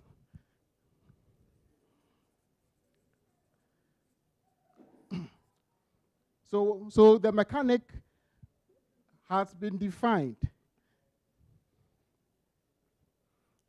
What was the mechanic for the game, the alien game that I posted? Aliens have attacked the farmland. Your goal is to stop them from eating up crops by popping them. So the mechanic is the mode of gameplay. Okay, so this one, they are popping them. So what is this type of game? Popping game. That's a game mechanic. So you are popping, it falls under a certain genre that you call point and click game, right? So the mechanics will be popping bad aliens, eating my crops. Okay?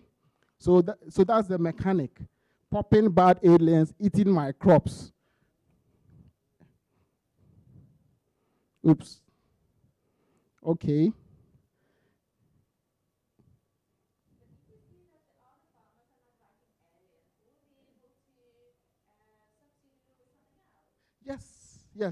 Yes.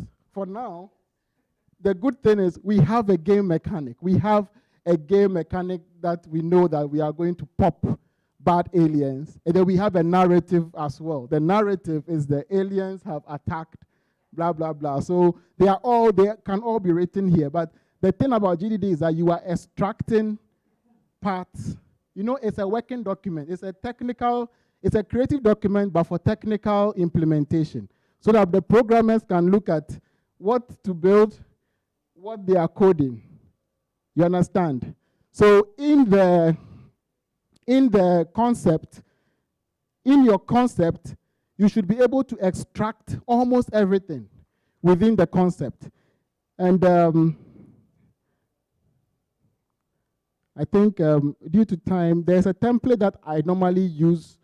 I give to a GCD structure where you have to talk about the player control, the basic gameplay, sound effect, gameplay mechanics, user interface. But these, from what we are doing, once you see this, you will definitely know how to craft your stuff. I will put the slides up so you will know how to write templates. You know, you control a player, so if you want to put your concept together, you can quickly follow this template and then get it solidly done. But at the rough level, this is how we are doing it. Okay, so who are the actors in the game? We have aliens, of course. So aliens are the entities, like the actors are the entities. So it's like you are building a movie, right? And you are giving every entity a role. And you are the director of the movie. The game designer is the director of the movie. So let's identify the aliens in this concept, like the actors in this concept. So aliens, 1, the player, The player is an entity as well, but you can't see the player in this case, right? It's a game where you can't see the player. It's a point. Okay, you can have an avatar smiling at you somewhere. Okay, we can do that. Okay, but then for now you can't. No. So a player who again, your goal is to stop them from eating up crops. So crops, right?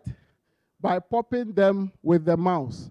You earn points when correct and die when they eat up all your crops. So in every game, there are winning conditions. So what's the winning condition for this? When they eat, when all the crops are eaten, that is a winning condition. So it's not time-based. It's not, it is when the aliens eat all the crops. So every game has a winning condition. Okay, so now we are going to give aliens roles. We are going to give the actors roles. So what are the roles for the actors?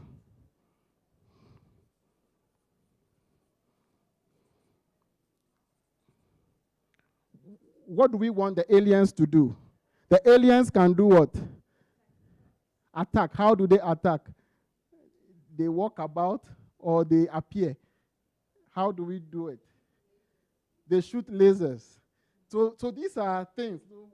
In the concept, you are trying to build roles for the actors, right? And when you build the roles, then you build the looks. So the looks will be given to the artist, then the roles will be given to, the looks and the roles will be given to the art team, and that same thing will be given to the programmers too. So the art team is going to design how the alien should look per what you've described here and what they actually do. So if it's animated, they can animate the role according to what has been described here. Are you getting the process? So now, what are the roles for the aliens? Which one sounds the coolest? Shooting lasers or chasing shooting lasers? Okay. But the thing is, if you're a programmer, you need to program that laser. Yes, to do a projectile. It means once you put shooting laser, it means we are going to code the projectiles too. So the laser becomes an actor too in programming terms. Because you can shoot. Does it add to my budget of what eventually the game will cost? It will add to your budget. The more complex it gets, the more money. Maybe we'll stick to the mouse option. Okay. You know, only like in the documenting stage, right? Like Yeah, I'm happy. documentation, I'm happy with that. So we'll go. So aliens can shoot lasers and chase crops. Do they have touch kill ability as well when they touch the crop, or is just shoot? If they touch the crop, if they touch. Okay. Okay. So. Okay. So short. So long distance is shoot. Short is touch. And touch. Now, the player. What is the role for the player? What is the role? The player just what? Moves the mouse and pops the aliens. Moves mouse and pops aliens. Okay. Is there any specific aliens that I need to pop, or do I need to pop all of them? Isn't it harder to pop some of harder for ones than the others? Are there some aliens that are more dangerous? Yeah. Okay. Game designers introduce the role. So now we have 2 types of aliens or 3 types of aliens. So you can now introduce the roles because you are now defining your aliens. But know that anytime you add an alien in programming terms, the programmer will have to decide the roles. If some roles are similar, then in programming terms, they do object-oriented programming. They will instantiate one alien and give it different properties, right? If an alien behaves differently from another alien, then they will create a superclass called alien and inherit another alien that behaves with a different behavior. You know, like it's... Is it going to add the money to the quad? Yeah. You know, the thing about game design is that it's so beautiful. Like, it teaches computer science so well in a tangible form that it's, for me, the process of building a game is the best way to teach computer science. Look at this. You were giving me options. You want different aliens. So I have to ask you specifically, are the aliens the same? Do they just differ in color or they differ in behavior? Once you say they differ in behavior, the designer starts thinking, okay, if they differ in behavior, what are the common traits? So they'll separate the common traits together, and then they are going to now create a derivative of that design and add the new design. That's why when you give birth to your child, the child inherits from you, but they have their own behavior, but they still inherit stuff from you. You understand? But they hide their own thinking, they do their own thing, and that's the same thing that you do here in terms of programming. But anyway, that is technical. Let's stick to. All right. So crops, what can crops do in our game? They just show up or grow. Do you want the crops to have anything special? Or they just grow? Okay. Thanks so much for coming. Yes, okay, we understand. I guess as the farmer first, yes, there are types of crops, but also there are different conditions to, okay, can the aliens eat only the crops who are already ready to be harvested? So of course, they can't eat the crops that were just already planted, right? Okay. So we need to think, Okay, so the crops can grow. So we have. So there are three types of crops. How about that? Three types of crops. 3 stages of crops. Yes. 3 stages. Yes. Okay. I love it. I love it. So 3 stages. And also the aliens, they cannot eat those ones that were just planted, right? So we have to wait. So the aliens cannot eat. Okay, so crops. So now I'm giving, everything has to be written in the GDD. So that when the programmer takes it, they know what they are programming. So the aliens, so crops cannot, young crops cannot be eaten. That one is a rule. So if the crop's age is 0 to 1, you can't eat. But if it is 5, it can be eaten. Or? Yes. Only old crops can be eaten.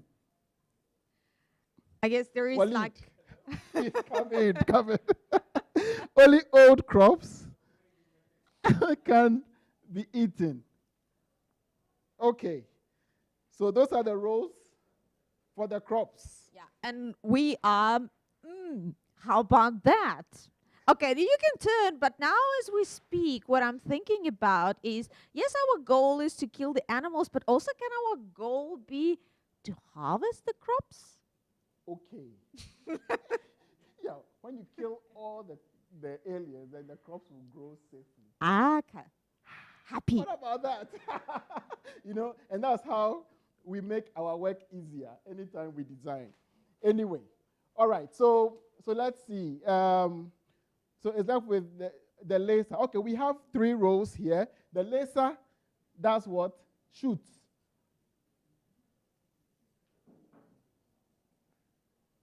Okay, so now you can use these to create a quick prototype for the client to see.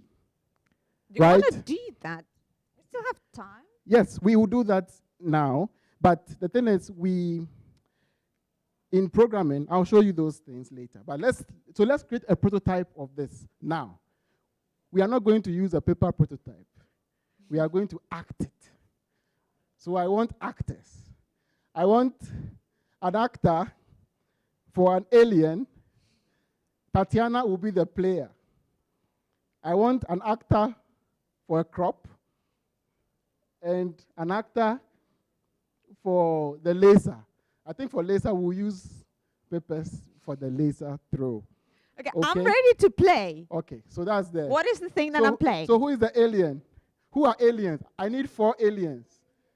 Okay, 4 people should come. 4 aliens come in front. And then I need the crops. 3 crops. Okay. Let's act. Yes. We are prototyping. Aliens versus... This is the live prototype. I'm bringing that methodology to Sea Monster. So the crops go down and come up. When you are up, they can kill you. When you are down, but your role is you grow from down to up. So it means we should give you some form of timer. When you count up to 5, then you are matured. So someone has to be a timer to count it. Okay, your land. Okay, count for them. Count for. Okay, so the crops don't grow at the same time. It means everybody has their timer. So probably you should do your. I think we need a little bit of the males in the mix. Yeah. Why not? Only women are doing the job. Males, crops. No, We need more crops. I'm serious. We need more crops. I'm serious. I know we talk a lot about inclusivity, but when it comes doing the work, please, this is the time to do the work, okay? Okay, all right, so you are a crop too. Okay, so please do your own timing. Count up to 5 and then you come up. Okay, but don't count at the same time. Okay, right? She comes. Okay, no, spread, scatter, please. Scatter here. And the aliens come here. Yeah. Aliens will show up and just be walking across. Yeah. Okay, so you be stay up. So you came up. Okay, so aliens, and then the player, you have to save her quickly because an alien. So she's dead. No, they are not up yet. Okay. Did I I lose? Not up yet. She is dead because she was already up. Yeah, you have to close. Oh no. Am I starting again? Yes, start again. Okay, let's start again. Okay. Aliens start from here. Aliens come from here. All aliens will come here. All right. Your gameplay is confusing. I'm the director. Okay, gameplay start.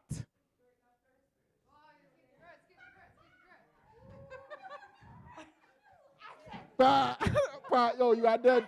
You are dead. Alien is dead. Yeah, the player is good. Yeah, you see, yes, the gameplay is confusing. I couldn't go through that.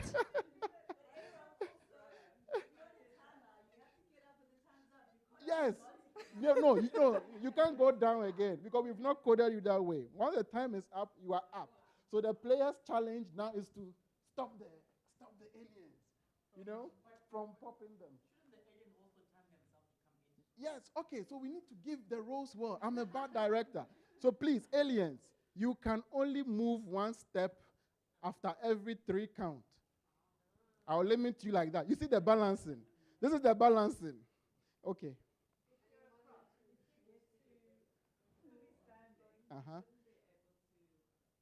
Yes. When you count to 10, shout it out, so then you are safe. Okay, let's do that. Yeah. No, one has to. Let's put some dynamics in it. You okay? Yes. Okay. All right. So once you get to 10, you are matured. They can't touch you. But you can move 1 step every two counts. Let's make it 2 counts. All right. Ready? Go.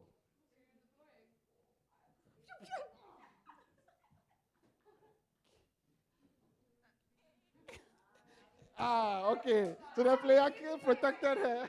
Yeah, the player protected her. Yeah. So the player is so good that she blocked all the aliens and protected. So Did you see my face? How happy I was. So How about I'm that?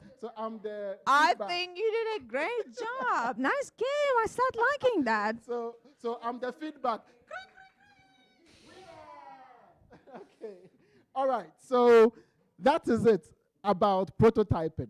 So you see how the prototype made you think through the roles more. Anytime you prototype, you start thinking, so what about this? What about this? What about this? And then your roles keep extending and extending. That is how to come up with a concept before design. Once that is done, you can build a proper game design document as extensive as anything. Like, I'll share these slides with you so you can have them as a demo. This is a concept. You can take a picture of this concept template. And then, yeah, so this one was following that concept. This is an example of it. You play as in this quiz, Who Wants to Be a Millionaire game, where blah, blah, blah. So I was just given a template. So this is a one-pager game design document. So the game GCD goes here. You don't have to, these things change, right? But the big blocks are the ones that you have defined. Every game design document has some one or two things extra, but what you've covered here is the process of putting all that. Level design, control scheme. You see the level. Where does the level come in? That's the interesting thing. Yes, walk every 2 steps. Level 2, walk every 1 step. Level 3, walk. That's how to do level design. Then gameplay, keep popping very fast, or someone comes up to steal the pictures. So anyway, so these are all ways of prototyping. And that comes to the end of our workshop to build a GCD. But to end it all, I'll just show you certain tools that we use at Leti for work. So we do a lot of design thinking. This process is a design thinking process. And we do this for brainstorming sessions as a team. Right? We do it for a lot of games, different games. And when I have about 16 interns with me now, and these are the things we are able to do to keep everyone excited about ideas. The architecture, we do game design document. Sea Monster, you guys are also heavy on game design document. Yeah. Walid, game design document. So everyone needs a GDD. Then these are programming languages that we've used over the years. Now we do a lot of JavaScript and C#, and yeah, some of these. But we've done all this. The thing about a studio is you are able to adapt based on language. I tell people, understand software design, not the language. Once you know the design, what you've learned here, you can use any language to implement.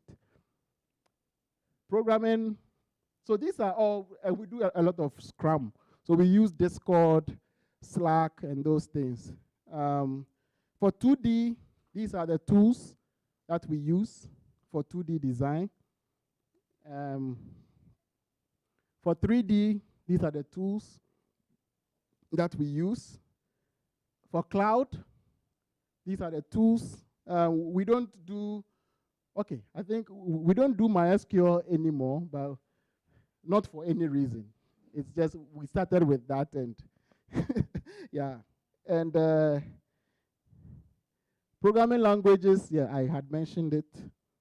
Marketing, Yes, these are the things we use to market games. Then collaboration. I think most of you are familiar with these tools. It's the same thing we use. No one should come and tell you making games is something $1 billion tool, or and then some books that I've read personally. What's your favorite? Yeah. What's your favorite? Oh, like through this, I like Programming AI by Example. That book is powerful, and it's a very old book, and it's still my favorite. Design Patterns too is a good one. So for games, you normally use the observer and singleton design in game design. So the observer is what happened here, right? In programming terms, you are observing, it depends on events. So when something happens, the next thing should happen. When like you are observing someone's action before you move, that's the observer design pattern. Then the singleton pattern, design pattern, is also instantiating one object.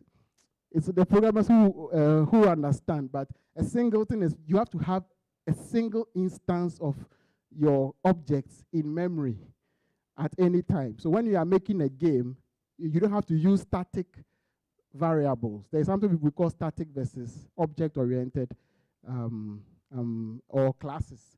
If you use static variables, you can affect the variables directly. For instance, if I declare a variable static, it means that you can change the value. Let's say your age. If I say declare age alien 5, declare static integer age alien 5, that is static. If your age goes to 9, every alien in the environment's age also is 9. That's a static variable. Everything, it affects everything. But if you say a singleton or an instance of a character, if I create an instance of a character, then that age is only private to you. So if I say declare age 5, like integer age equals 5, and it's not a static declaration, that 5, when you go to 9, it's only that instance of you that is 5, not the other alien. That other alien can still be 5 and you will be 9. And the computer will be able to just keep the memories, the memory location separate. I hope I've been able to explain that.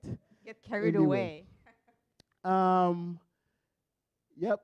So yeah. So those are the things, and the rest are examples of work that we've done. If we have time, you can just see the examples. So these are some of the works that we've done. These are some of the stories. Do we have time? 10 minutes more. But I think we also would like to have with some questions, maybe just Okay. like 5 minutes. We can check with the audience. Okay. Yeah. Do If you want want to to see jump some into the examples question or or see more questions? examples.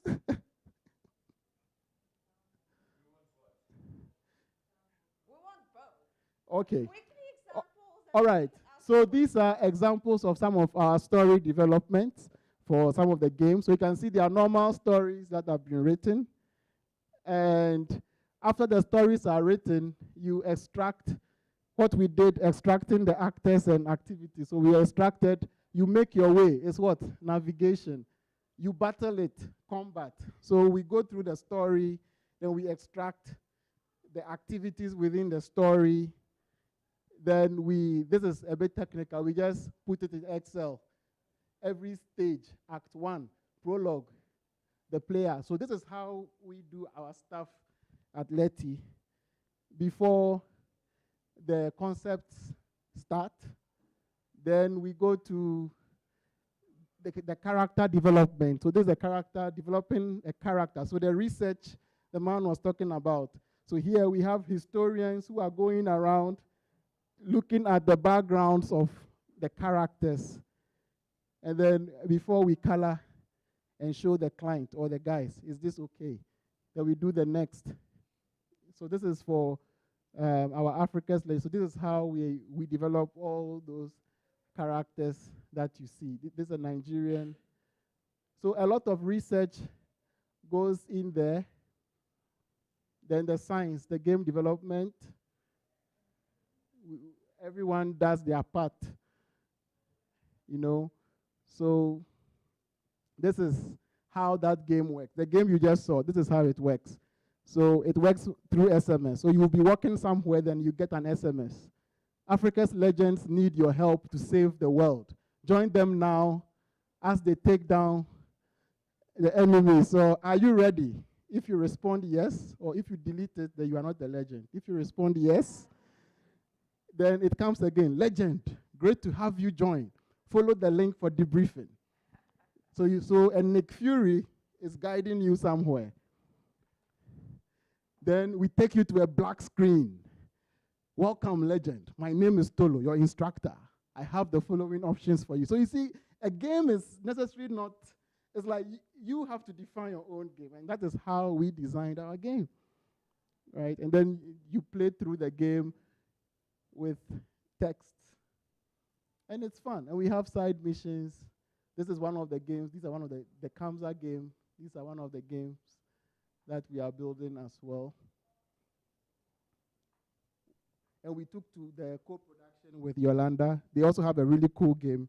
You check out their stand. So this is Kamsa, which is, what we did here is the same that is happening here. You are researching and then building accordingly, right? And nothing too different from what we've done in terms of concept. Yeah, so these are some of, and this is an announcement we've not made yet, but Kamsa has been licensed by a superhero universe called Heroes League. So you can see her there. So next year, she's going to be released, and she's part of, this game is played in the US by 12 million kids. And Kamsa is the digital literacy character in that game, which is cool.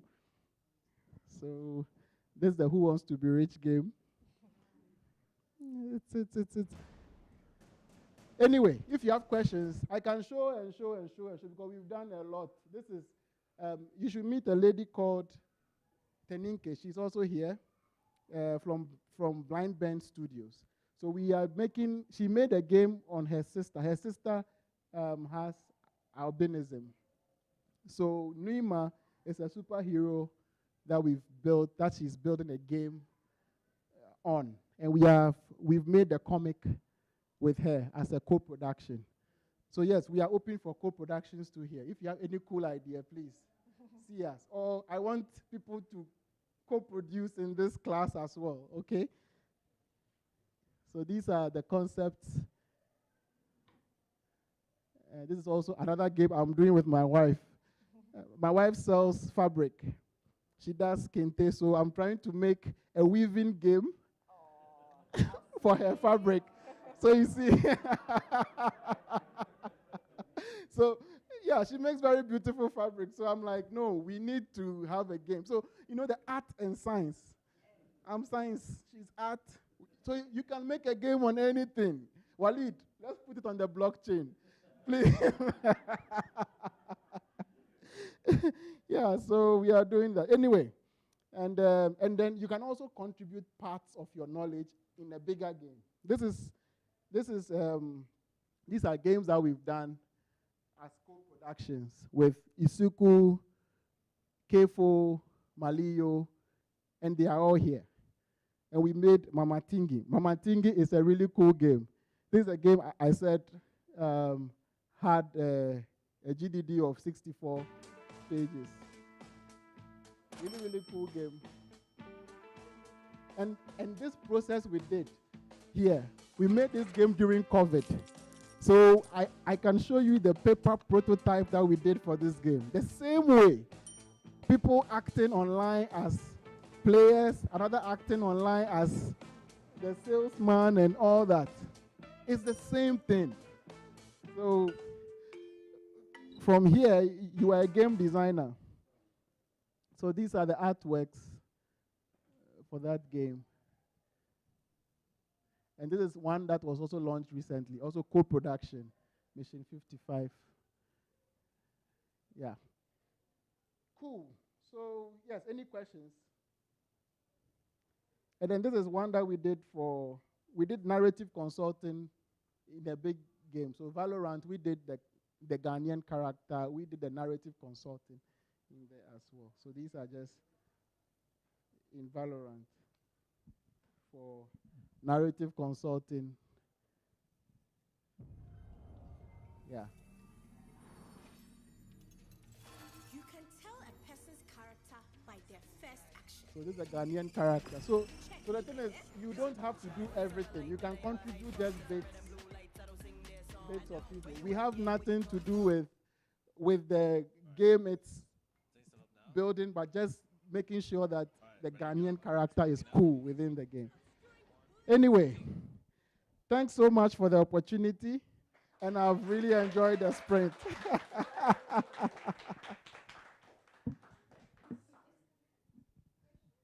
Yeah, go ahead. Yeah. Sorry, quickly, I know I came in late, but something did catch my attention about narrative consulting, right?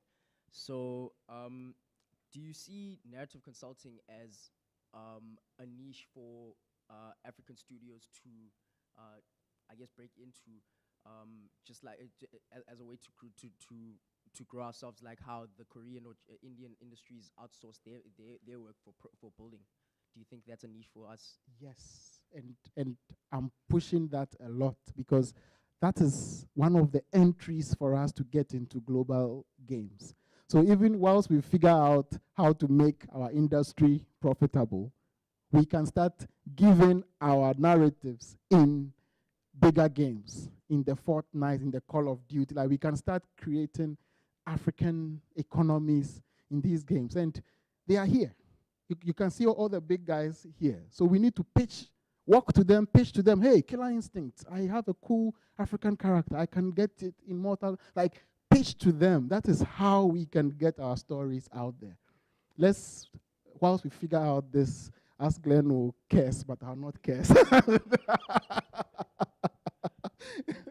Anyway, any other?